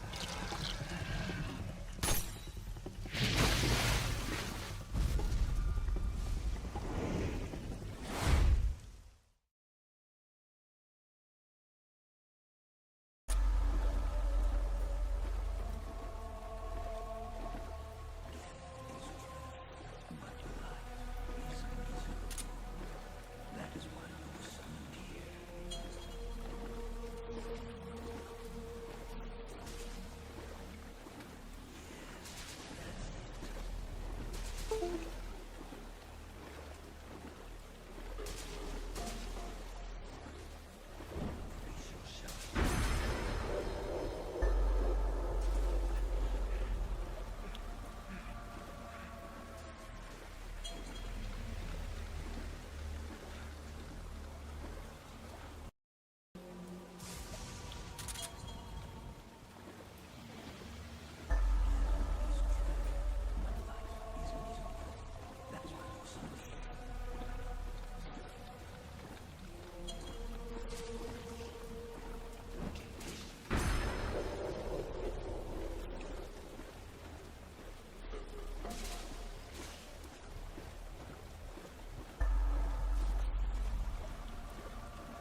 to shoot me.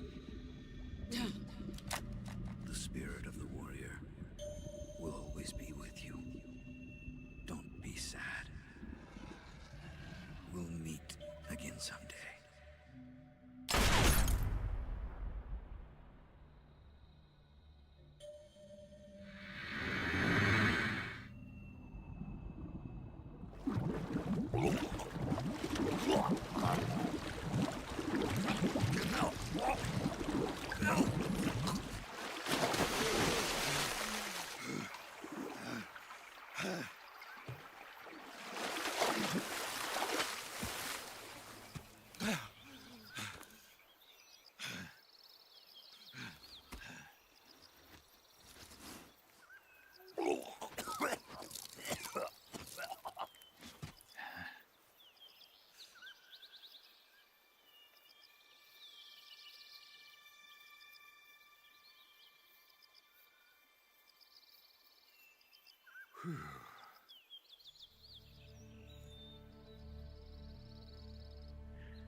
Snake, are you all right? That was a close call. What the hell happened to me? You were halfway drowned at the bottom of the river. Almost crossed over to the other side. Other side. So that really was. Something on your mind, Snake? Major, was there a man in the Cobra unit called the Sorrow? Yes, I've heard of him. He was an uncanny soldier who fought alongside the boss. What kind of man was he? The Sorrow was a man with, well, special powers. He had ESP, which was the subject of extensive research in the Soviet Union at the time. He was especially gifted as a medium. A medium? Someone who can communicate with the spirit world and evoke the spirits of the dead. In other words, he could talk to ghosts. They say he could find out what was going on in a battle by talking to dead soldiers. What about him and the boss? What was the story between them? I don't know the details. Why don't we ask Sigurd? Yo, I finished checking up on this Sorrow guy a while ago. Thought you guys already knew, though. Knew what? That he's dead. He's been dead for 2 years now. Died 2 years ago? At Selino-Yarsk. You know, those cliffs you were at. And the boss is the one who did him in. The boss? Yep. 2 years ago, the boss was sent by the CIA on a secret mission to Selino-Yarsk. That's when she met the Sorrow, who'd gone back to the Soviet Union after the Cobras broke up at the end of the war. Except this time they were enemies. And then what? The boss killed the Sorrow herself and accomplished her mission. At least, that's what the records say. So, he was never there in the first place. He just couldn't let go of the boss. You okay, Snake? Yeah, I'm fine. It looks like it's not time for me to die yet. I sure hope not. Otherwise, the whole mission is shot. We're counting on you, pal. Roger that. Eva?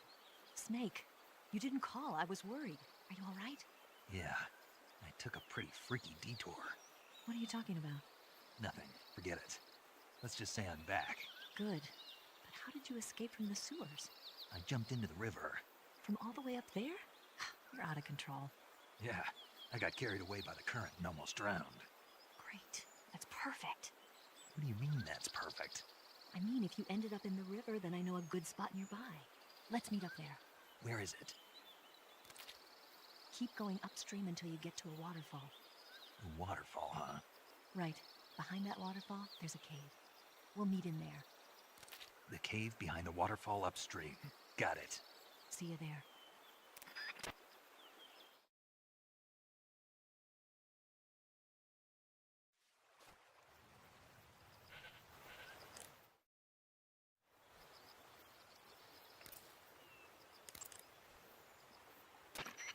Eat food to recover.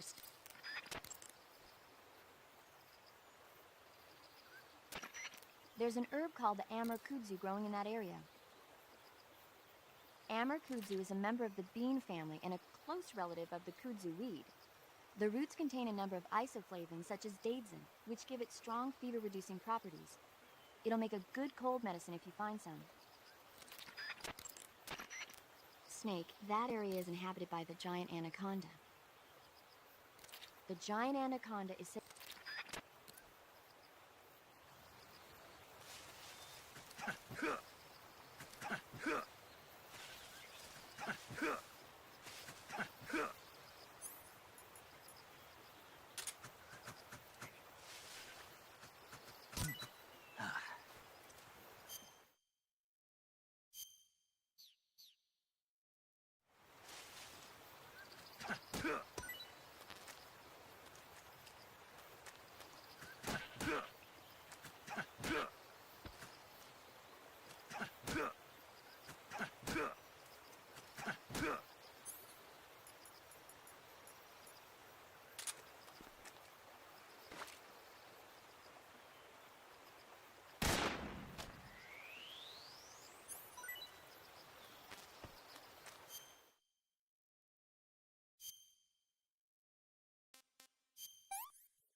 take another bite.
Nice to meet you, Snake.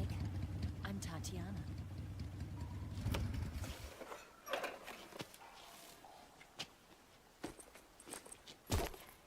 Here's your equipment.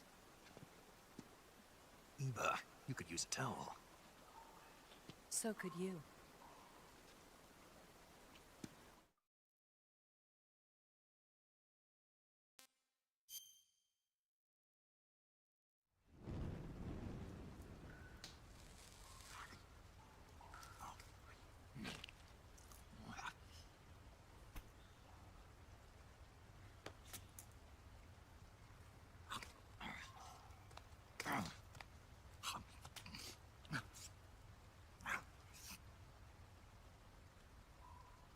Want some? No thanks. Don't like snakes? Not for dinner. Didn't you have to eat them at the KGB? In my training, we always got the good stuff. French, Italian, that kind of thing. A regular Matahari. The least you could do is call me Cynthia. Tell me something. How does it feel to spy on your own country? I can't say it feels good, but it's my job. Can't even eat a snake during a mission, huh? I wouldn't mind eating you.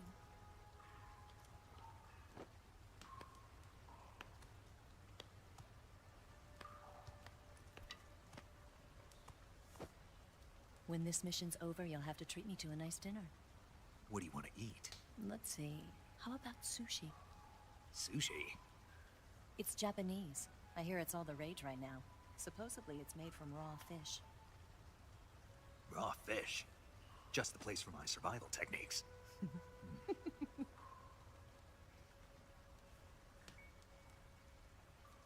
a thrill.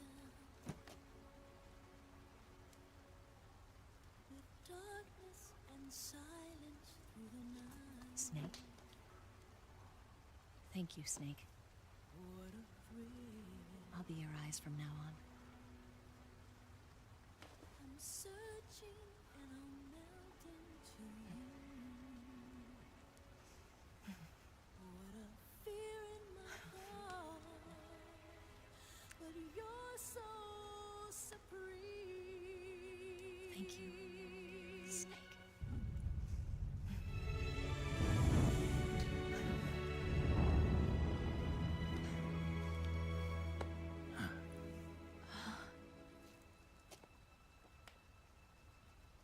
Don't worry about it. Are you all right? It's not like I can't see. I've got one good eye and can still fire a gun. Really? Good.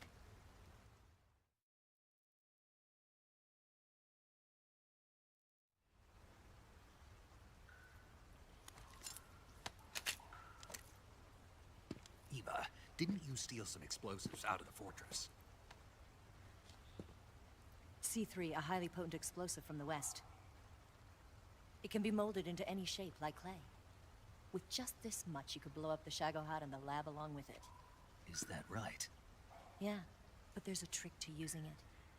Tell me about it.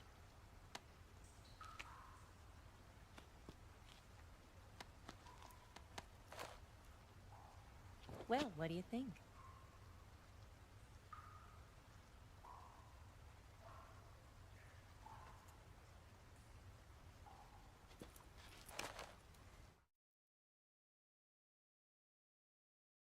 The Shagohod's booster unit uses liquid fuel.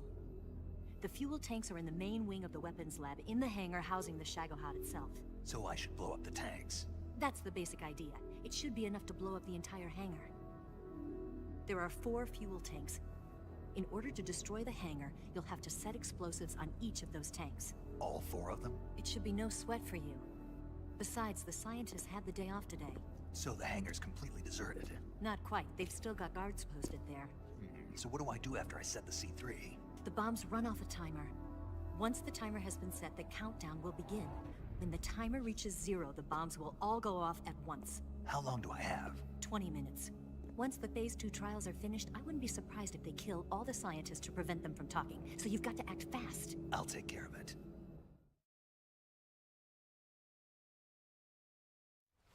Eva, did you get the data on the Shagohod from Sokolov? Yeah, that's the mission I was given. By Khrushchev? Mm-hmm. America doesn't have any use for it, does it? But I haven't forgotten my other mission either. Helping you out.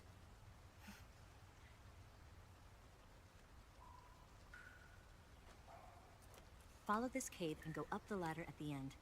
You'll come out inside Groznygrad, just southwest of the weapons lab.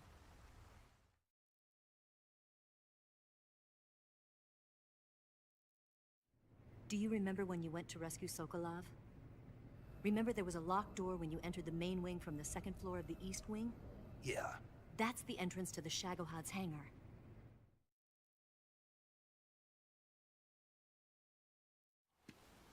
Use this key to open that door. The door right when I entered the main wing? Got it. What about you? I'll get things ready for our escape. There's a rail bridge to the north. I'm gonna set a bomb there, so I'm taking half of the C3 with me. Right. I'll set off the weapons lab then. Try not to be in the neighborhood when it happens. Gotcha. And watch out for Ocelot. He suspects you're not who you say you are. Don't worry. The Colonel still trusts me. And I have my ways. There's not a man alive who can resist my charms. Besides you, of course. I'm just warning you, Eva. That's all. I know. Okay, let's go. You seem like you were born on one of those. If I didn't ride every day, I couldn't go on living. When I'm riding, the wind hits me so hard that it hurts. That pain keeps my mind off the pain of having to be someone else. It's not easy always fooling myself like this. It's only when I'm on the bike that I'm free to be the real me. I only get off my bike when I fall in love or fall dead. What's your name? Tatiana. No. Your real name. What's wrong with Tanya? Okay, Tanya. Don't let anyone see you. Oh, this? It's a button camera. What did you do that for? Insurance. To make sure you don't double-cross me.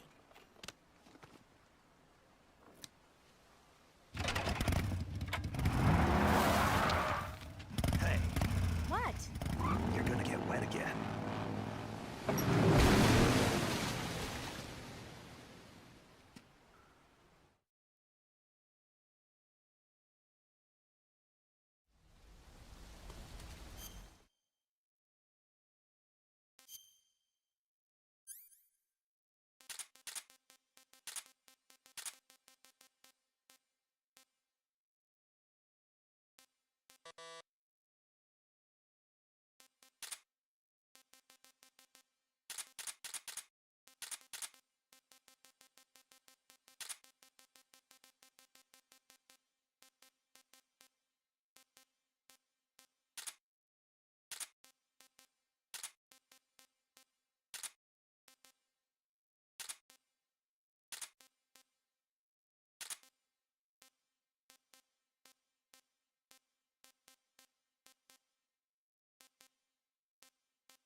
Snake,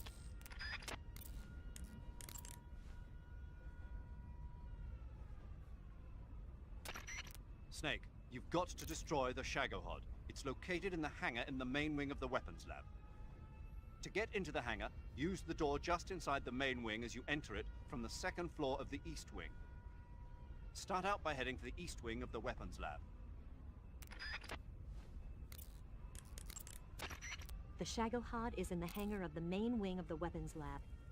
You can get into the hangar through the door located at the entrance to the main wing on the second floor of the east wing. Hurry!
Something there.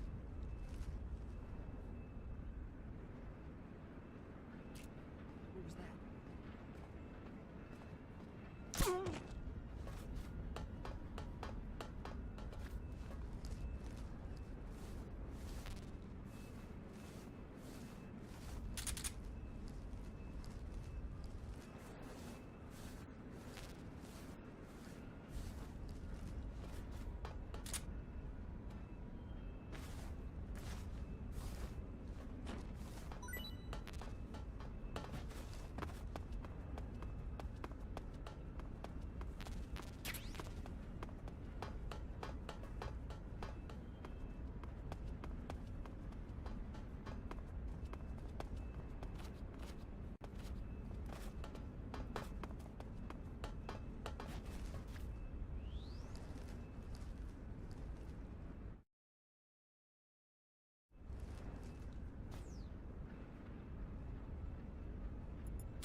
Who's that?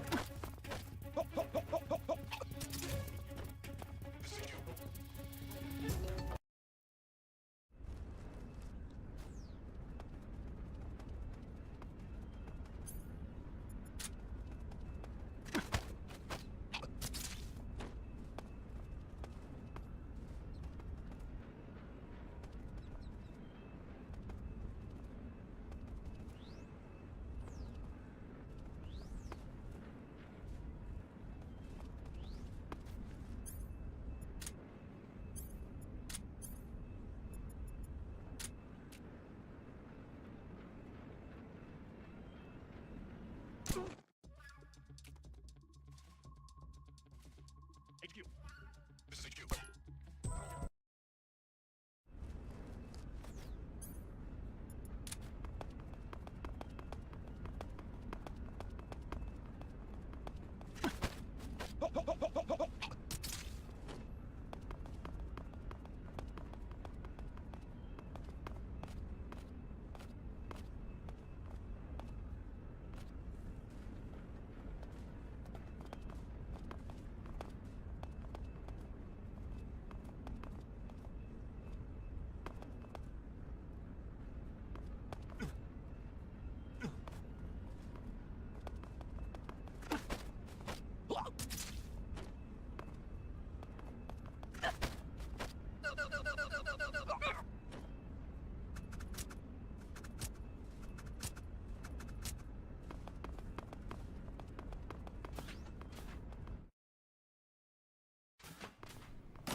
The Shagohod is in the hangar of the main wing of the weapons lab.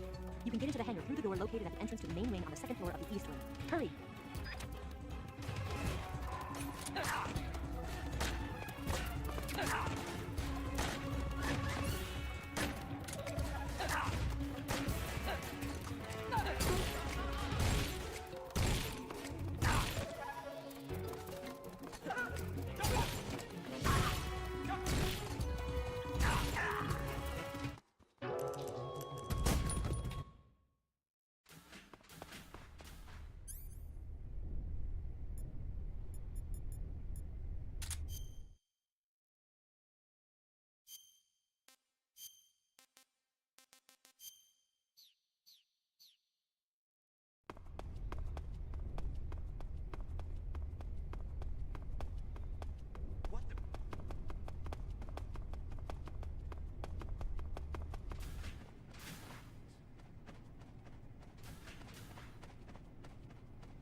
Disgusting.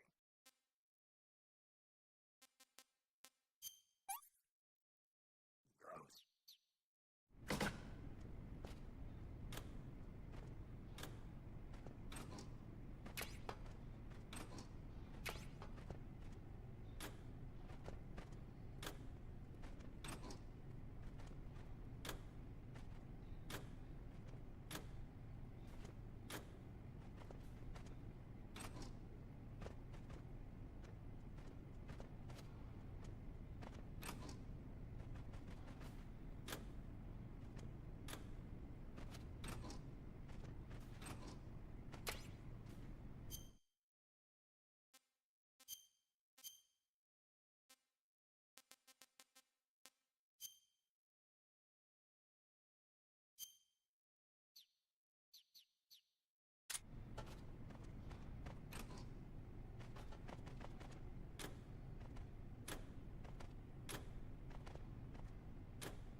Snake, I see you've managed to sneak into the hangar. Yeah, the Shagohod's in here. The completed Phase 2 Shagahod represents a grave threat to the West. We can't allow it to be mass-produced. You've got to destroy it. Eva's got the data on the Shagohod. Do you think that's safe? Well, I wouldn't exactly say it's safe, but Khrushchev is a shrewd leader. I can't imagine he'd use it for anything other than deterrence. Volgin, however, is a different story. He's planning to use the Shagahod to turn the Cold War into a blazing hot one. We can't let him have it. Agreed. That leaves just one more mission for you to carry out. The boss. Exactly. For now, just focus on destroying the Shagahod. Yes, sir. I'll let Sigint fill you in on how to destroy it. Yo, like Eva was saying, if you're looking to blow the whole place sky high, the best way is to take out those liquid fuel tanks with the C3.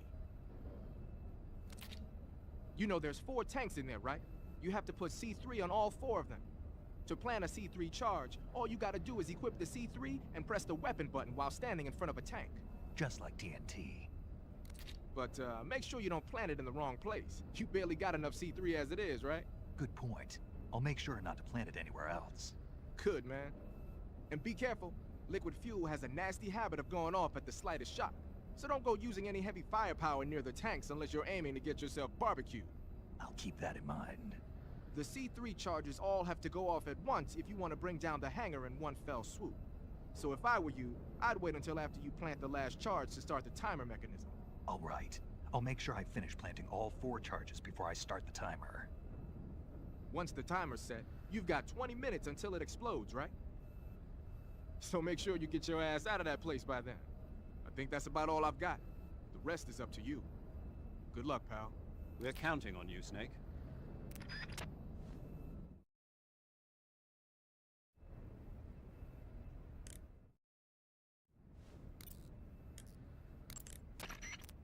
When you get hurt, your body...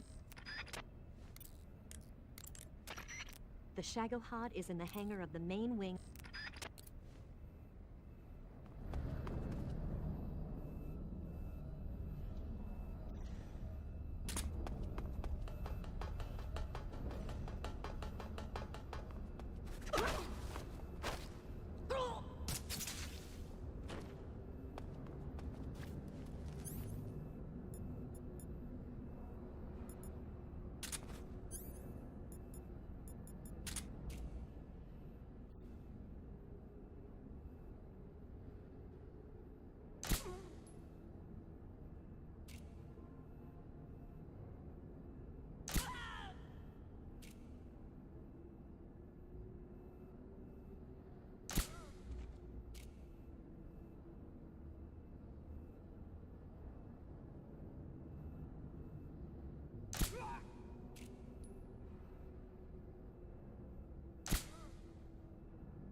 Snake? Eva. I finished planting the bomb on the rail bridge. If we get rid of the bridge, the enemy won't be able to follow us.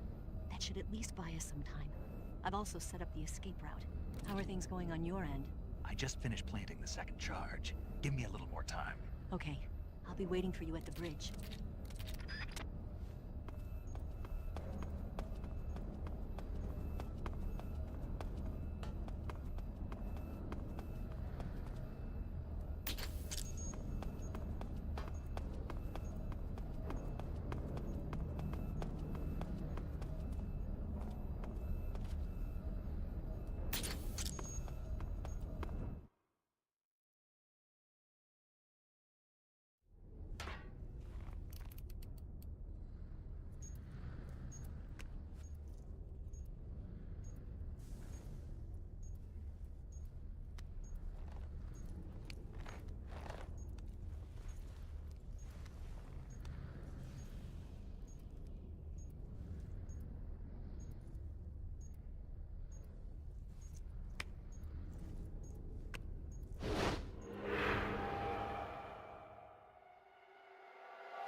got you this time.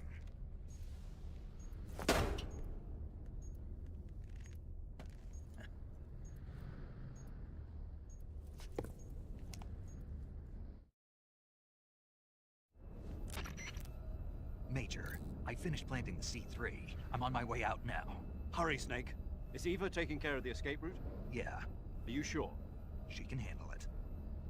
All right then, well hurry up and get out of there.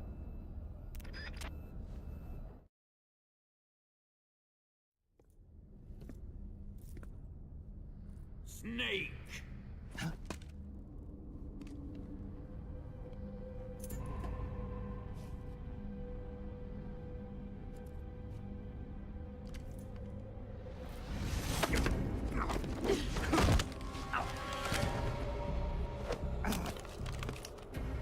Why'd you come back?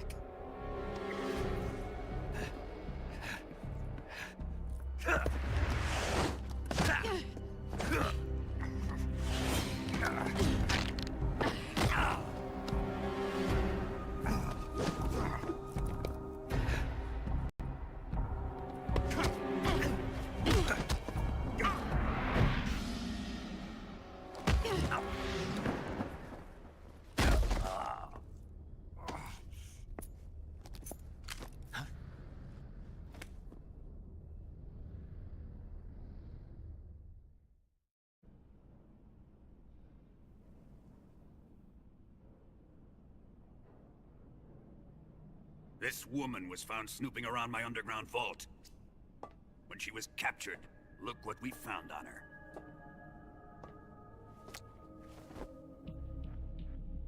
The Philosopher's Legacy.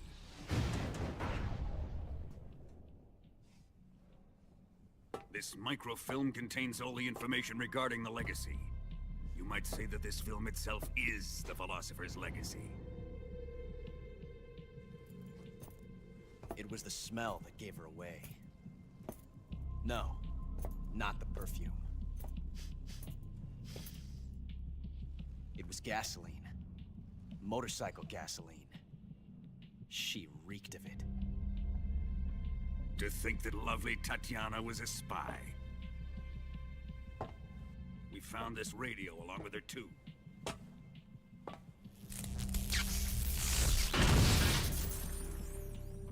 Such a fine woman she was. It almost pains me to have to kill her.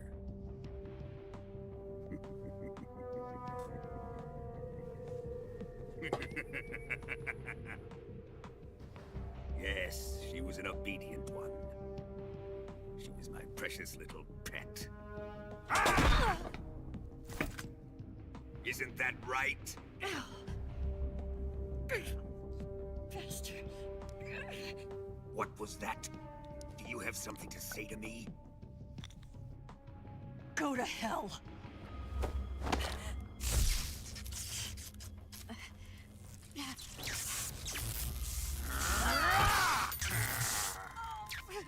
You dirty whore.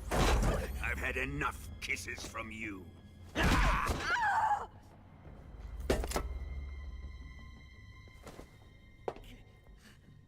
I should have known. Sokolov wasn't man enough to have a lover like that. Just like the KGB to send something so beautiful, yet so deadly. What is the Philosopher's Legacy? Very well. I'll explain it before I kill you. During the last Great War, the most powerful men in America, China, and the Soviet Union had a secret pact.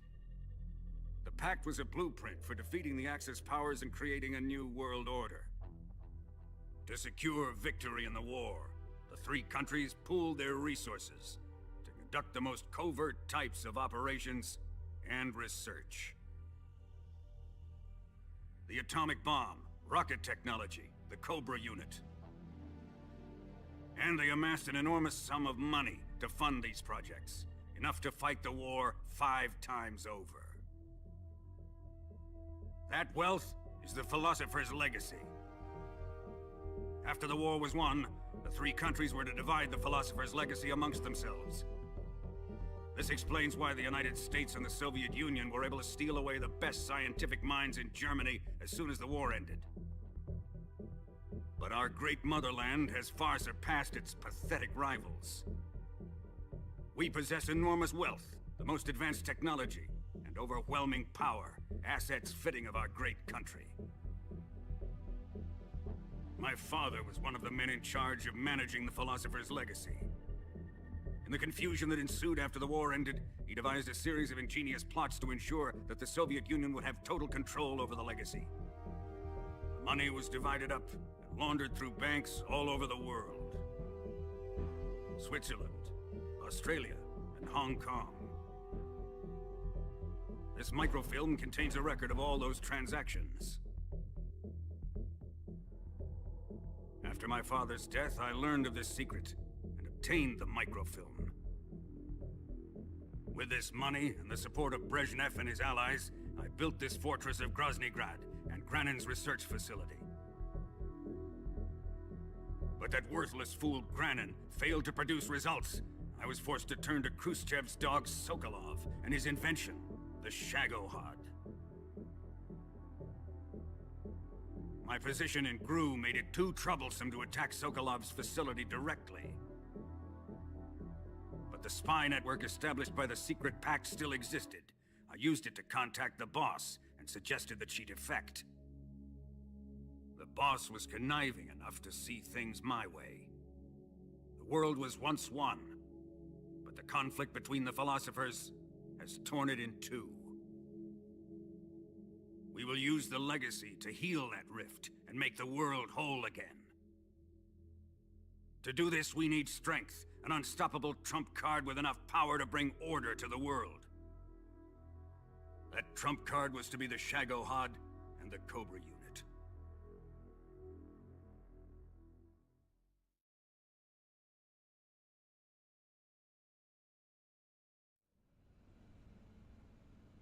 I have lost the Cobras, but I still have the Shagohod and the legacy. There is nothing America can do to stop us. Boss, take this someplace safe.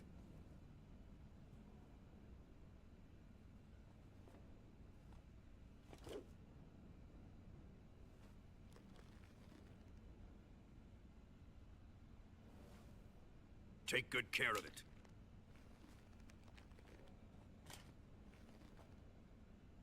He wouldn't have come waltzing back in here unless he had a reason. The C3's been stolen. He must be planning some sort of sabotage. I'll go see if there are any surprises waiting for us. I'll dispose of her as well.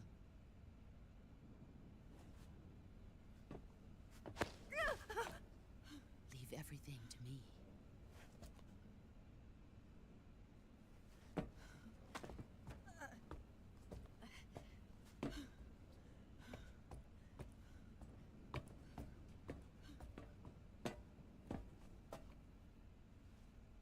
Fight like a warrior, Volgan.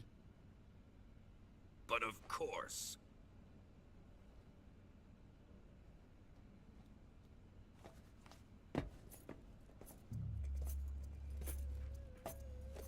Let me face him. I've been waiting for this moment. Time to get even.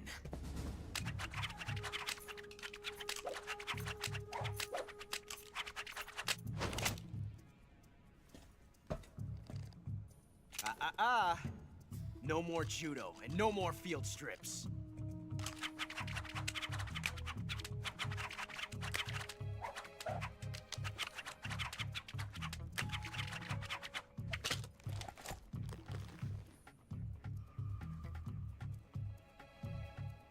Enough of this.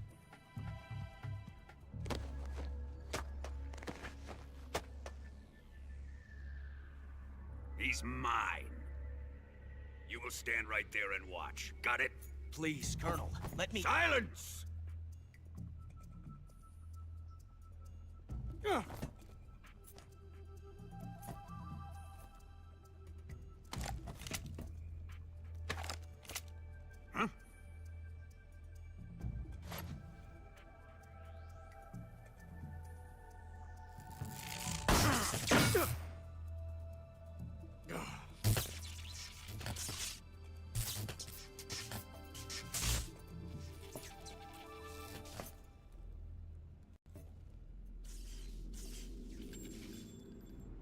Sorry for the delay.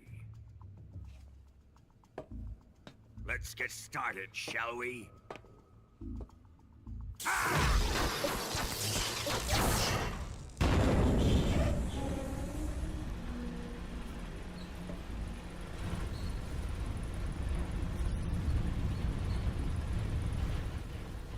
This is a once-in-a-lifetime battle. Let's make it a good one.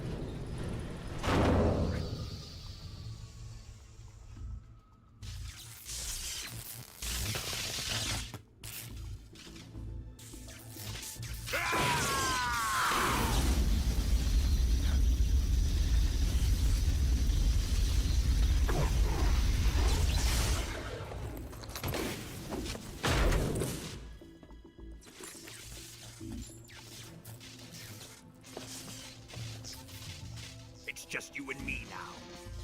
And I'm going to enjoy this. Nay!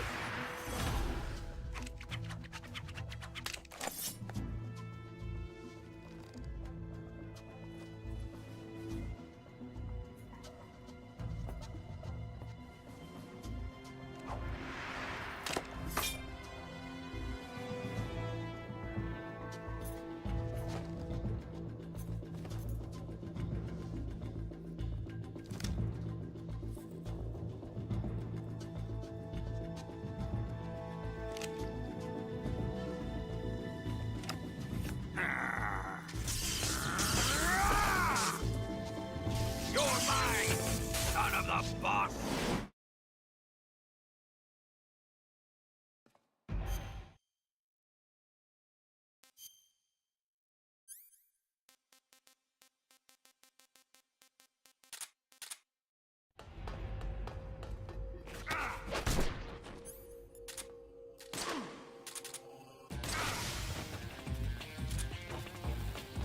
Here it comes! Let's see you charge this one!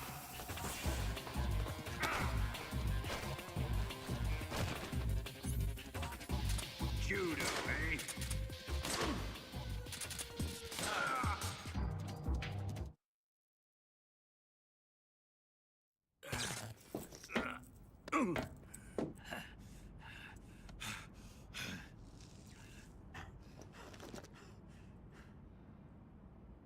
Shoot him!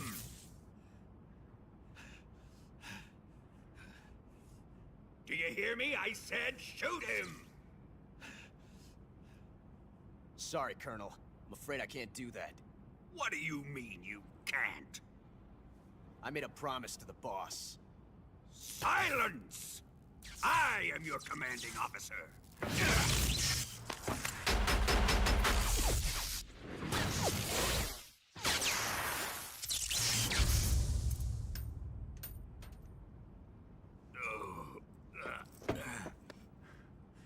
Are you questioning my authority?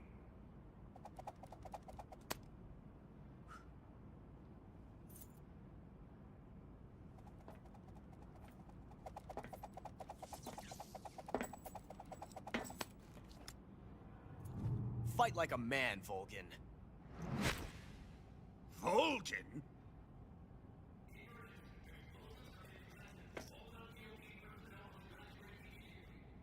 Ocelot, find those bombs!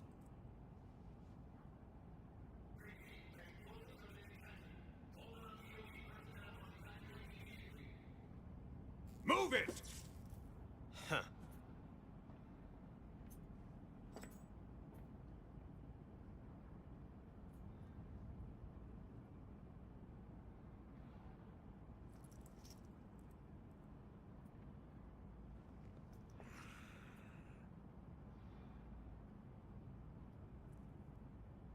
Ready for some more, Snake?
Faster! This way! Everybody run! It's gonna blow! I'm out of here! Let's get out of here, quick! Hurry! Oh! We're all gonna die! Hurry up!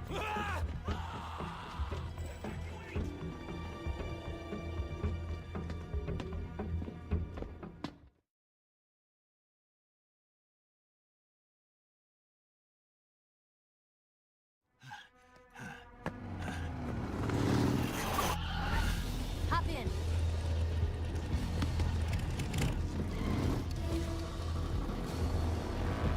Step on it.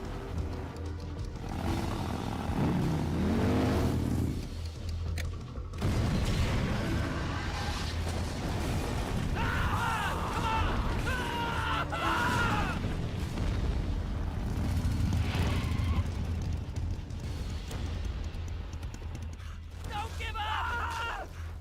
Get moving! Eva, how did you? The boss let me go. The boss? But why? I'll tell you later. Right now, we've got to get to the lake and escape. We can't leave yet. I've still got one last job to do. The boss is already at the lake.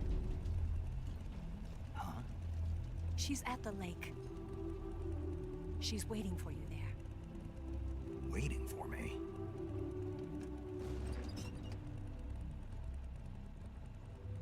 I was hoping I wouldn't have to tell you.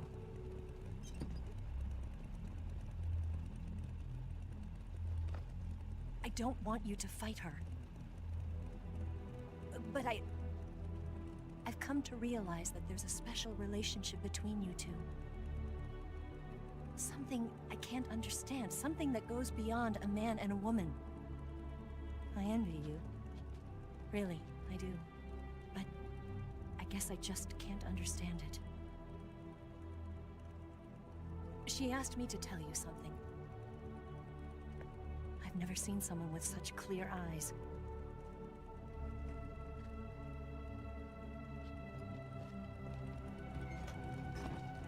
There. I said it. Ready to go? Yeah.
bridge. I thought you briefed it with C3. I did. We'll lure him onto the bridge. Blow him up along with it. Good plan. The bridge is on the other side of the runway. We'll have to cut through the middle of the base. You ready? Step on it. If he catches up to us, we're done for. Okay, here we go.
got one chance. We'll lure him over towards the other side. When the Shagohod is on the bridge, shoot the explosives. The bomb is planted on the strut of the bridge.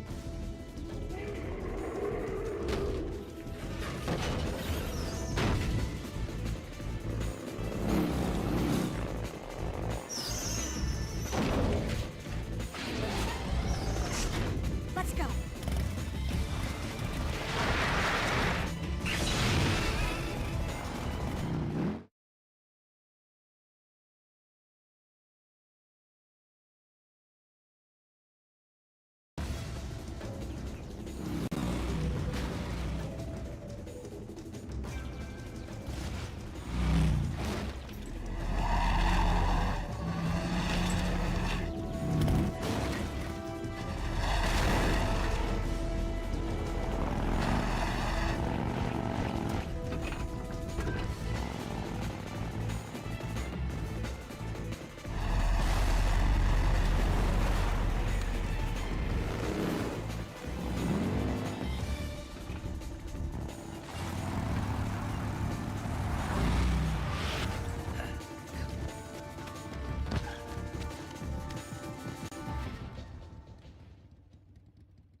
I planted 2 C3 charges.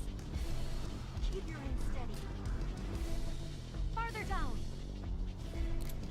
Shoot!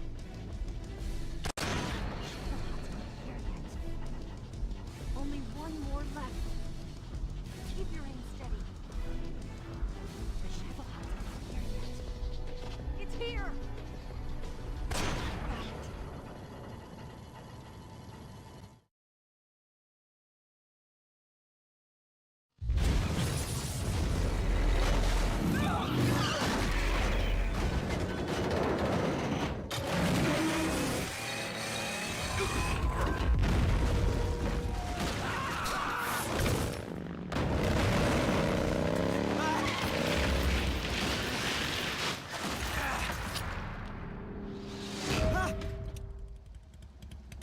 Got it. We did it!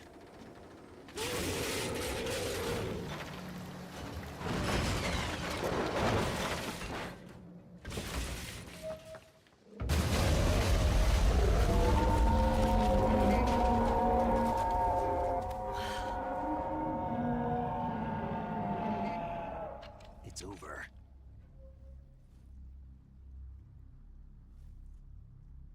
Look!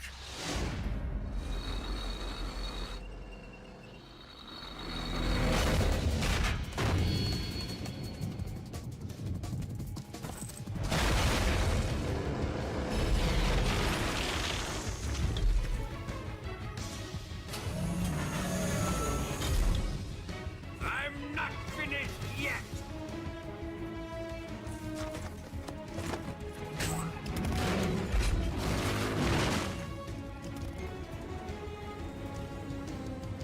Eva, you take care of the driving.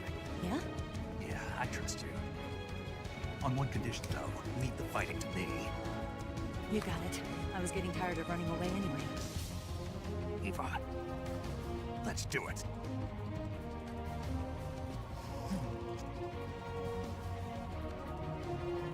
For luck.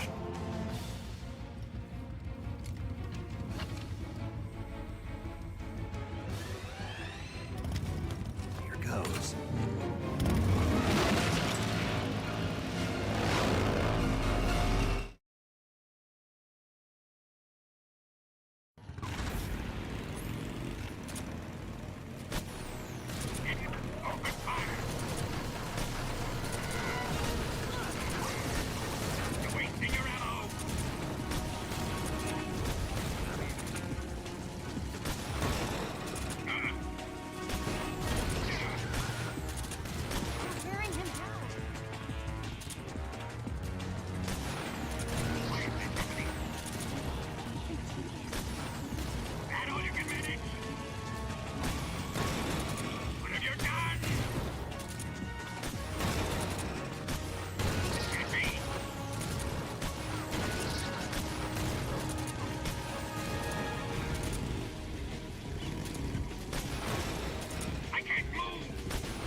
we beat him? No.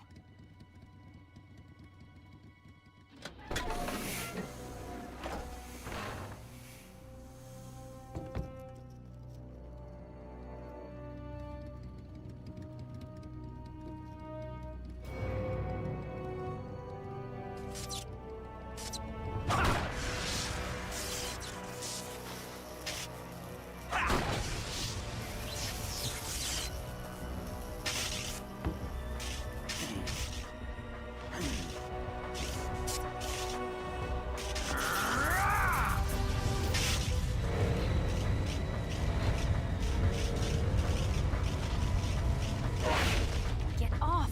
What? I'm gonna lure it back here. You're gonna use yourself as bait? Are you insane? I'm used to this guy. I know how to handle him.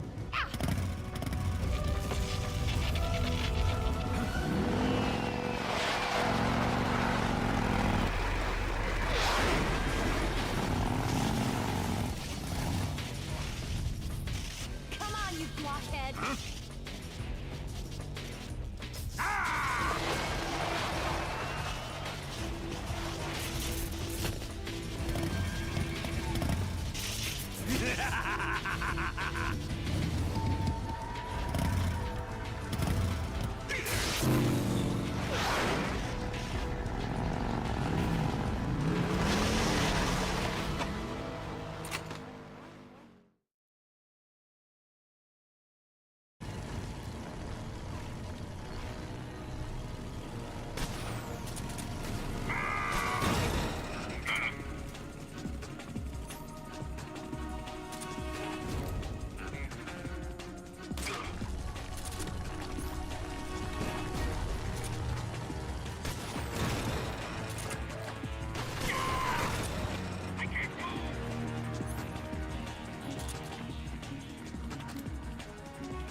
Snake!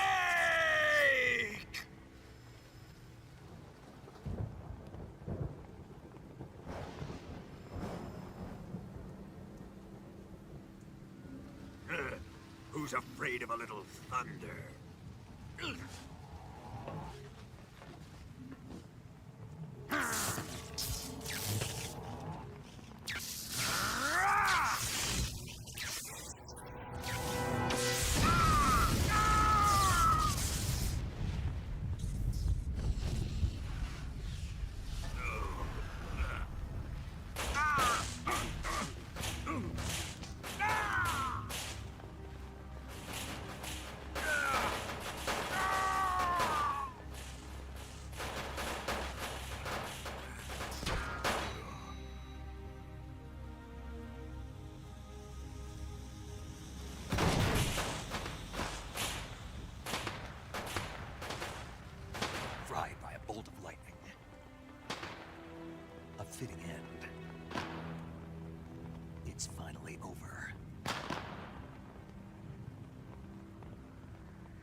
No time for this now. The escape craft is just up ahead.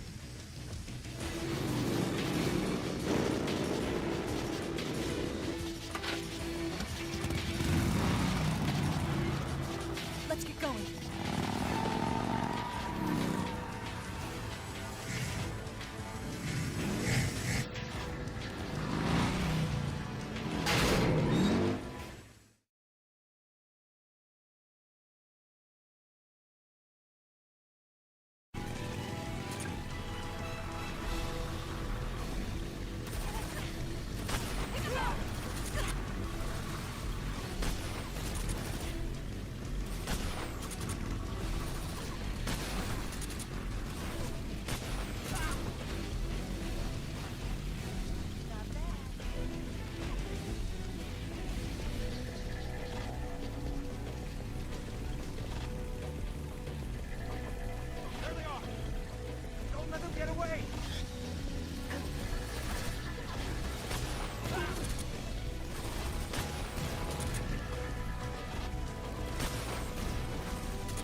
Looks like they finally gave up. Don't start celebrating yet. We're leaking fuel. Damn it. Tank shot up. Crap.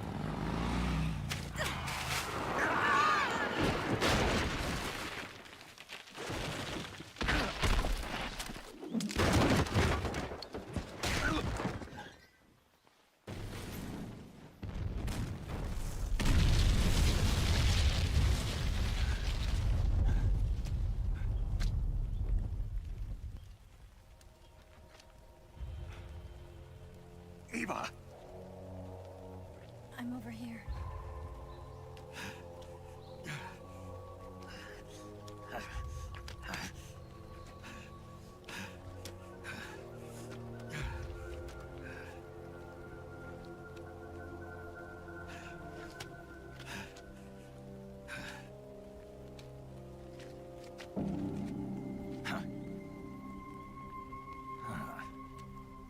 Snake.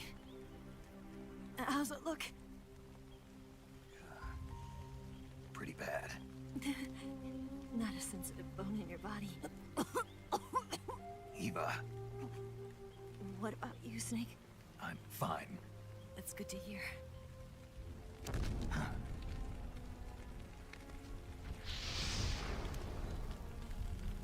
We have to get away from here, Eva. Let's go. Leave me. Eva! The boss is waiting for you. You have to go. Give me a gun. No, we're getting out of here. We're still far away from the lake. I'll never make it. I can't believe this. Huh? I never thought I'd see you act this weak. What do you mean? Listen to me, Eva. We're doing this together. No, you... Eva, I need you. Say that one more time. I need you. I can't fly the wig by myself.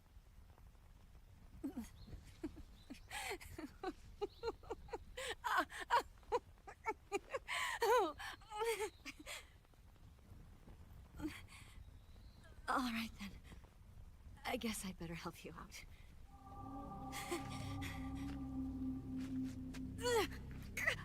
Ow!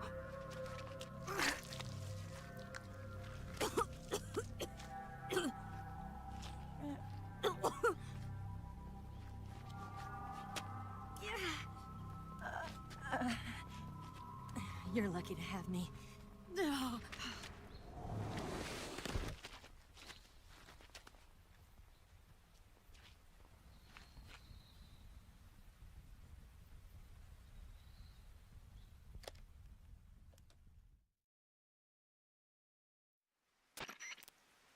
Snake, can you hear me? Paramedic, thank God. Eva's been seriously hurt. So have you. Luckily, I think her organs are all intact, but... Calm down, Snake. Calm down. You'll both be fine as long as you get the proper emergency treatment. But you're the only one who can do this. Understand? So you've got to calm down. Right. Okay. Okay. Now let's open up the survival viewer and treat the injury. Do you have supplies with you?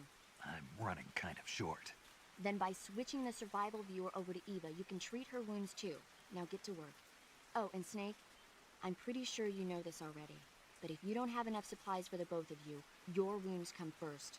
Huh? Do you get my meaning, Snake? You've still got a mission to complete. Yeah. I know what I have to do. Snake? Like this.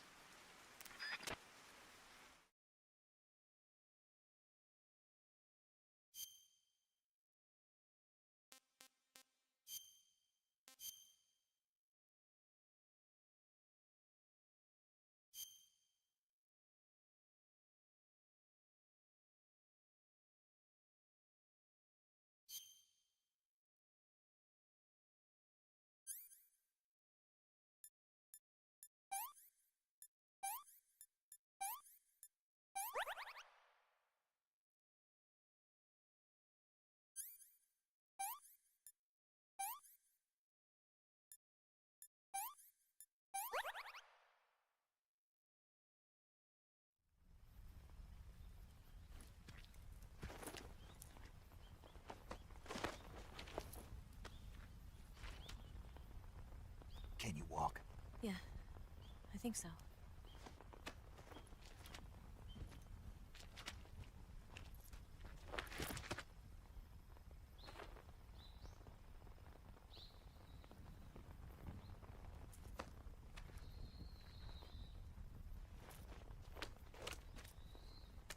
Here.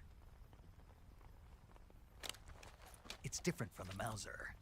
When you're using a two-hand grip, you have to be careful where you put your hands or your fingers will get burned by the exhaust gas from the cylinder gap.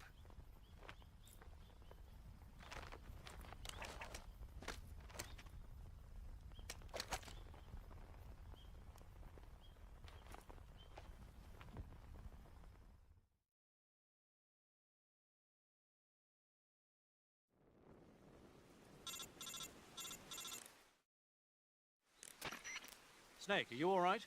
I've been better. What about Eva? I healed her up. She can manage. Good. Snake, you'll take the lead and break through the enemy's line of defense. Eva will ordinarily be following behind you. If you lie on your belly, she'll lie down as well. If you slip and fall off a cliff, she'll follow right behind. You can call out to Eva by pressing the action button. Head to the lake along with Eva.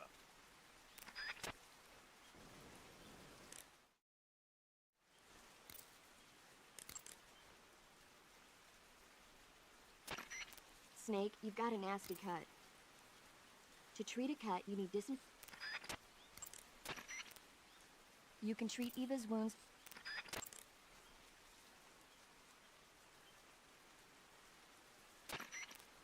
Snake, don't forget about...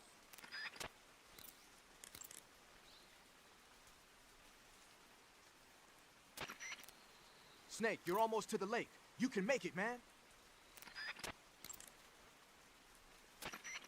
Snake, you and Eva are both...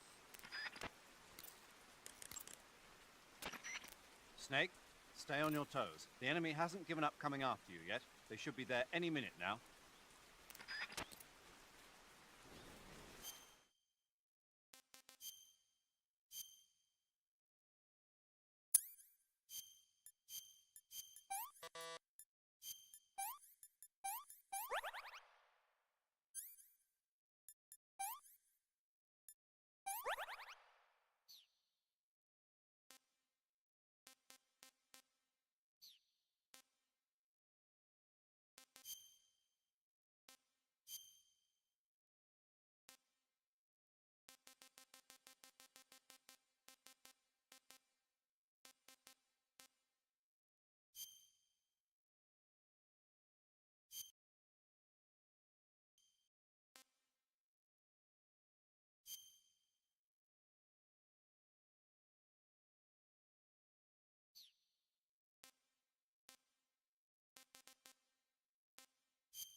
So tired.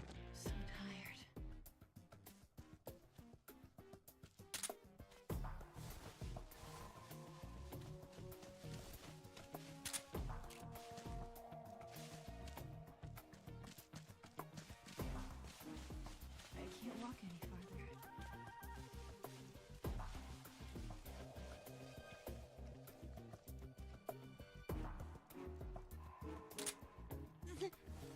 Damn it!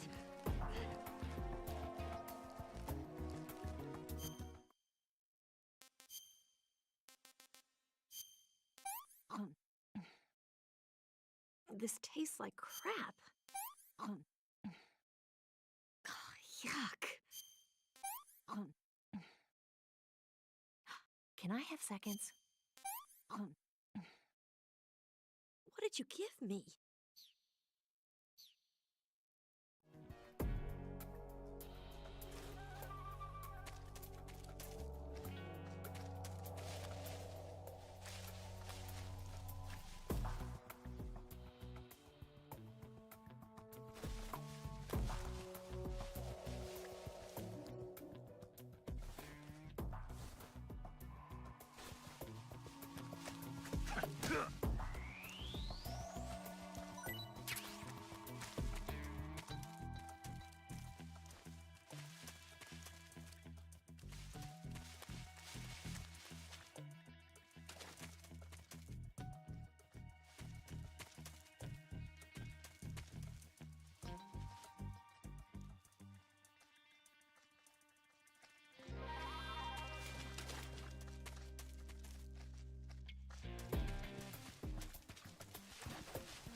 I see him.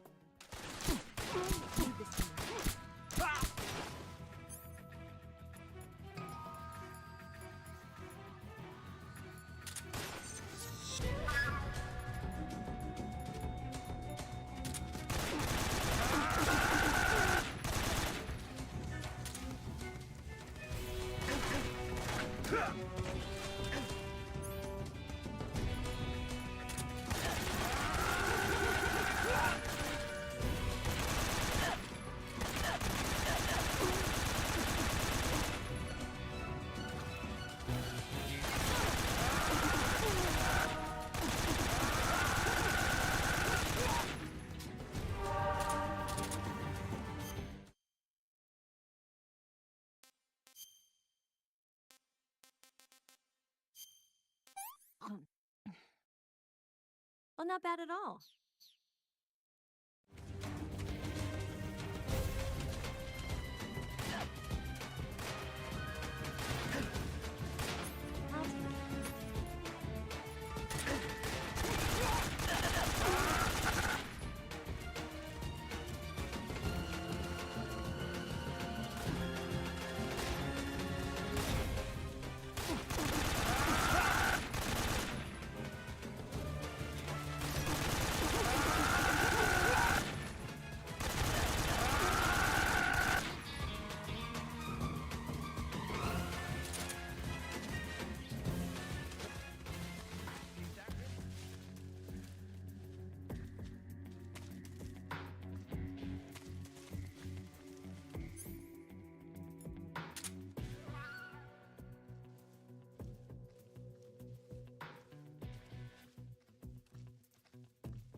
Where did that come from?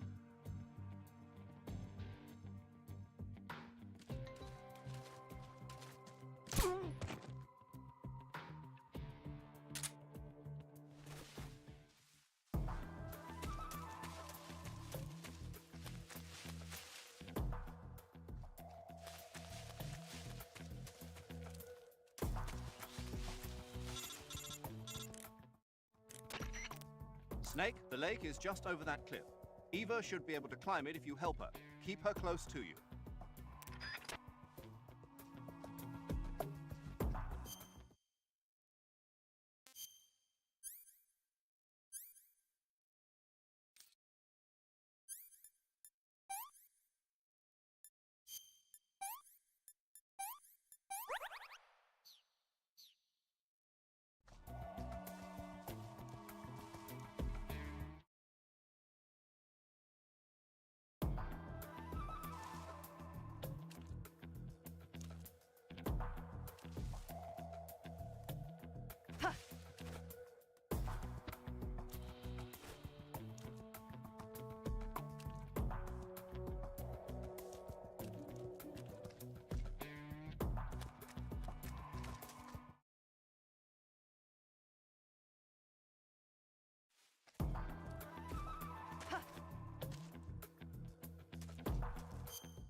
I'm gonna puke.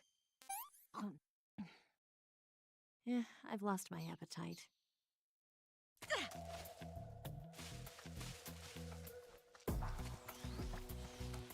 What's that?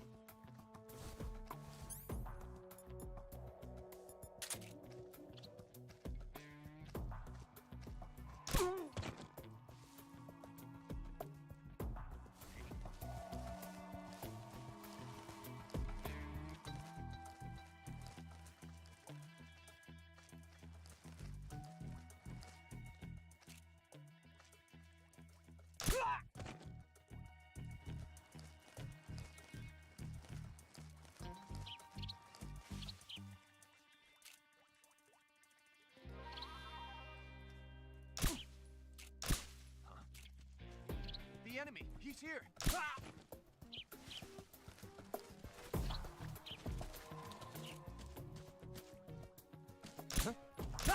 What's wrong?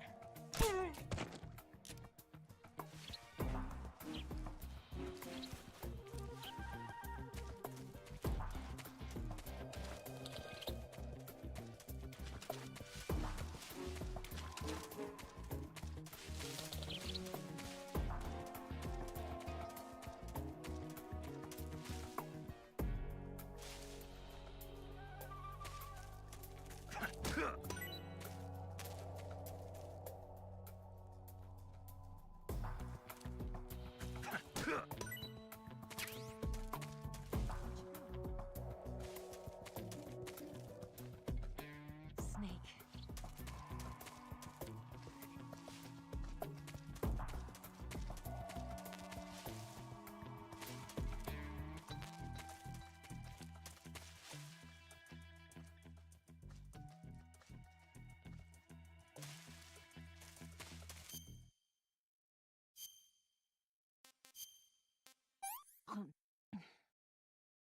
Hmm.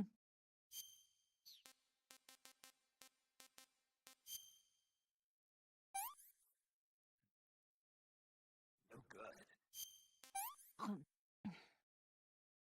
I'm gonna puke.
Come on, Snake.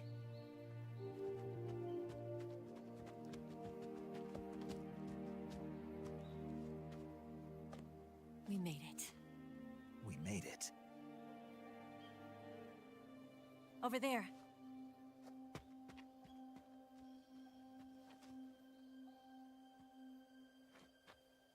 It's the boss, isn't it? I'll go get the wig ready to take off. Right. I'll leave you two alone. But come back in one piece, okay?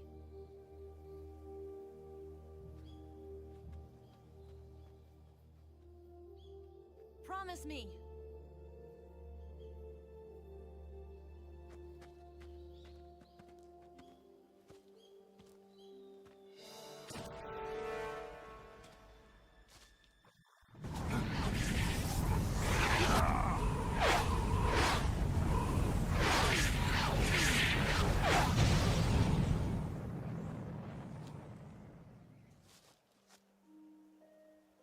Life's end. Isn't it beautiful? It's almost tragic. When life ends, it gives off a final lingering aroma. Light is but a farewell gift from the darkness to those on their way to die. I've been waiting, Snake, for a long time. Waiting for your birth, your growth, and the finality of today. Boss. Why are you doing this? Why? To make the world one again. The world used to be whole. But with the end of the Second World War, the philosophers began to fight amongst themselves, and the world was torn apart.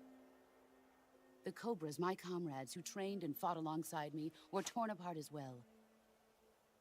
The foibles of politics and a march of time can turn friends into enemies just as easily as the wind changes. Ridiculous, isn't it? Yesterday's ally becomes today's opposition, and this Cold War? Think back. When I was leading the Cobras, America and Russia were fighting together.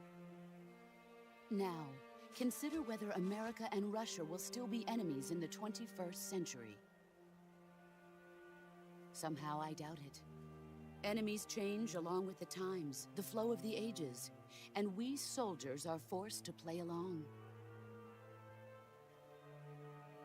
I didn't raise you and shape you into the man you are today just so we could face each other in battle. A soldier's skills aren't meant to be used to hurt friends. So then what is an enemy? Is there such a thing as an absolute timeless enemy? There is no such thing, and never has been. And the reason is that our enemies are human beings like us. They can only be our enemies in relative terms. The world must be made whole again. The philosophers must be reunited. I will devote my skills to that purpose. And with the Colonel's money, I will achieve that end. Just as I once created the Cobras. They are my family. I may no longer be able to bear children, but I still have a family.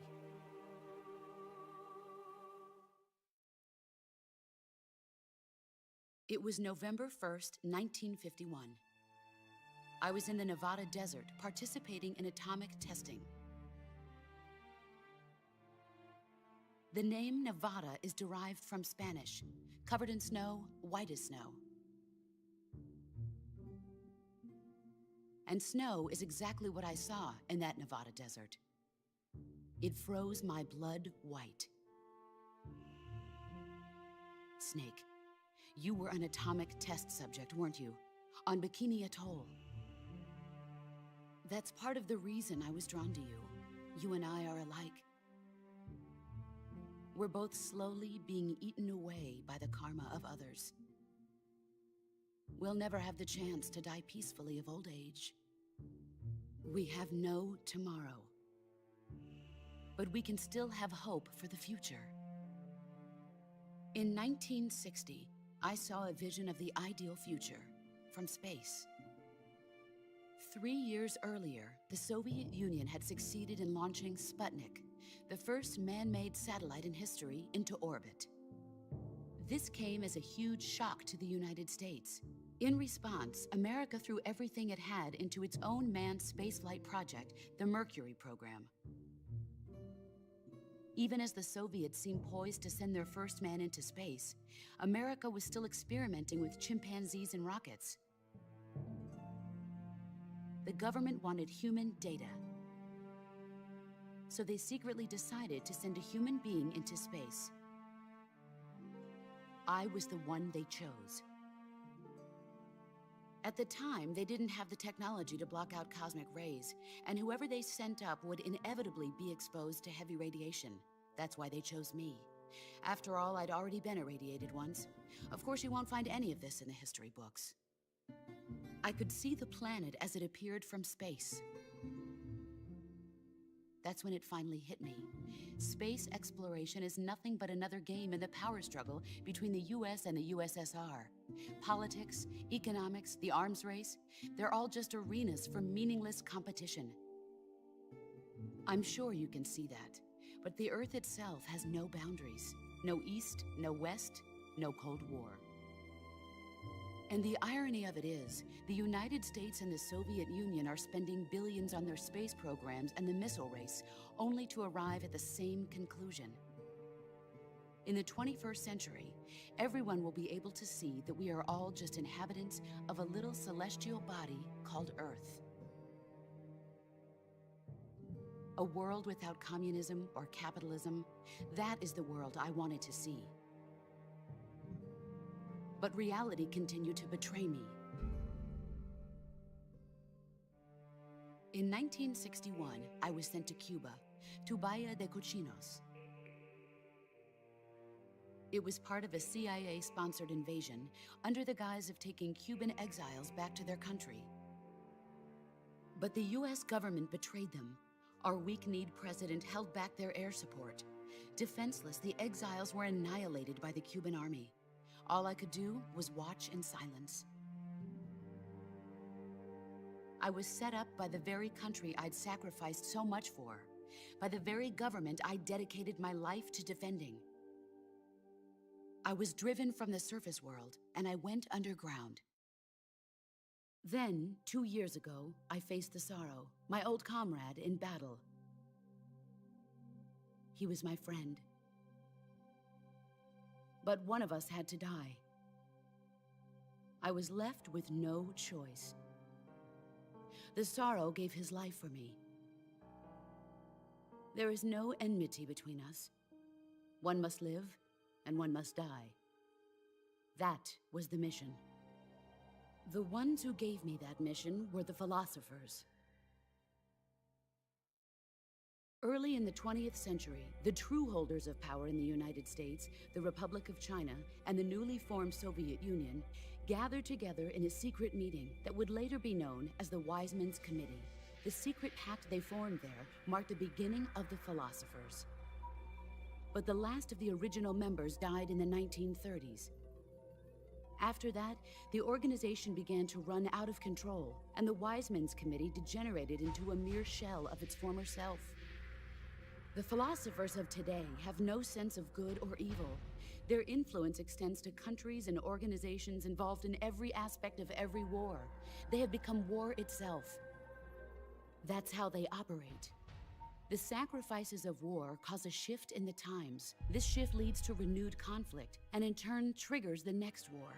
Like a nuclear chain reaction, each conflict sparks countless others, forming an endless spiral that will continue on for eternity. Do you understand what I'm saying, Snake? By consuming me and you, the philosophers intend to keep that cycle going forever. It was my father who explained all of this to me. He was one of them. You see, I am the last remaining child of the philosophers. But after he revealed the truth, my father was killed by that same shapeless, formless organization. And my father isn't the only thing the philosophers have taken from me. In June of 1944, the Cobras and I took part in the landing at Normandy. We'd been given a top-secret mission to locate and destroy enemy V2 rocket installations. I was pregnant at the time. The sorrow was the father. I gave birth on the field of battle. A beautiful baby boy. But my child was snatched away from me by the philosophers.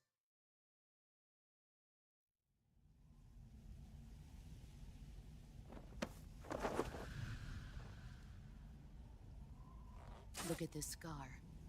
This is proof that I was once a mother.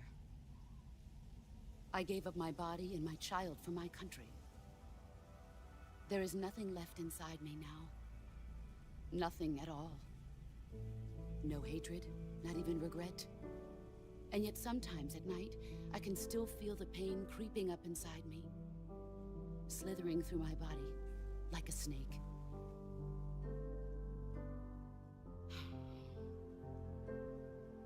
I've never talked this much about myself before. Thanks. Thanks for listening to me. I feel content. Snake? Commence the operation. I raised you. I loved you. I've given you weapons, taught you techniques, endowed you with knowledge. There is nothing more for me to give you. All that's left for you to take is my life, by your own hand. One must die, and one must live. No victory, no defeat. The survivor will carry on the fight. It is our destiny.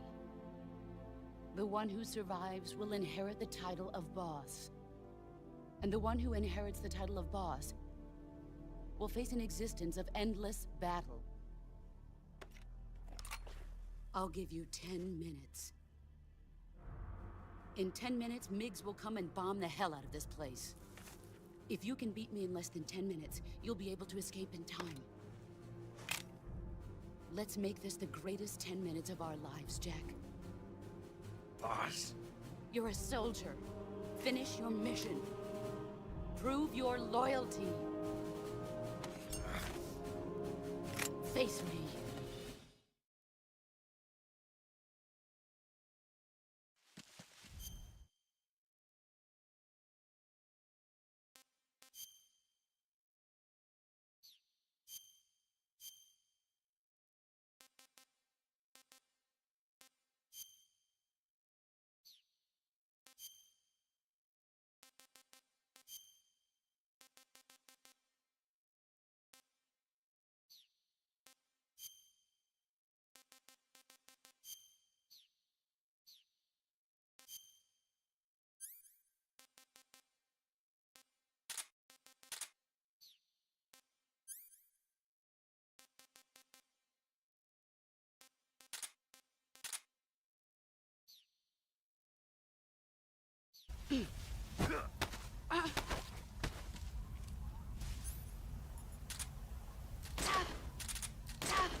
It's nearly.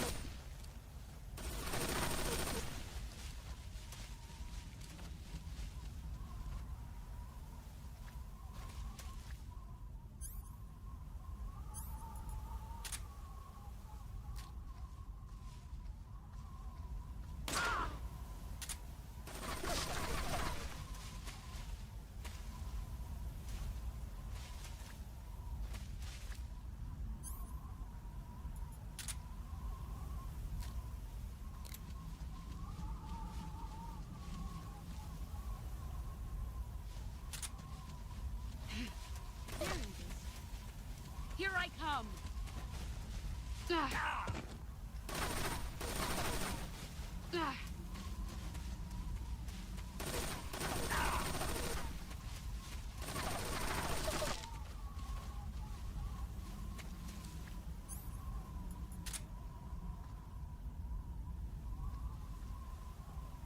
Where did you go?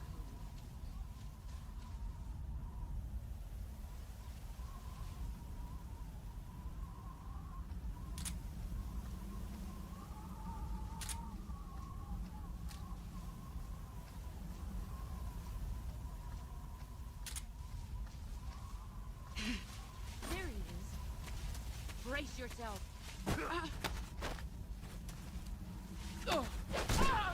Excellent, Jack.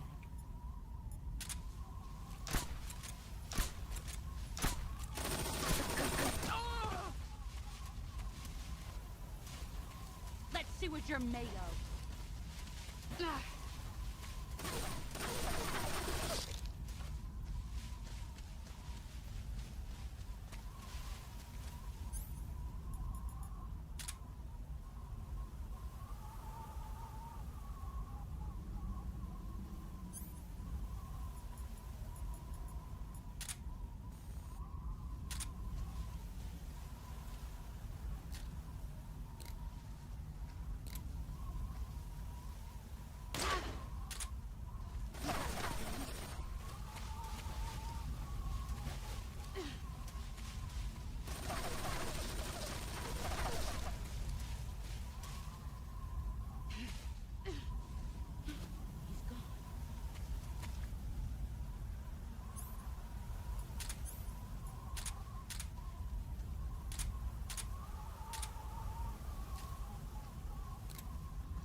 Where are you hiding?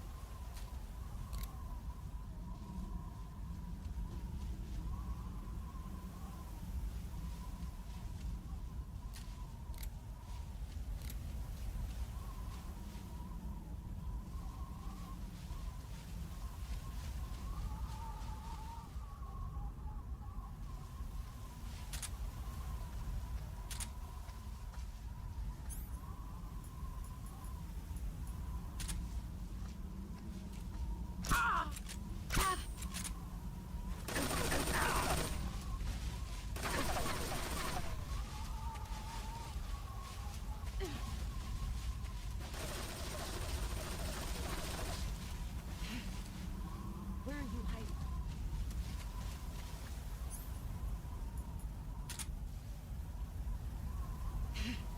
There you are.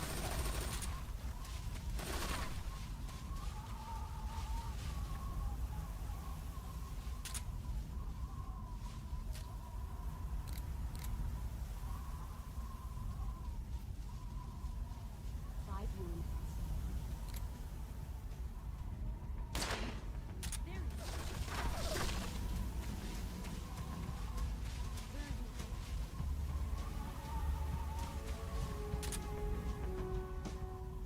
Where are you hiding? Where are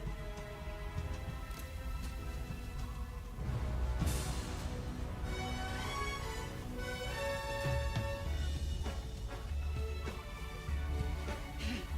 There he is.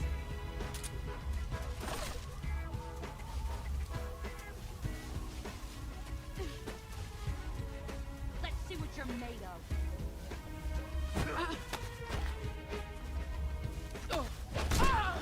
You're better than I am.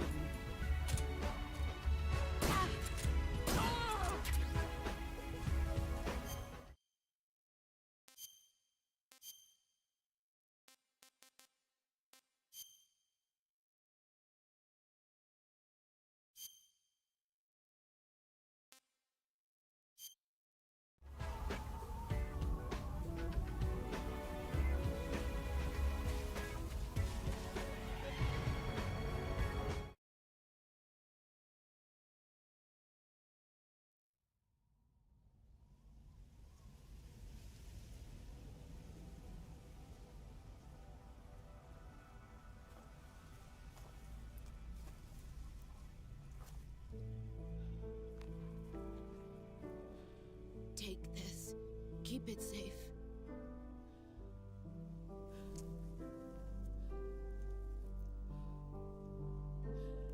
It's our only hope.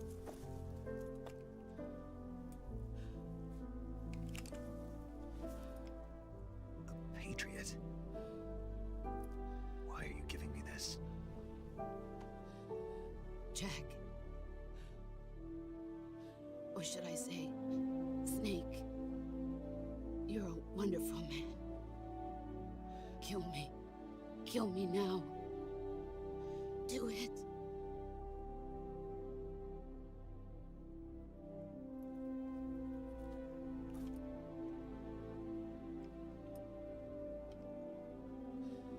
There's only room for one boss and one snake.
Ready to go, Snake?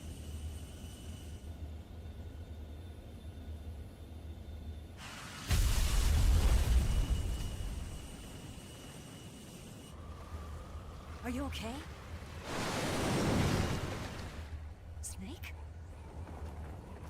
Yeah.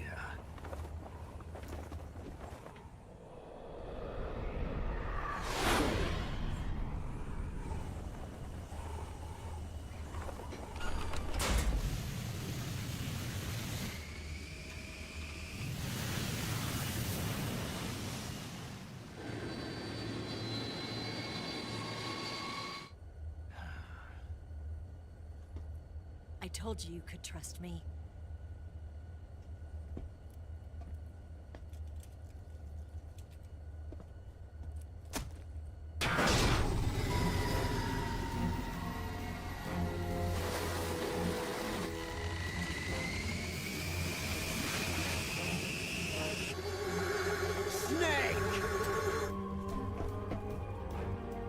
Ocelot!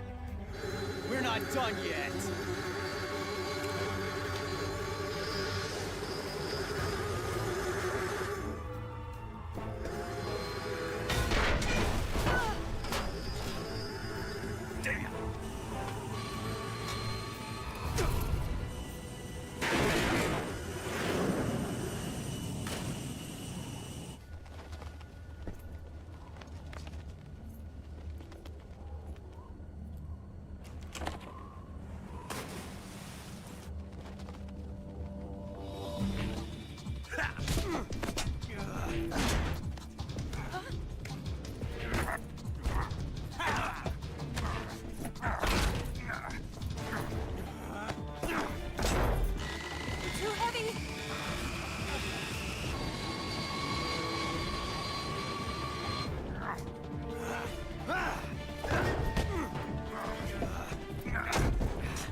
Snake, try to remember some of the basics of CQC.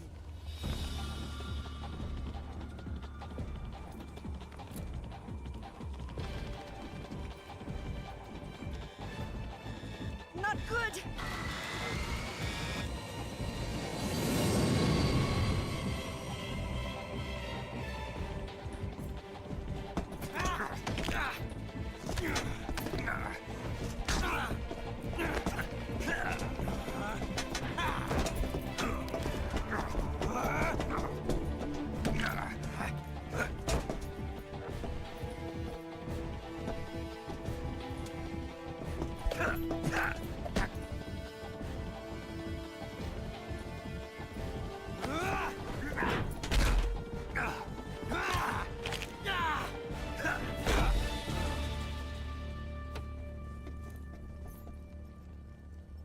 I picked up a few new moves.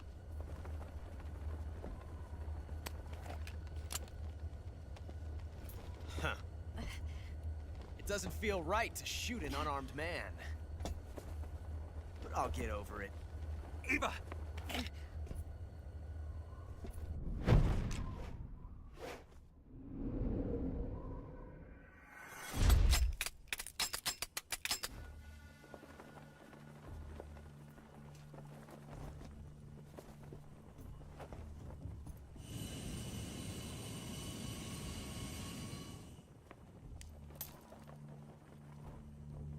What do you say to one last showdown? Yeah, all right.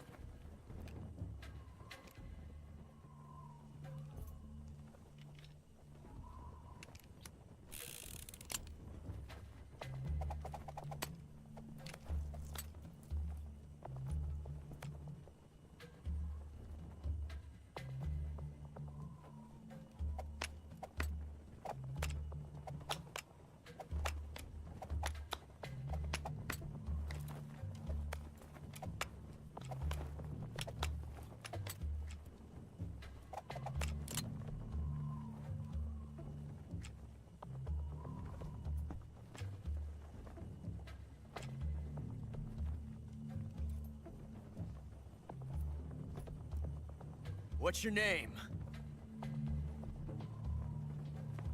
Snake. No, not that name. You're not a snake, and I'm not an ocelot. We're men with names. My name is Adamska. What's yours? John. Very well, John. Plain name. But I won't forget it.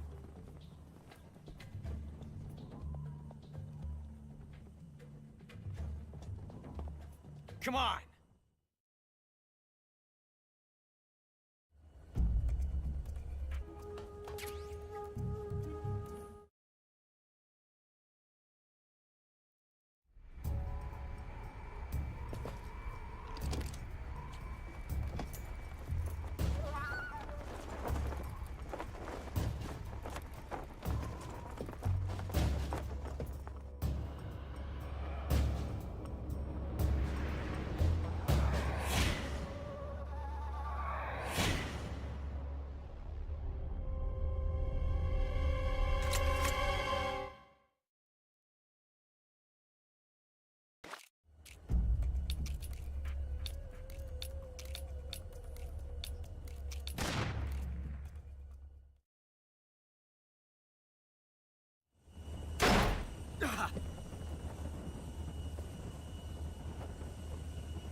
It's a blank.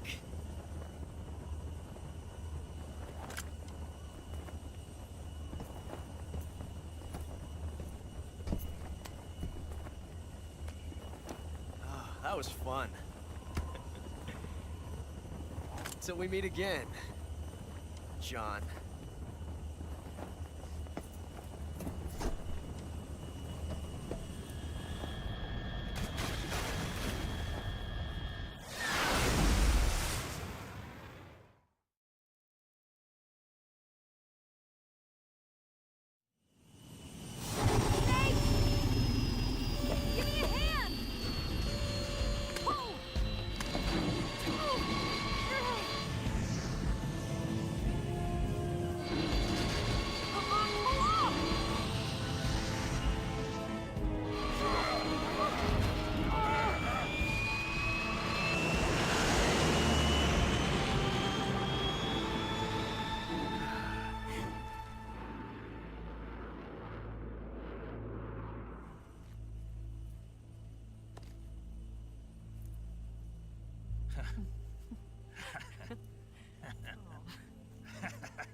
sure did.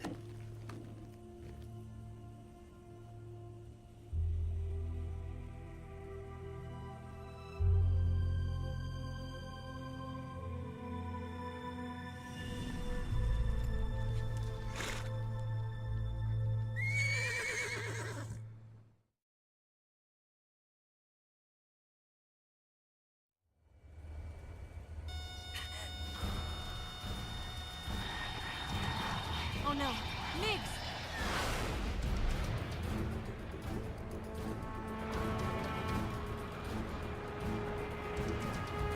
There's no way out! What are we gonna do? We've come too far to let them stop us now. Those things have got to be armed. It's no use. There's no way we can outmaneuver them.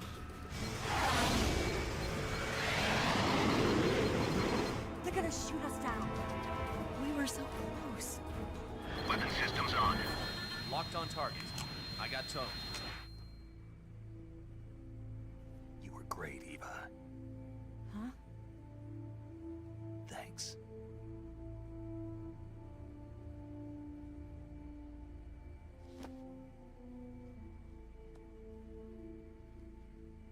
Bulk 19, this is Control. Stand by for a direct order from the chairman. Bulk 19, return to base immediately. Do you read me? This is a direct order from Comrade Khrushchev. Return to base immediately. Bulk 19, do you copy? Understood. Aborting mission. RTB. Look! The MiGs, they're turning back! Woo!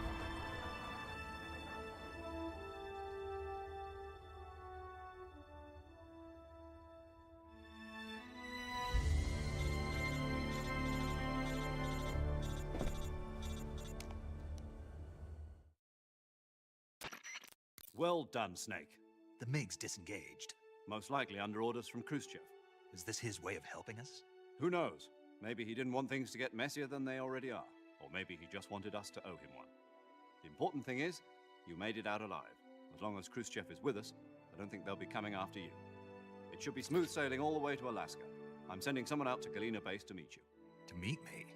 The DCI and the President himself are waiting at Langley. Don't keep them waiting.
So what are you going to do now? Go back to the KGB? What do you want me to do? Did you ever think about coming back to America? I can't go back. I've left America behind me. But you saved this country. I didn't do it alone. And I still owe you a dinner.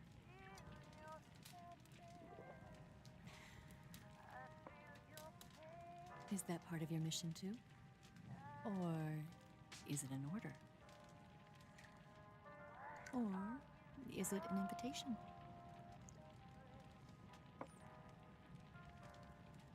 Or a proposal? I don't take orders from anyone now.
Scholars tell us that the first spy in history was the snake in the book of Genesis.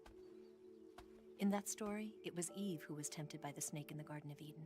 But this time around, it was I who tempted the snake and got away with the forbidden fruit of knowledge. Forgive me, Snake.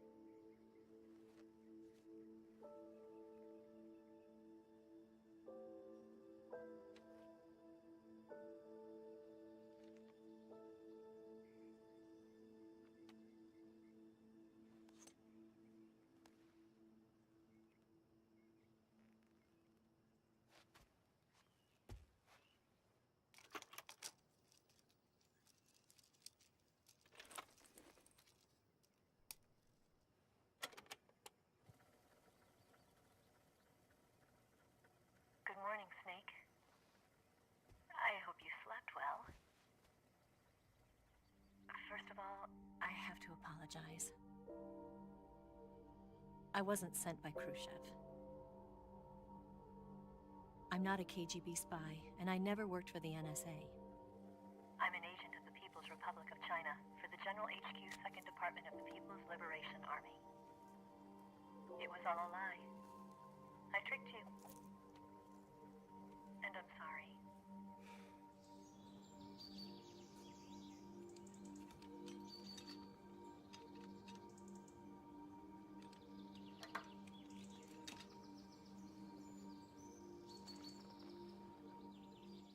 The philosophers still exist in China, too. You see, my mission was to find out where Volgan was hiding the philosopher's legacy and steal it.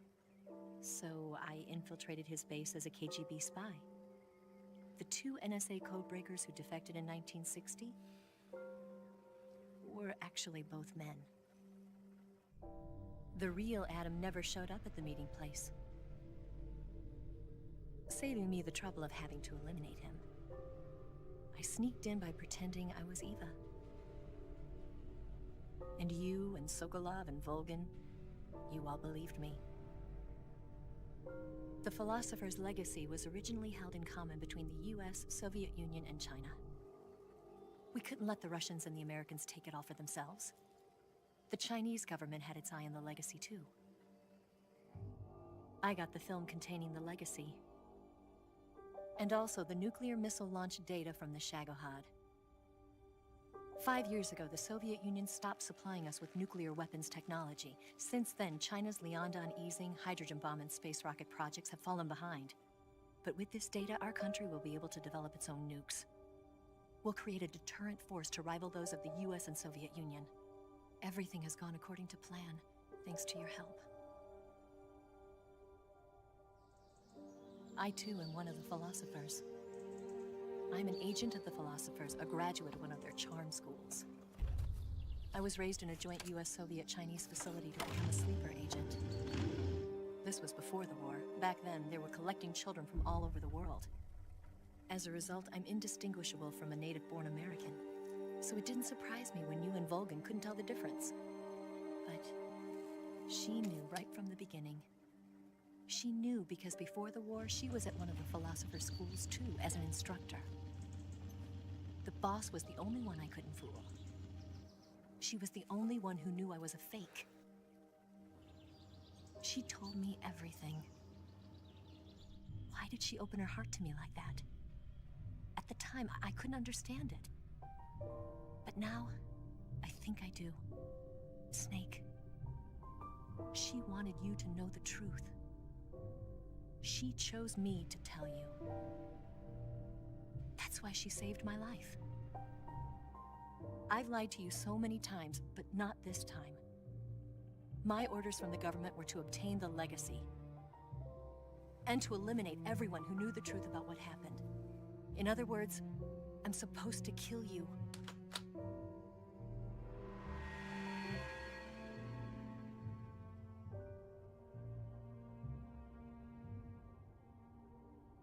But I can't do it. Not because we loved each other. And not because you saved my life. But because I made a promise to the boss. And I intend to keep it.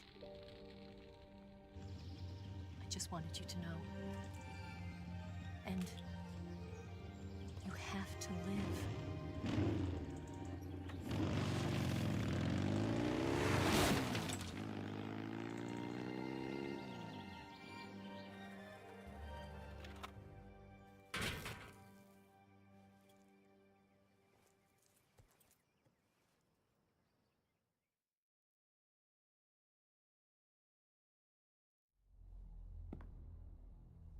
Snake, listen to me. She didn't betray the United States. No. Far from it. She was a hero who died for her country.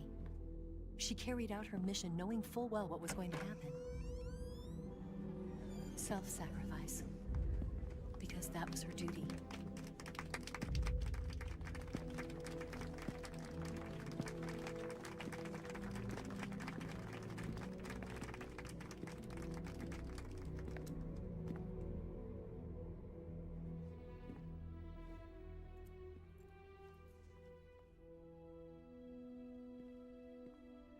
You are above even the boss. I hereby award you the title of Big Boss.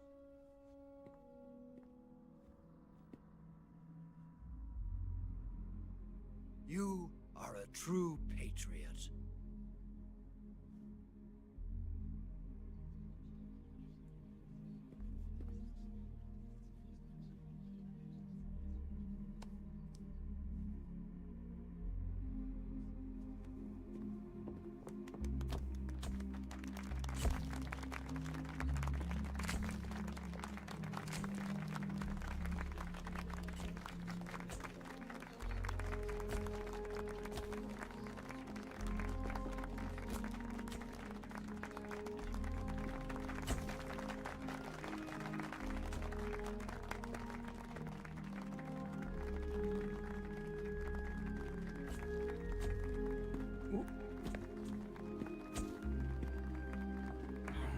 You know, we could use an infiltration unit like Fox in the Army. Someone like him to handle our top secret sneaking missions for us. A man who combines the qualities of a soldier and an agent. The boss's defection was a ruse set up by the US government. It was all a big drama staged by Washington so they could get their hands on the philosopher's legacy. And the boss was the star of the show. They planned it so that they could get the legacy that Colonel Volgin inherited and destroy the Shagohod at the same time. Only a legendary hero like the boss could have earned Volgin's trust. Finding out where the philosopher's legacy was hidden was to be her greatest mission. Everything was going according to plan. But then something happened that no one could have predicted. Colonel Volgin fired an American-made nuclear warhead at Sokolov's research facility. Khrushchev demanded that the US government provide proof that it wasn't involved. They couldn't just abort the operation to steal the legacy. So the operation itself was greatly expanded and revised. The authorities in Washington knew that in order to prove its innocence, they'd have to get rid of the boss. And that one of their own would have to do the job. The public couldn't be allowed to find out about it. Not ever.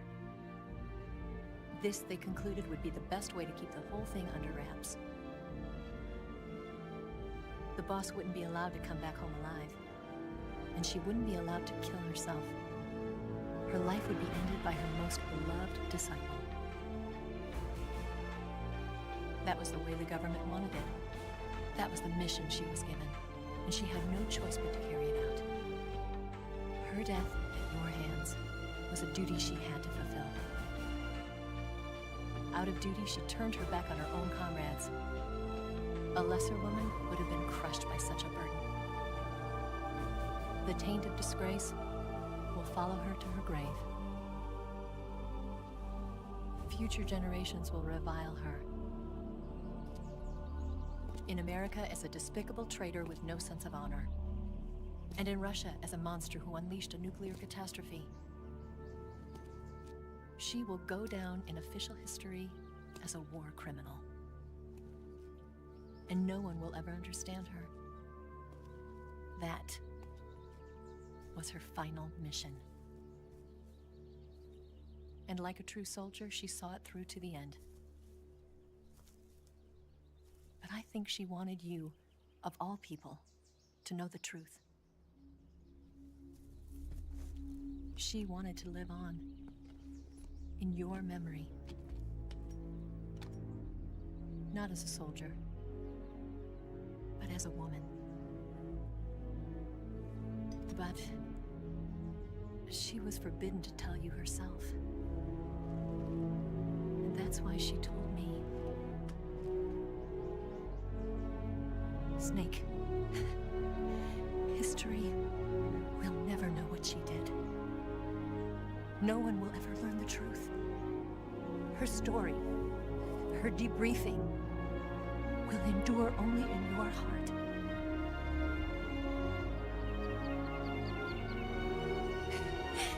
Everything she did for her country. She sacrificed her life and her honor for her native land. She was a real hero. She was a true patriot.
Yes, Grozny Grad and the Granin Research Facility have both been wiped out without a trace. I understand, sir, but they were necessary sacrifices. Yes, the CIA has taken care of the boss themselves. I believe the White House will be satisfied. Khrushchev is finished. Your time has finally arrived. Yes, the American president is relying on us to keep a lid on the whole affair. We've got him by the balls. It should make a valuable trump card in future negotiations. Yes, Chief Director, of course. I'll keep the KGB informed.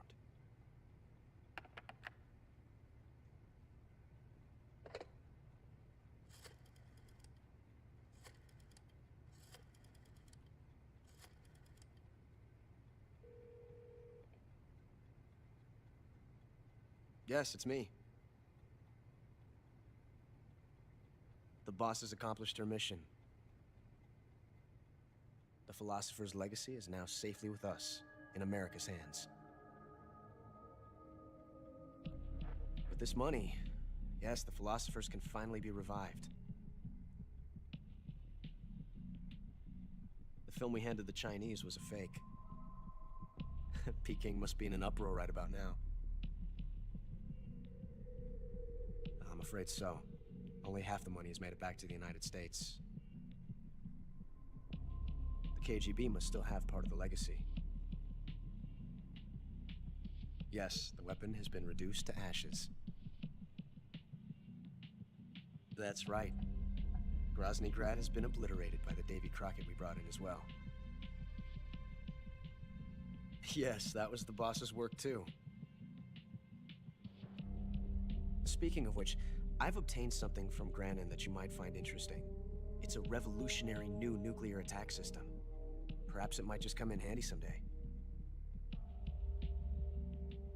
Yes, we have Snake to thank for that. Khrushchev believed it as well. Yes, they bought our story. I don't think they'll be making a fuss. The secondary alert has been lifted as well. And the Soviets still haven't discovered my true identity. They have no idea that I've been triple-crossing them. I will continue my activities as a contact for the new government. Yes, it appears that no one knew that I was Adam. Of course, I'm always at the CIA's disposal, Mr. Director.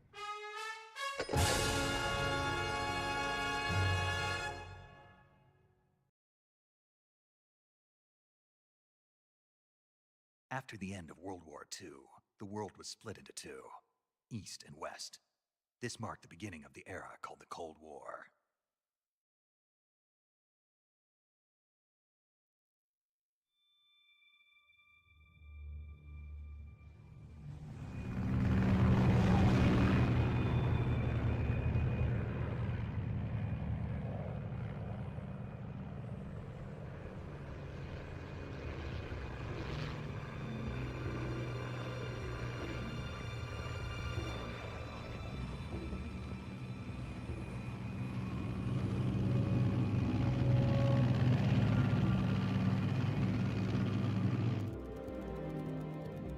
Flying over Pakistan, altitude 30,000 feet.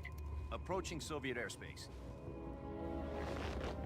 20 minutes to drop off. Commencing internal depressurization. Equipment check. Arm main parachute. All right. You ready to go? Drop zone still showing a high pressure mass. Cav okay. Good. We've got high visibility.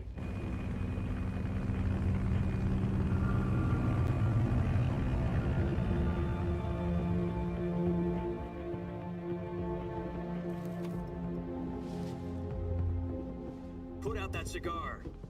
Connecting oxygen hose to interior connector. Put on your mask.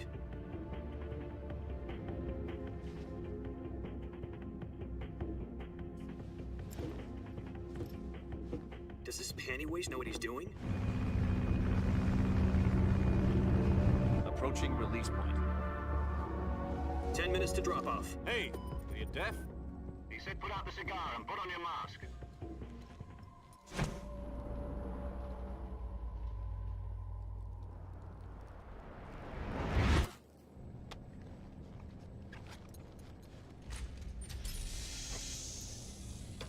Depressurization complete. Checking oxygen supply. 6 minutes to drop off. Opening rear hatch.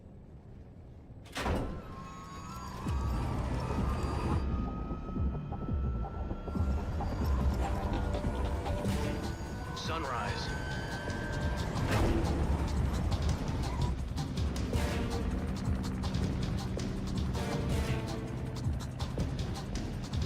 External temperature minus 46 degrees Celsius. 2 minutes to drop off. Stand up. You'll be falling at 130 miles per hour. Try not to get frostbite from the wind chill. 1 minute to drop off. Move to the rear. Activate bailout model. This is one for the history books. The world's first halo jump. 10 seconds to drop off. Stand by. Status okay. All green. Prepare for drop-off. Countdown. 5, 4, 3, 2, 1. Spread your wings And fly. God be with you.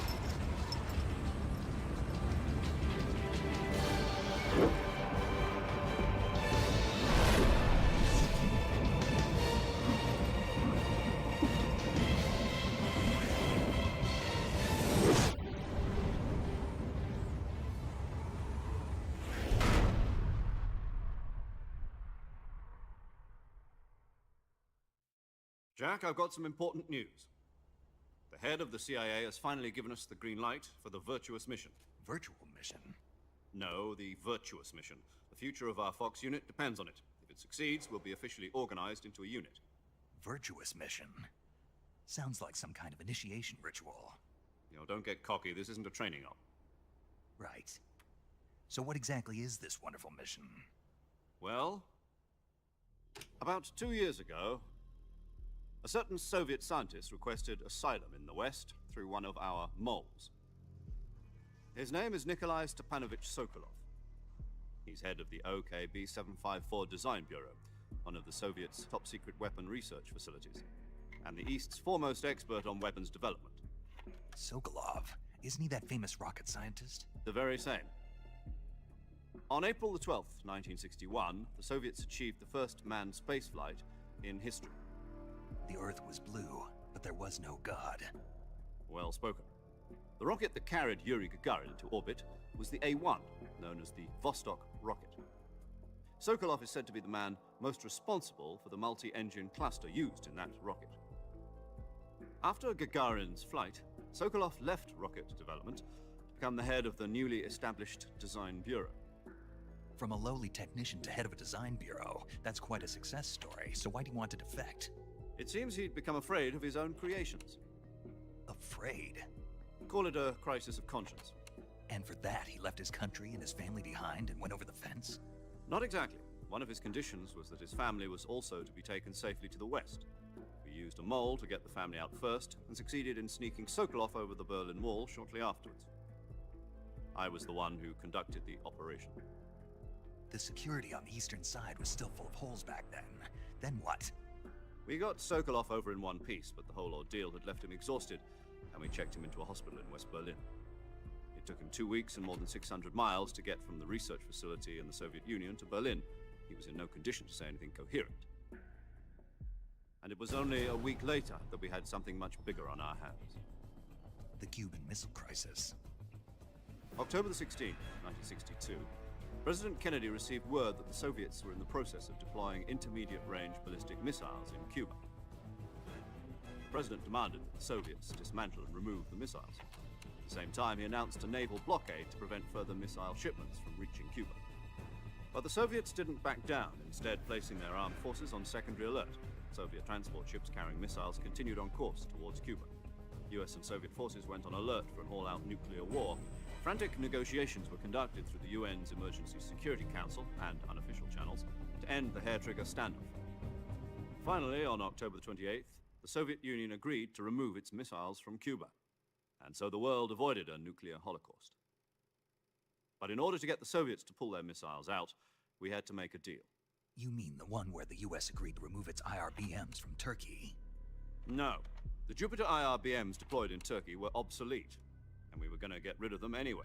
They had no strategic value whatsoever to either the US or the Russians. The Turkey deal was a ruse, a cover story that was fed to the other intelligence agencies around the world. So what did the Russians really want? Sokolov. They wanted us to return Sokolov. You mean the Soviets pulled out of Cuba just to get their hands on Sokolov? That's right. What the hell was he working on? At the time, we had no idea. We were running out of time. It was either give up Sokolov or risk full-scale nuclear war. In the end, we had no choice. President Kennedy gave in to Khrushchev's demand. The next day, I got Sokolov out of the hospital, handing him over to agents on the eastern side. Sokolov kept on screaming, "Save me," until he disappeared from my sight.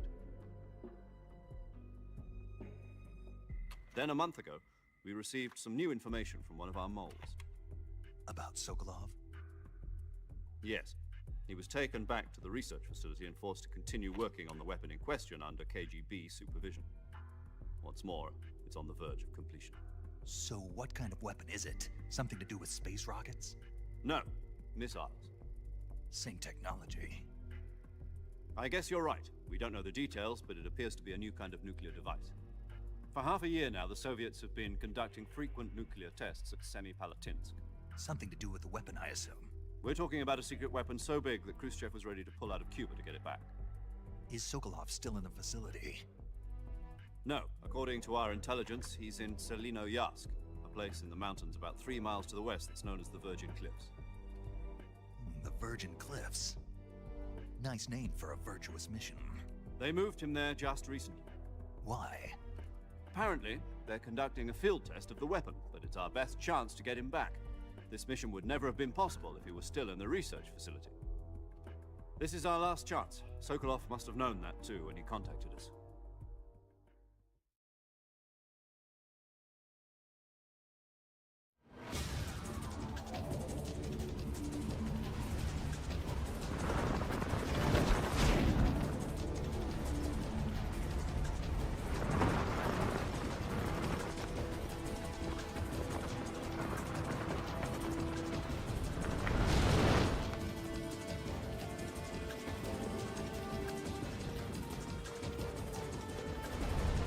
Listen up, Jack. Your mission is to infiltrate Selino Yask in the Soviet mountains, ensure the safety of Sokolov, and bring him back to the West.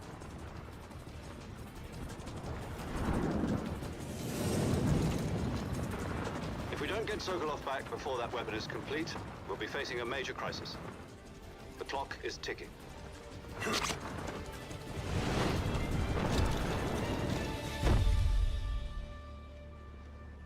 Once we've confirmed the rescue of Sokolov, stand by at the recovery point. A recovery balloon will be dropped at that point. Helium will be pumped into the balloon to inflate it. The process takes about 20 minutes. Once it's complete, the gunship's arm will latch onto the balloon and pull it up. The Fulton surface-to-air recovery system. I'm familiar with the theory. Take it easy. It's been combat-proven. Do you think Sokolov is up to it? The shock will be less than during a parachute jump, and the arm can handle up to 500 pounds. So you're planning on going over the border in a single combat talon? She's equipped with two 6-barrel 20mm Vulcan cannons, as well as two 40mm machine guns. Sounds like she could hold her own against a battalion of tanks. Even with the fuel in the reserve tank, we're facing a 4-hour time limit. If all goes well, it shouldn't take more than a few hours. Home in time for dinner. But if anything goes wrong, you'll be eating dinner, breakfast, and all the rest of your meals in the jungle.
Do you copy?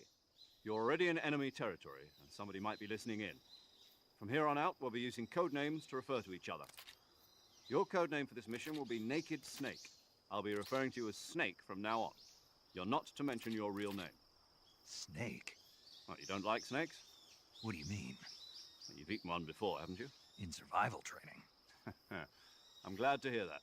I don't know if I'd ever order one in a restaurant, but... Be careful, you might not have a choice. What about you, Major? What should I call you? Let's see. I'll be Tom. Call me Major Tom. This will be a sneaking mission. You must not be seen by the enemy. You must leave no trace of your presence. Is that clear? This kind of infiltration is the Fox unit's speciality. In other words, weapons and equipment are procured on site. That goes for food as well. You're completely naked, just as your name implies. Great. Now I see why you asked me if I like snakes. I suppose calling me Snake was your idea of a joke, too. No. There's a good reason for that. I'll tell you later when the time is right. Gotcha.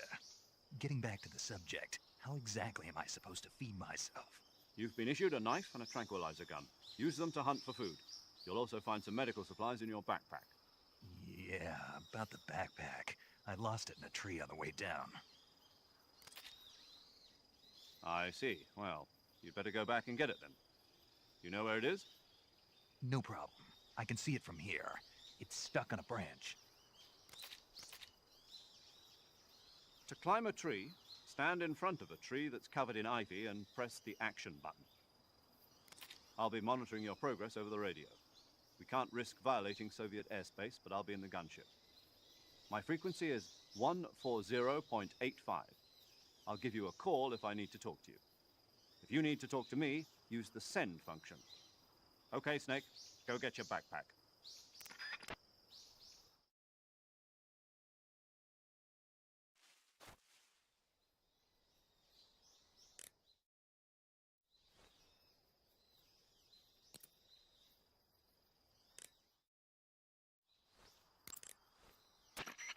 Snake, first you need to find that backpack you lost on the way down. Your backpack got caught on a tree to the north. Try heading in that direction.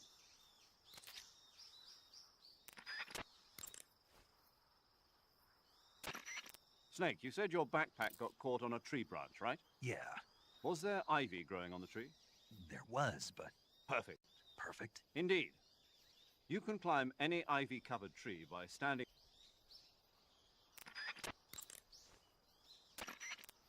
You can climb any...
I see you've retrieved your backpack, Snake.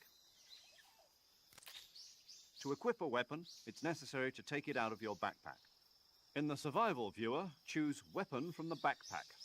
Your available weapons will be displayed in a window in the upper left. From that list, choose the weapon you want to equip and press the Enter button. For other equipped items, just do the same thing from Item. Got it. Use the survival viewer backpack. Yep, that's right. Survival is fundamental to this mission. After you've been out in the field for a while, your stamina will start to drop. If your stamina gets too low, it'll affect your performance. You won't be able to shoot accurately, for example, and your wounds won't heal as smoothly. Keep an eye on your stamina so you don't run out. To recover lost stamina, you can hunt for local flora and fauna. You can use either your tranquilizer gun or your knife to hunt. My only weapon is a Mark 22 Hush Puppy tranquilizer gun? That's right. It's been fitted with its own suppressor. However, the suppressor will deteriorate every time you fire. Once its durability reaches 0, the noise suppression effect will be gone. So don't get too trigger-happy with it. The suppressor's durability is shown in the icon. Any weapons and equipment beyond what you're carrying now, you'll have to find as you go. I have to find my own weapons and equipment? Whose crazy idea was this anyway? Solo covert actions are standard Fox operating procedure. You can't leave any traces of your presence. No weapons, equipment, footprints, sweat, or bodily waste. The same goes for bullets and cartridges, too. Your presence in enemy territory is already a violation of international conventions of warfare. There aren't supposed to be any American soldiers in Russia. It could spark an international incident. You can't let anyone see you. You can't let the enemy know you're there. This is a stealth mission. You're a ghost, Snake, in every sense of the word. And there'll be no rescue if you're captured. The military and US government will deny any involvement in the affair. Then I'll just have to take care of myself, huh? I'm afraid so. You've been given a fake death pill for that purpose. SIS guidelines stipulate that soldiers on covert ops like this one be issued a potassium cyanide capsule. Tape it to your body so you can take it when you need to. How generous of you.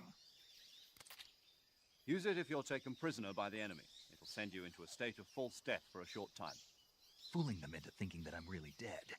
So how do I come back to life? Just take the revival pill. You mean that thing they put in my tooth before the mission? That's the one. But be careful. If you remain in a state of false death for too long, nothing will be able to bring you back. Remember that. I'll keep it in mind. You said this was a solo mission, right? Right. I guess that means I can't count on any reinforcements. Correct. The mission rests entirely in your hands. A real one-man army. Relax. There's a support team ready to back you up over the radio. Who? I'll introduce them to you. This time, survival is of utmost importance. The first member of the support team will be in charge of monitoring your physical condition, acting as a medic, so to speak, as well as recording your mission data. She's a member of Fox as well, and she's here on the gunship with me. She? Hello, Snake. I'm paramedic. Nice to meet you. Paramedic. As in a medic who comes in by parachute. Aren't you going to tell me your real name? Are you going to tell me yours, Mr. Snake? My name, huh? It's John Doe. And they call you Jack for short. You're a regular Captain Nemo. A name means nothing on the battlefield. After a week, no one has a name. What's your name? Jane Doe. Very funny. I wasn't joking, but I'll tell you my name only if you manage to make it back alive. My frequency is 145.73. She's also in charge of recording your mission data. Whenever you want to save, send a message over the reserved save frequency, 140.96. So saving lets me record my mission data. That's right. It also records the state of your health. Good to know. There's one more person I want to introduce you to, Snake. Huh? Speaking of snakes, you remember the boss, don't you? A legendary soldier and your mentor. Actually, it was the boss that got the DCI's authorization in the first place. She's going to be serving as Fox's mission advisor. The boss is? She also helped me plan this mission. She and I were at SAS together. Jack, is that you? How many years has it been? Boss? That's right. It's me. Oh. Talk to me. Let me hear your voice. It's been 5 years, 72 days, and 18 hours. You've lost weight. You can tell just by the sound of my voice. Of course I can. I know all about you. Really? Well, I don't know anything about you. What's that supposed to mean? Why'd you disappear on me all of a sudden? I was on a top-secret mission. You didn't need me anymore. But there were still so many things I wanted you to teach me. No, I taught you everything you needed to know about fighting techniques. I taught you all I could. The rest you needed to learn on your own. Techniques, sure. But what about how to think like a soldier? How to think like a soldier? I can't teach you that. A soldier needs to be strong in spirit, body, and technique. And the only thing you can learn from someone else is technique. In fact, technique doesn't even matter. What's most important is spirit. Spirit and body are like two sides of a single coin. They're the same thing. I can't teach you how to think. You'll just have to figure it out for yourself. Listen to me, Jack. Just because soldiers are on the same side right now doesn't mean they always will be. Having personal feelings about your comrades is one of the worst sins you can commit. Politics determine who you face on the battlefield. And politics are a living thing. They change along with the times. Yesterday's good might be tomorrow's evil. Is that why you abandoned me? No, it had nothing to do with you. I already told you, Jack. I was on a top-secret mission. A soldier has to follow whatever orders he's given. It's not his place to question why. But you're looking for a reason to fight. You're a natural-born fighter, but you're not quite a soldier. A soldier is a political tool, nothing more. That's doubly true if he's a career soldier. Right and wrong have no place in his mission. He has no enemies and no friends. Only the mission. You follow the orders you're given. That's what being a soldier is. I do whatever I have to get the job done. I don't think about politics. That's not the same thing. Sooner or later, your conscience is going to bother you.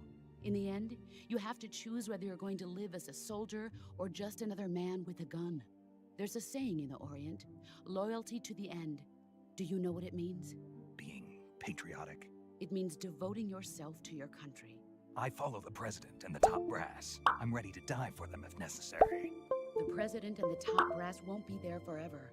Once their terms are up, others will take their place. I follow the will of the leader, no matter who's in charge. People aren't the ones who dictate the missions.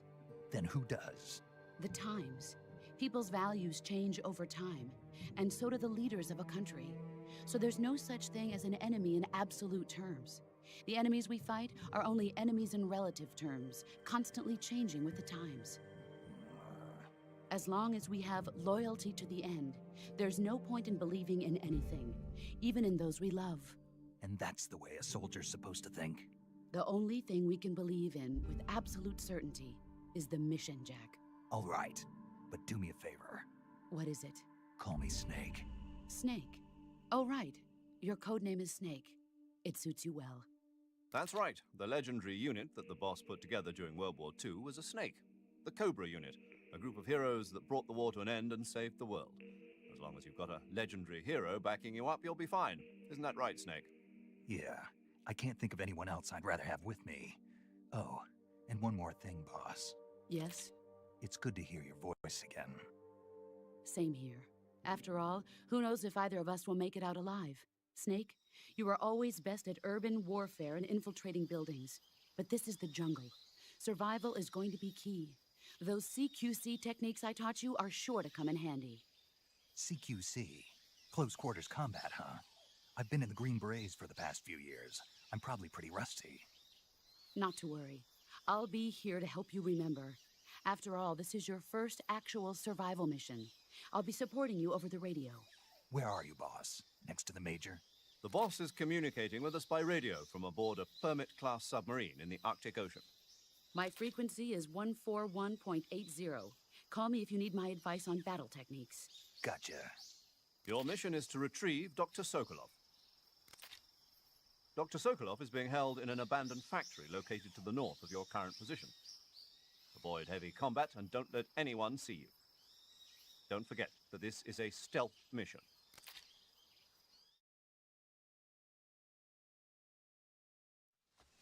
Snake, try to remember some of the basics of CQC.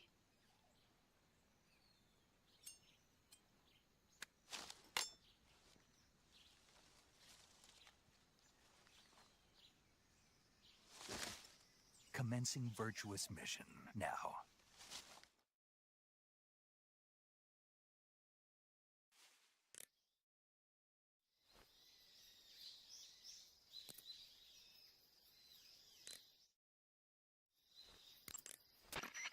Sokolov should be at the abandoned factory to the north, so head in that direction.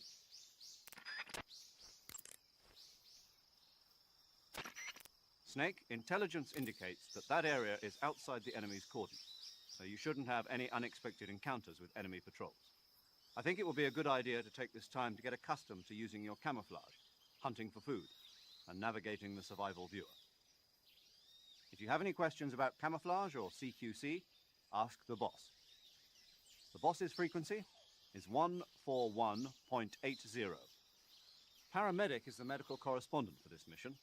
Ask her about hunting for food and medical treatment. Also, she has documents detailing flora and fauna in the operation locale.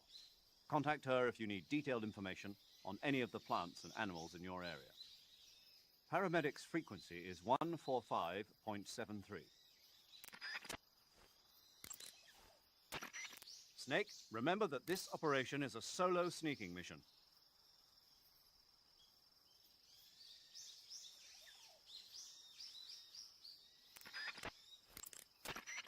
Snake, when your stamina gets low, it negatively affects your physical abilities.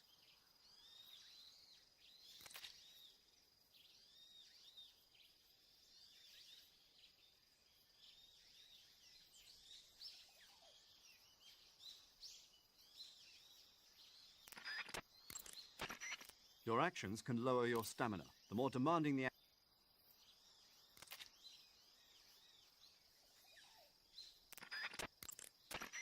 Snake, use the survival.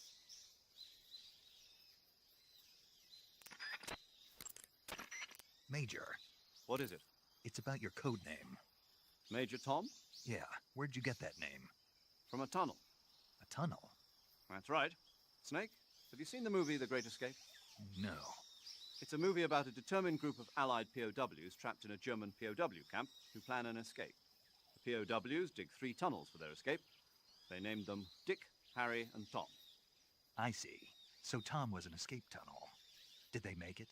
Out of the camp? Of course.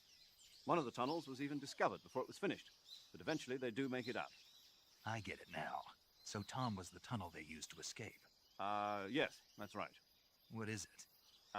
Well, actually, I'm not sure if I remember correctly. Major. Oh, it's all right. It's Tom, Snake. Tom is the escape tunnel. Yes, no question about it.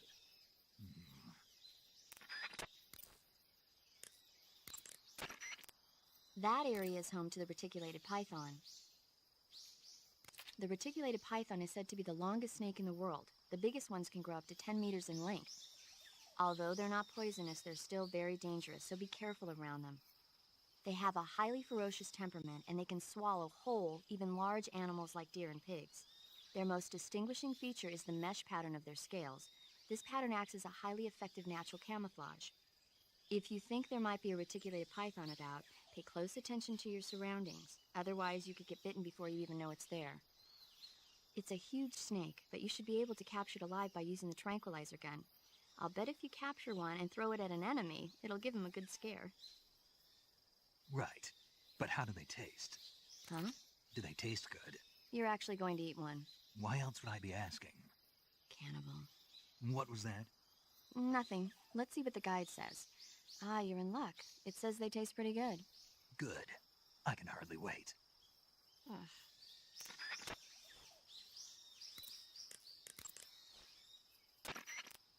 The gauge below your life gauge is...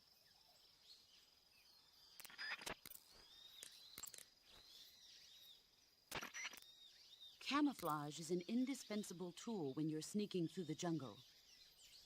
To use camouflage, first press the start button to go to the survival viewer.